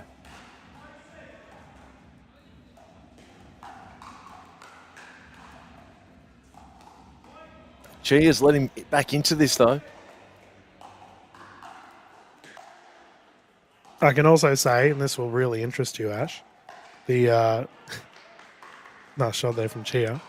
So the match to win the battle between Aggies and Comets, because they both are on 1-0 and 1-1, and they're currently on their mixed double, so they can't go to a deal breaker due to having a tie earlier, is currently 19-19.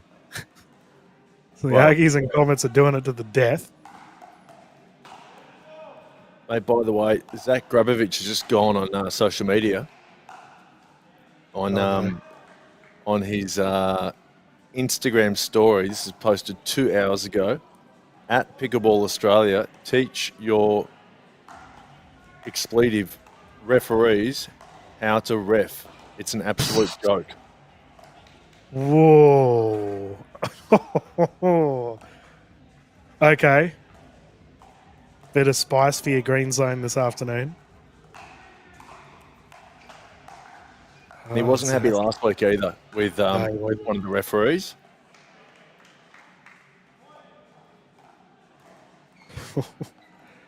Probably best if we just no comment on that one, Ash. Unless you have any comments you want to add, I'm not. Oh, well, I don't know what he's referring to, but I'd need to see it. Is he over there at the moment on his? Well, he's playing mixed, so he's on court too. So that must have been the result from the last match that he's posted that from. But the Sharks won. The Sharks beat the 29ers, but he was still clearly frustrated with. I know who was refereeing that court, and he's refereeing centre court at the moment. So I know Zach's had some issues with that particular referee before, and it was the same referee he had issues with last week.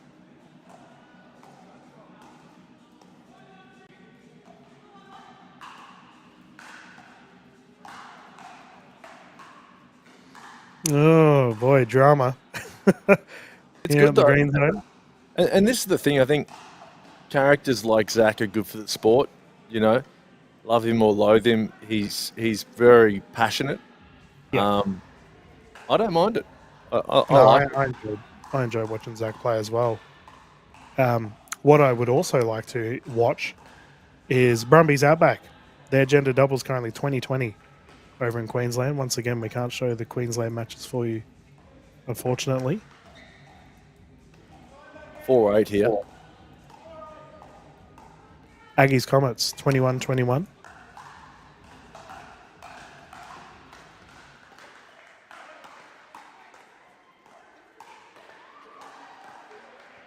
And the Tide are currently up 3-1 against the Sharks.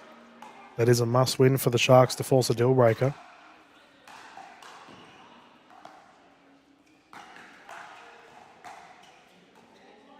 Oh, no way. 6-8.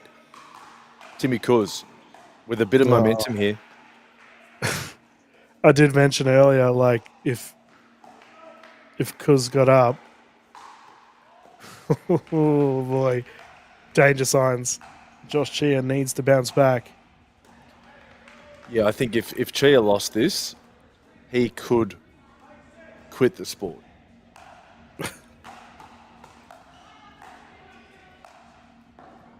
Especially if Kuznetsov is unwell. What happened there? Did that go wide? I thought he'd got a paddle on it. Sheesh, these are some tense matches. It got him. Whoa. This is big. He's gone and had the Bugs Bunny Looney Tunes bottle of water at the swapping of sides and has bounced back big time. Got him. You know what? Has he used his timeout? No, he hasn't. Timeout. And look, whatever happens, DK, Chia is not the same Chia he was 3 months ago, and it just doesn't augur well for the Roos in the finals. Oh, this is huge for Timmy Kuznetsov. The Adders, they're not a chance, right? Yeah. Look, if the Adders beat the Roos and the Sharks beat the Tide, the Adders are into the finals. Oh, no. This is going to be a mental final hour, I can tell. So considering the Sharks. We actually want the Adders. We want Timmy Kuz to win this. It would spice up the last hour here on Greenzone.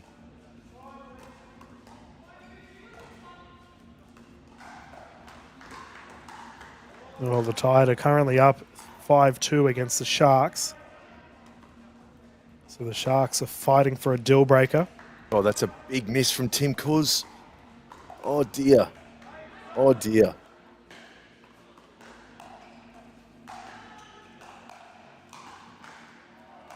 No way. The Yola net backing Josh Chia there. What?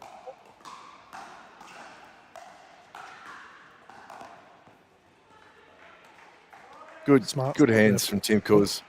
Mm-hmm. Got to put this serve in.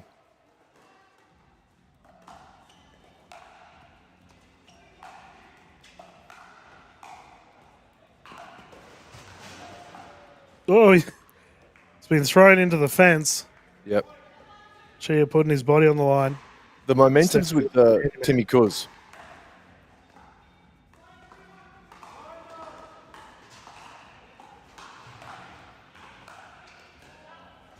Wide. Deary me's, DK. We have a match point for Timmy. We're going to see a paddle snap from Chia possibly. Well, he only just bought it, so maybe not, but... This is remarkable for Kuznetsov too. If he is unwell or not playing at his 100%. Mate, he had that.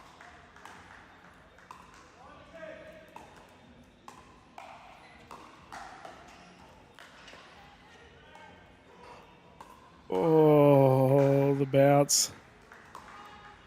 This is so tense. Sorry, you go, mate. No, I'm just saying it's tense. I think Chia used to play better with a 6-0, to be fair. Got it. Timmy K has done it. Oh, that is ginormous for the Adders. I cannot believe it. You said it, DK. You wouldn't want to see Chia lose from here.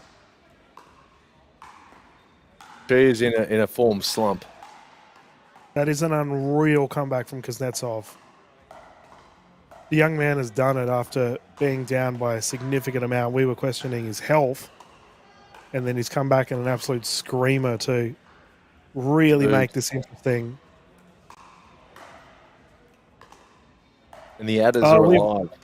We won't get a deal breaker with this, Ash. This next mixed doubles determines the winner. Because they're both 1-1 and they've had a tie.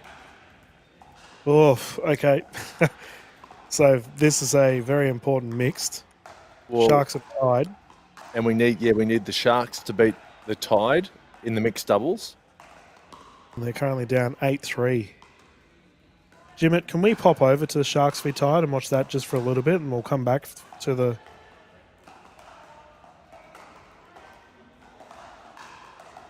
current match. There we go. Thank you, mate. Big shout out to Sportsbot.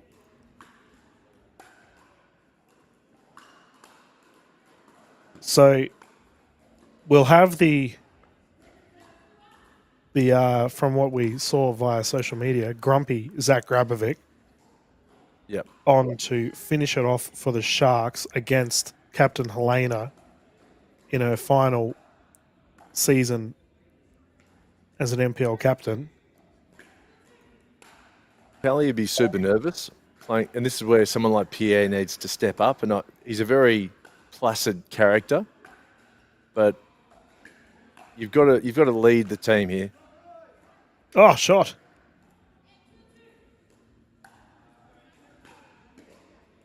Yeah.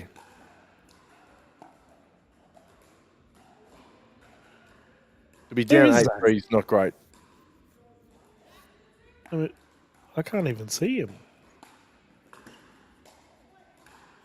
Oh, he's thought about it. This is where, if I was drafting Pierre, I would, have my reservations. I just don't know if he's got the dog in him. Has he got the fire in him? You shouldn't be down 10-3 against Ethan and Emily. You shouldn't be letting that happen. This is a key match. Well, we're going to see very similar to the Sharks last round against the Roos, where they were in an absolute do-or-die scenario, and it came down to the mixed. Yep. And look, Zach and Amy, they're a really tough team to get through at the end. So,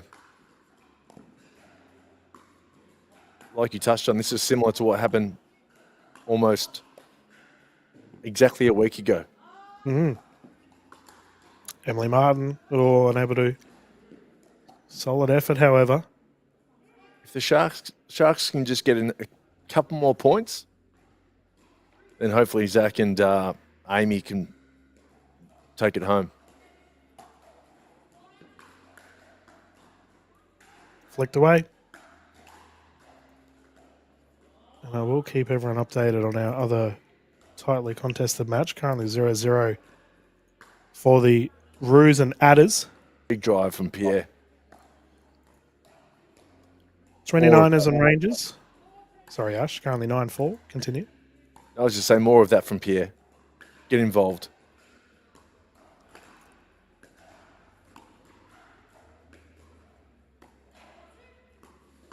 Hustle, switch. Bunsen burner taking control. I don't know why he keeps going to Ethan's backhand. He's just waiting there with the backhand flick.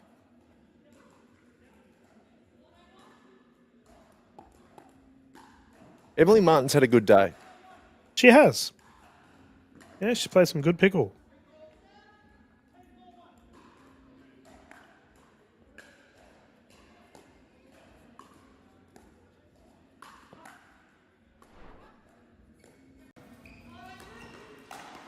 Yeah, Niners and Rangers, and the Niners just cleaning things up here. They are through. They will take first place for the Victorian space. The reason, if you are just tuning in, why Ash and I are so concerned about the other two courts is because there's a very high chance that we may see some big mix-ups to end the season. Yes, this is the one we want to stay on, this match here. And then we will finish on the Roos and Adders. But they've only just begun. The Roos currently 1-0 up.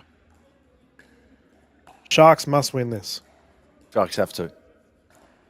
And we will see a rampaging Zach Grabovic hop on at the rotation of sides.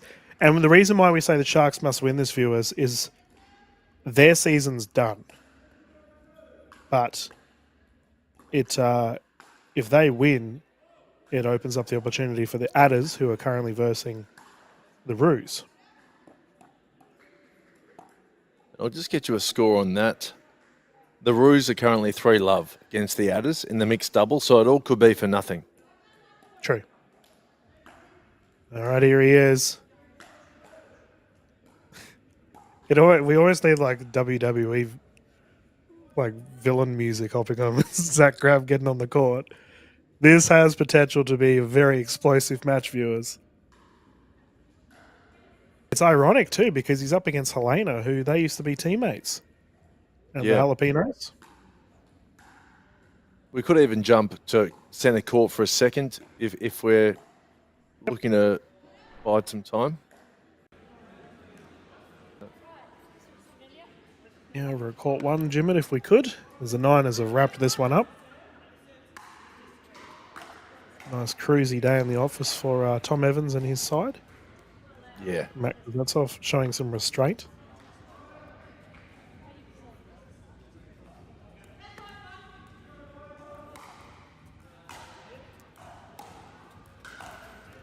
It's now 5-love to the Roos. Wow, that's huge. Again, it's Cornish and Kat Westbury against Gabby and Dan Kuznetsov. Yep. That's big, Dan Kuznetsov. Considering, it could be Tim. It just says Kuz. Yeah, assuming it's Tim.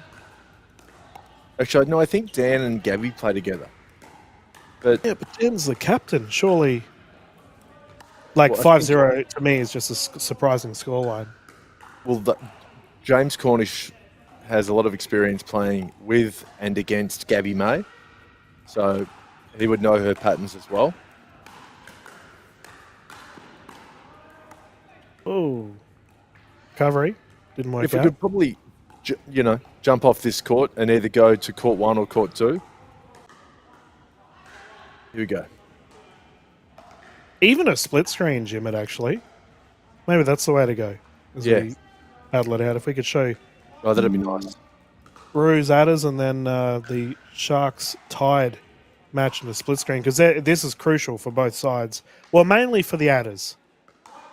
The Tide, I think, they...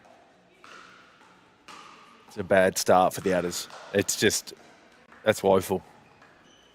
If the Tide win their match and Adders lose, do they pinch their spot? Like Tide will come third? The Tide are already in. Like, as we speak, the Tide are in. Okay. So the Adders will jump if it all works out, the Adders will jump the Roos? No, they'll jump the Tide. So if the Adders and the Tide both win, the Tide go through. Yep, cool. Adders and the Sharks. Pop up. Good smash.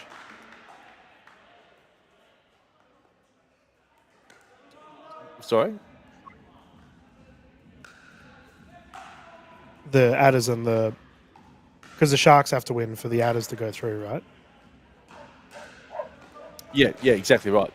So yeah, the Sharks are done. Forget about them.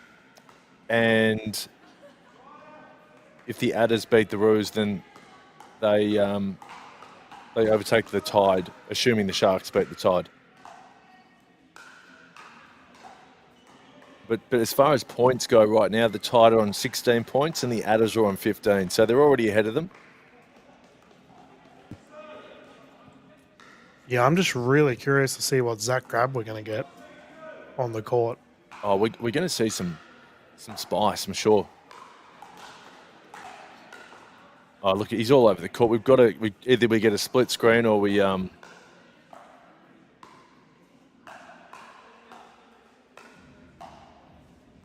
Nice attack here for the...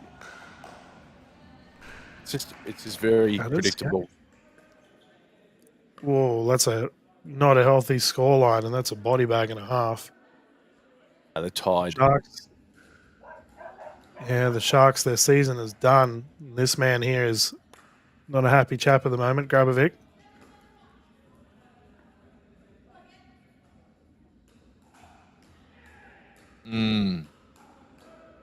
I would, me personally, Ash, I would be afraid to be on the other side of the court from Zach Grab right now.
Other matchup when it's done. There we go. Thank you, mate. There you go. Yeah, good call. Because the Roos are 8-1 up, and I think the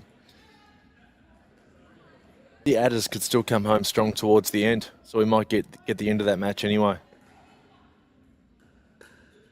Yeah, but this is a juicy one here, viewers. Especially, oh, what a shot, Helena. Spirides punching it down on the right. Former teammates going head-to-head. But fire on the court to be expected, especially at the end of that matchup, I think. We may see a grumpy Grabovic. Yeah, we want to get to court 2 if we can.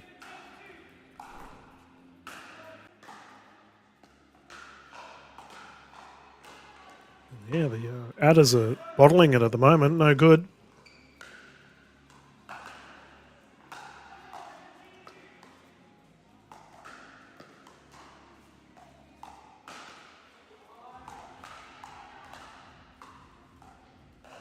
Nervous Cat Valos watching her team battle it out. So that's, yeah. It's a part of Gabby's game she's going to need to work on in the off-season if she's going to get better in doubles. It can't be a predictable speed up. That ball has been melted. And for Kat Valos, her and her partner Josh Chia just need to finish this one off. Benny, good.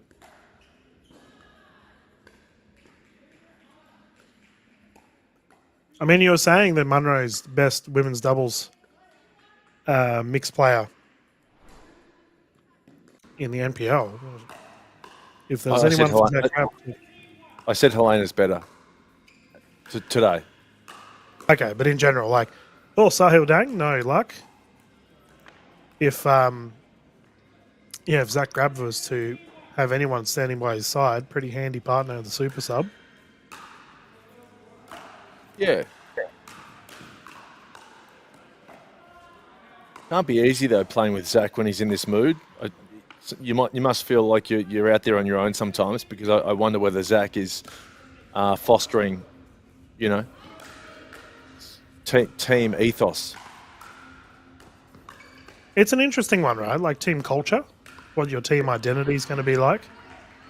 Yeah, well, from what I can see, I don't think Zach's been great this season to build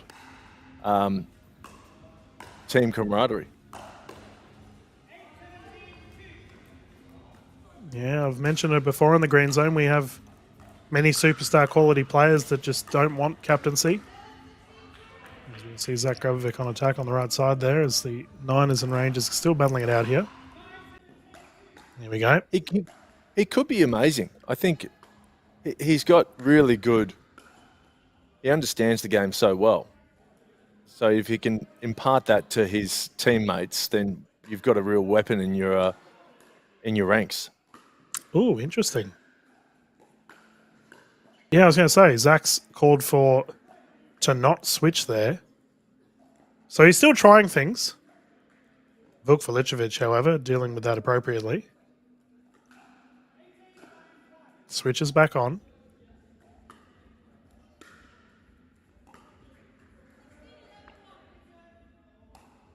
We'll see if he goes for the switch here.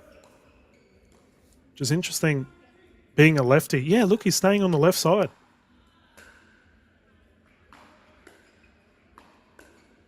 Oh. Good hands from Amy. Yeah. I wonder whether he's a little bit injured. I don't know.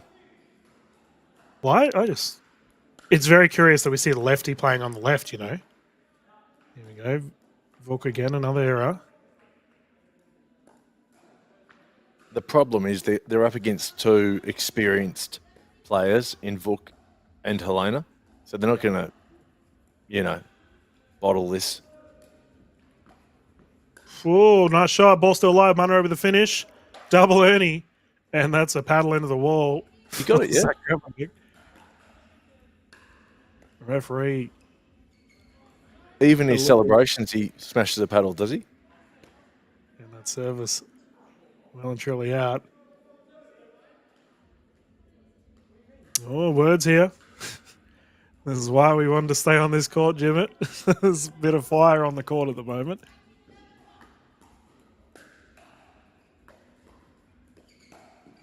Once again on the left side. Look, the Sharks have been pretty good today, though. They've showed up. They had a win over the 29ers, and they've pushed the tide. Yeah, I would agree. They've been quite unlucky with their final draw for just casually doing an ATP as you do. Their final round draw has been rough. 29ers and tied. No one ever wants that. And this here's a game point to sink the Adders season. Lob good. Recovery even better. And put away. And there it is, viewers. The Tider will definitely go through to finals. No shake of the umpire's hand there from Zach Grab. Zach unhappy. And And Jimmy I'm pretty will sure go he across. just broke a paddle in his hands. I'm not making this up.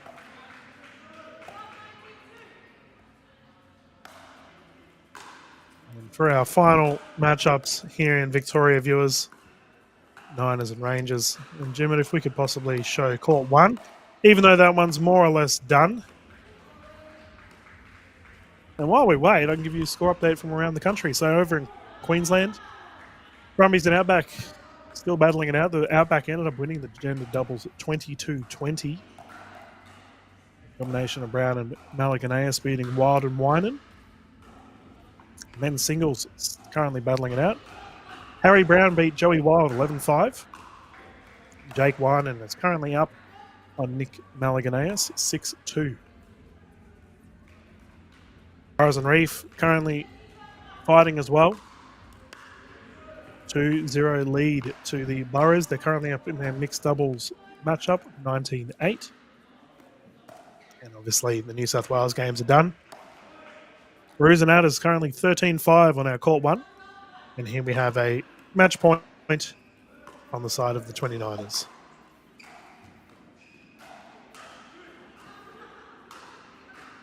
Yeah. Bit of silly buggers going on our court here.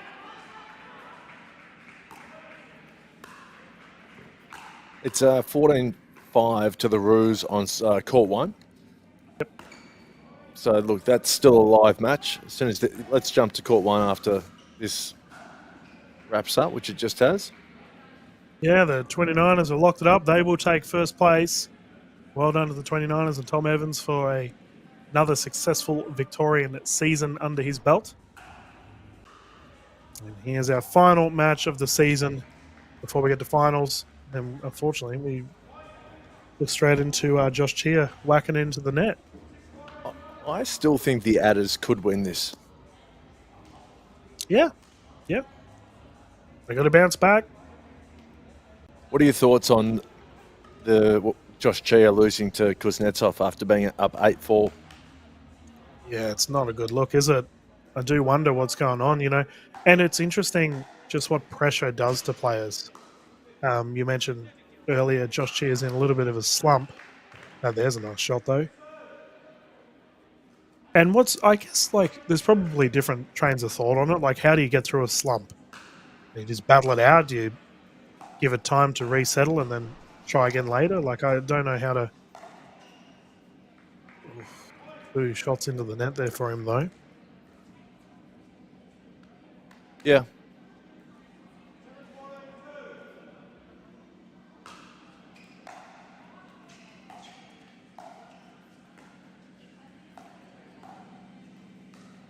Do you question, and this is probably more of a delicate one to approach, but with Zach Grab calling out the Australian refs, obviously here in Australian pickleball we don't have penalties or anything, but if you did that in rugby, how often do we see coaches just fly off the handle towards the refs and they get fined? Yep. Do you think anything will be done? No. Well, that's why I like it, because it's transparent and it's his thoughts. A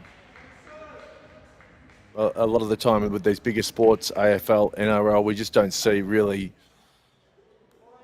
genuine emotion. Yeah, we don't hear what the coaches and the players actually think.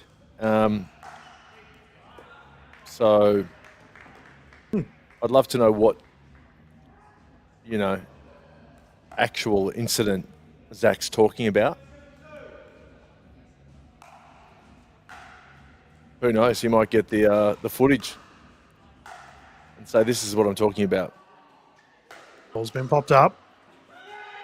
Oh, Cat Valos with a screamer down the right side.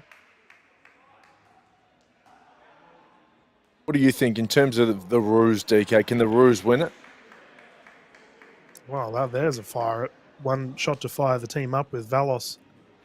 I'm talking about the whole thing. Ooh. I don't think so. This here is a pretty manic rally. By the way, it's probably worthy of a timestamp, Jimmet, for the social media reels. But, you know, the question is, can they hang it with the big teams? Yeah. Can they take on a Heat? Can they take on like an Outback or a Brumbies, Stingers?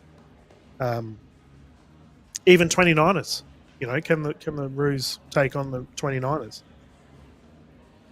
And I don't know if they can. At their best, they can. They beat the 29ers in round one. It was a long time ago, though. A long time ago when they were playing some good pickle. I think the Roos will be doing really well to finish, fourth. Yep. In the finals.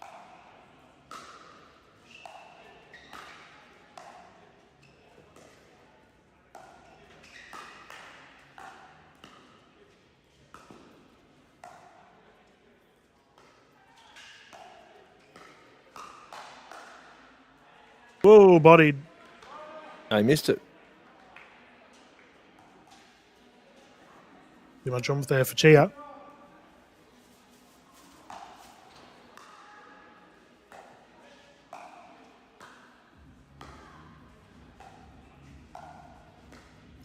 Well, as we start to wind down, viewers, we'll do a final recap of everything.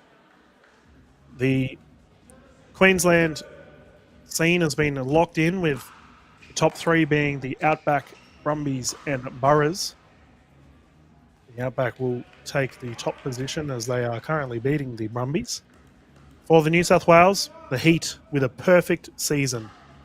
10-0 overall. Well done to the Heat. Stingers coming second, and the Bandicoots managed to get it done to beat the Dinkers for that third position. For this Victorian season thus far, the 29ers will be going through. I'm not exactly sure of the position of the Tide and the Roos. But either way, that'll be your top three. Be interesting. How do you even call MVPs for this week, Ash? We're just on that. So the Roos will be above the Tide because the Roos are going to win this. So it's going to go 29ers, Roos, Tide here in Victoria. Yep. And what was your other question? How do you call MVPs? Yeah, MVPs for this week.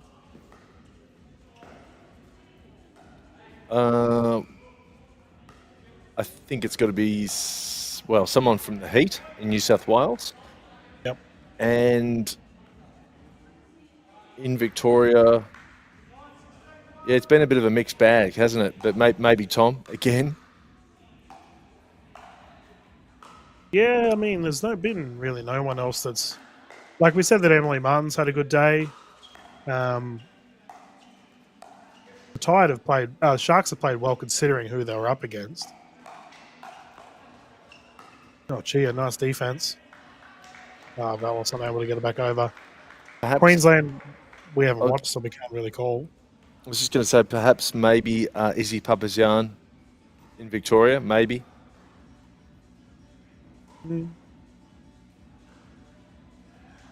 There's a great pickup. Unfortunately, Valos unable to get it back over. But remember, viewers, in 2 weeks' time, we have the NPL finals coming up. We will see the Division 2 final as well, which will be amazing. We will also see a whole lot of fun where we will have our MVPs for the states announced overall. Our finals MVP, which the final will be on Sunday. And Friday and Saturday, we will have our playoffs. That's a terrific shot there from Valos down the line. But Sunday, we'll have the finals party. So 12 lunchtime onwards to 6 p.m. First drink is free. If you're someone that wants to come and watch some high-quality pickleball live, it'll be at the Jar. Ash and I will be there. Well, I'm assuming I'll be there. Ash will definitely be there. So It should be a lot of fun, mate. Well, if you're not there, DK, I might not be there either. I mean, if we're calling, it depends where we're calling from. Yeah, it's a good point. I'd love to be down there. But time will tell, viewers, and no doubt it'll all be up to date via the NPL social media accounts, where to watch the Greenzone and all that jazz. It's been a lot of fun with the SportsVot team this season. And you can catch all the footage via the NPL YouTube channel and NPL website. Good speed up from Izzy. Yep.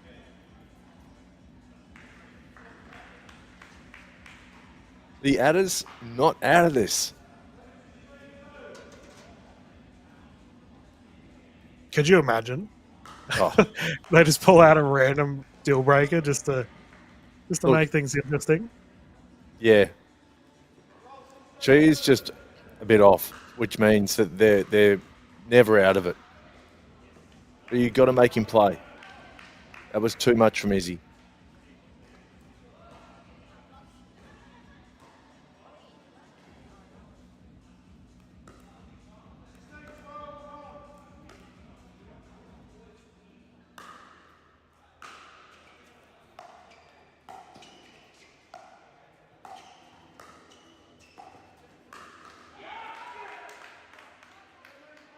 I actually think Chia's just got to let his pickleball do the talking. Yeah. I think he, you know, he's got a lot of excuses as to why he didn't win or why he might win next time, and he'll send you a DM and say, this is why I lost. It's like, well, mate, don't worry about the messages. You know who could almost learn from that? Is Zach Grab. You know, like, Zach's obviously one of the best players in the country, but you compare him to, like, Harrison Brown, right? Like, Harry has had he just quietly goes about it. He's had a great season. Just let your pickle do the talking, you know? Yep. Oh, Harrison Brown is a professional. Like, in every sense of the word. Yep. Harry Brown would take care of Zach Grab and Chia, you know, with one eye open, I reckon. Well, he took care of Joey Wild. Yeah. About 20 minutes ago. There you go. There's not many guys he wouldn't take care of. It's just about whether he needs to really try. Yeah, especially in the singles format. I'd be very interested, like, obviously Australian Pickleball Champs is coming on later on in the year. We saw Harry Brown take on Mitchell Hargraves for the gold medal. I'd be very interested to see, because I think APC is kind of, it's a special tournament because we see who's the best in Australia, you know, great rally here. Chia, it's kind of crazy how out of form he is. Well, we should point out that Kat Vallis is playing on the left. So she's taken the primary. And my goodness, are we seeing quite a comeback here from the Adders. They want a deal breaker. They want their season to end on a high note. Also, they wouldn't know. I don't think they would know that they're out of finals contention. I would agree. And I imagine the NPL team haven't told them. No. They've just said, no, battle it out, guys. Chia misses another one.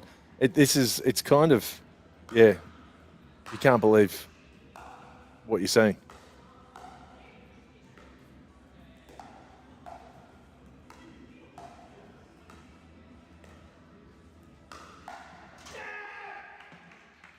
Yeah, he needed that. Izzy Papazan fired it at him and he punched it away with ease. Kuznetsov would be aware of it too, of any potential mind games going on. He's very experienced. I think you just want to slow it. Gee whiz. See, Josh needs to just play percentage pickleball. He goes for too much. Just play the percentages.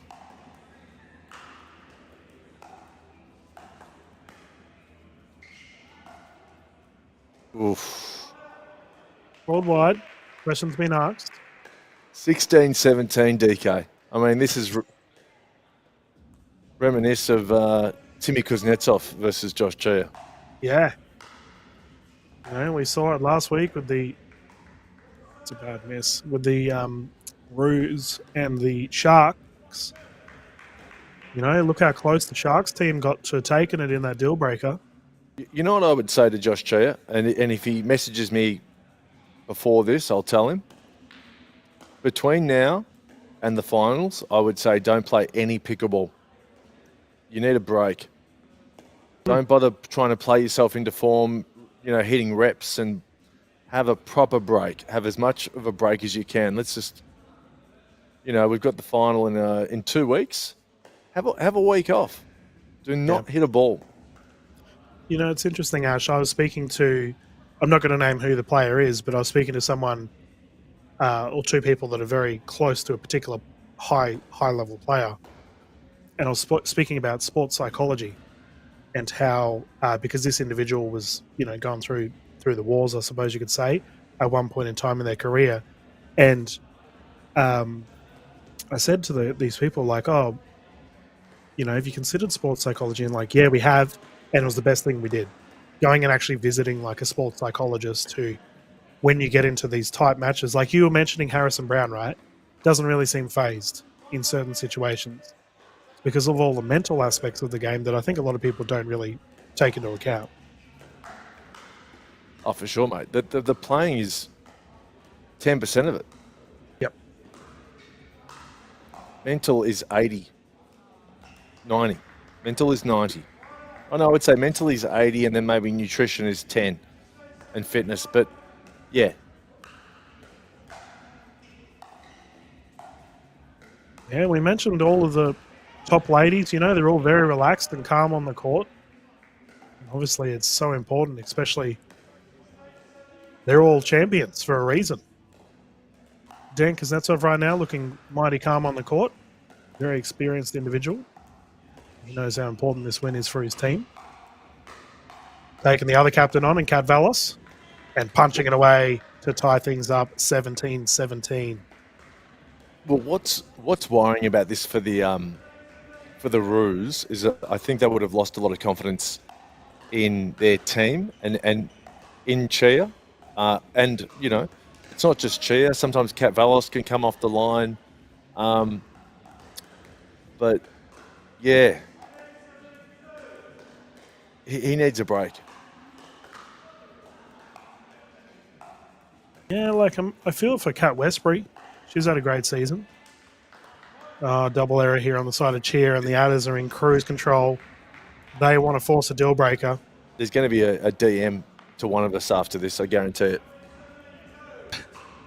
I guarantee it. And now it's affecting Kat Vallis. So this is... Let's just take a look and see whether the Tide can finish above the Roos, and they can. They can. Oh, no. So this is really going to sting if the Roos go down. Yep, so if the Roos go down, we know the Tide have won, that the Tide finish above the Roos. You know what, mate? They could get knocked out in the third round playoff. They won't even make the finals. Yeah, it's possible. Considering they'll have the Bandicoots and the Boroughs. By the way, I would not want to be versing the Boroughs. Mate, this is absolutely massive. Plenty to play for here. So remember, viewers, no deal breaker, as we're up to our fourth match here. We did have a tie earlier. So the winner of this will secure the victory. That's a smart shot there from Dan Kuznetsov. Oh, sorry, mate. I've just realised. Okay. Correct. I didn't. This is even more important than I thought.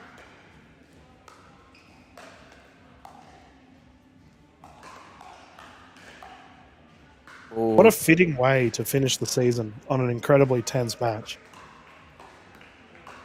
Yeah, so let's just take a look at this.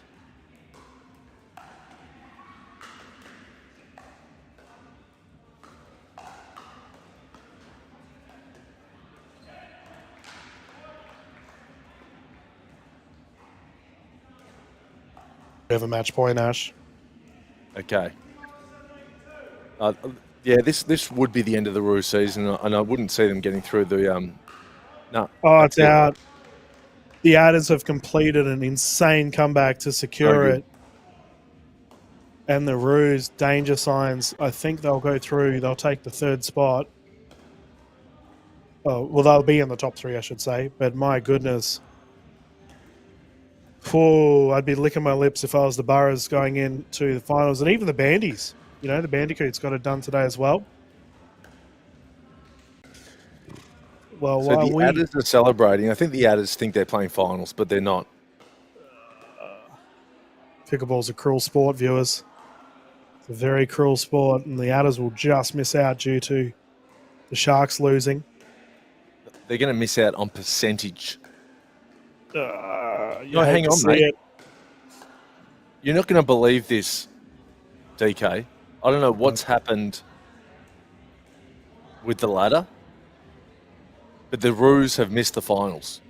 Oh, no way. Look, I'm looking at a different ladder that has bonus points. Yeah. This ladder that's on our LEDER ladder has 29ers on 8 wins, 2 losses. Yep. In second spot, the Adders with 6 wins and 4 losses, and in third spot, the Tide with 6 you're joking. wins and 4 losses. The Roos come fourth with 6 wins and 4 losses, and on percentage. So if the Roos won that match, they would have been second overall. Yep. Oh, that is devastating for the Roos. That is... You know what, mate? They don't deserve to be there. Yeah, we can see Valis on the side there getting... That's on the back. That is heartbreaking. To go from second to out of the finals in one match. Well, Josh Chia shouldn't have lost to Tim Kuznetsov. Yeah, it all started with the Timmy K win. You're right. 8-4 up. Oh, man. Well, viewers, we got to start to rack up the broadcast as Ash and I try and get our head around what mental shenanigans we just watched here on the Greenzone. Ash, thank you for joining me this season. It's been a lot of fun. I can't believe the Roos are out. Yeah, same. I'm trying to get my head around it. Remember, viewers, we do have the finals coming up in 2 weeks' time. And that'll be down to the jar. You can catch the Greenzone via the NPL YouTube and website. Make sure you follow the social medias for NPL. You're going to see everything. And we'll wrap things up, Ash. Thank you. See you, JK. See you, mate. Cheers, guys.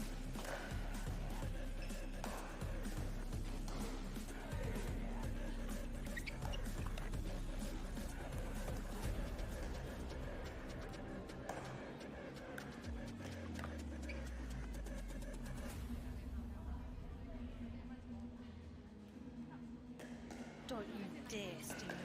Why not? Oh, are you still sorting out health insurance, Teresa? Yeah, seems complicated. Not with AHM. They make things straightforward, so it's a no-brainer. And I should know. I don't have a brain. Or a heart. Doesn't mean I don't have feelings, Teresa.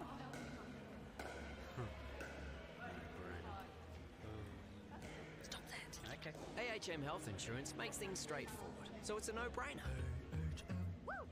AHM are now proud sponsors of the greatest sport you've probably never heard of. It's easier than tennis, funner than table tennis, and partly named after a dog called Pickles.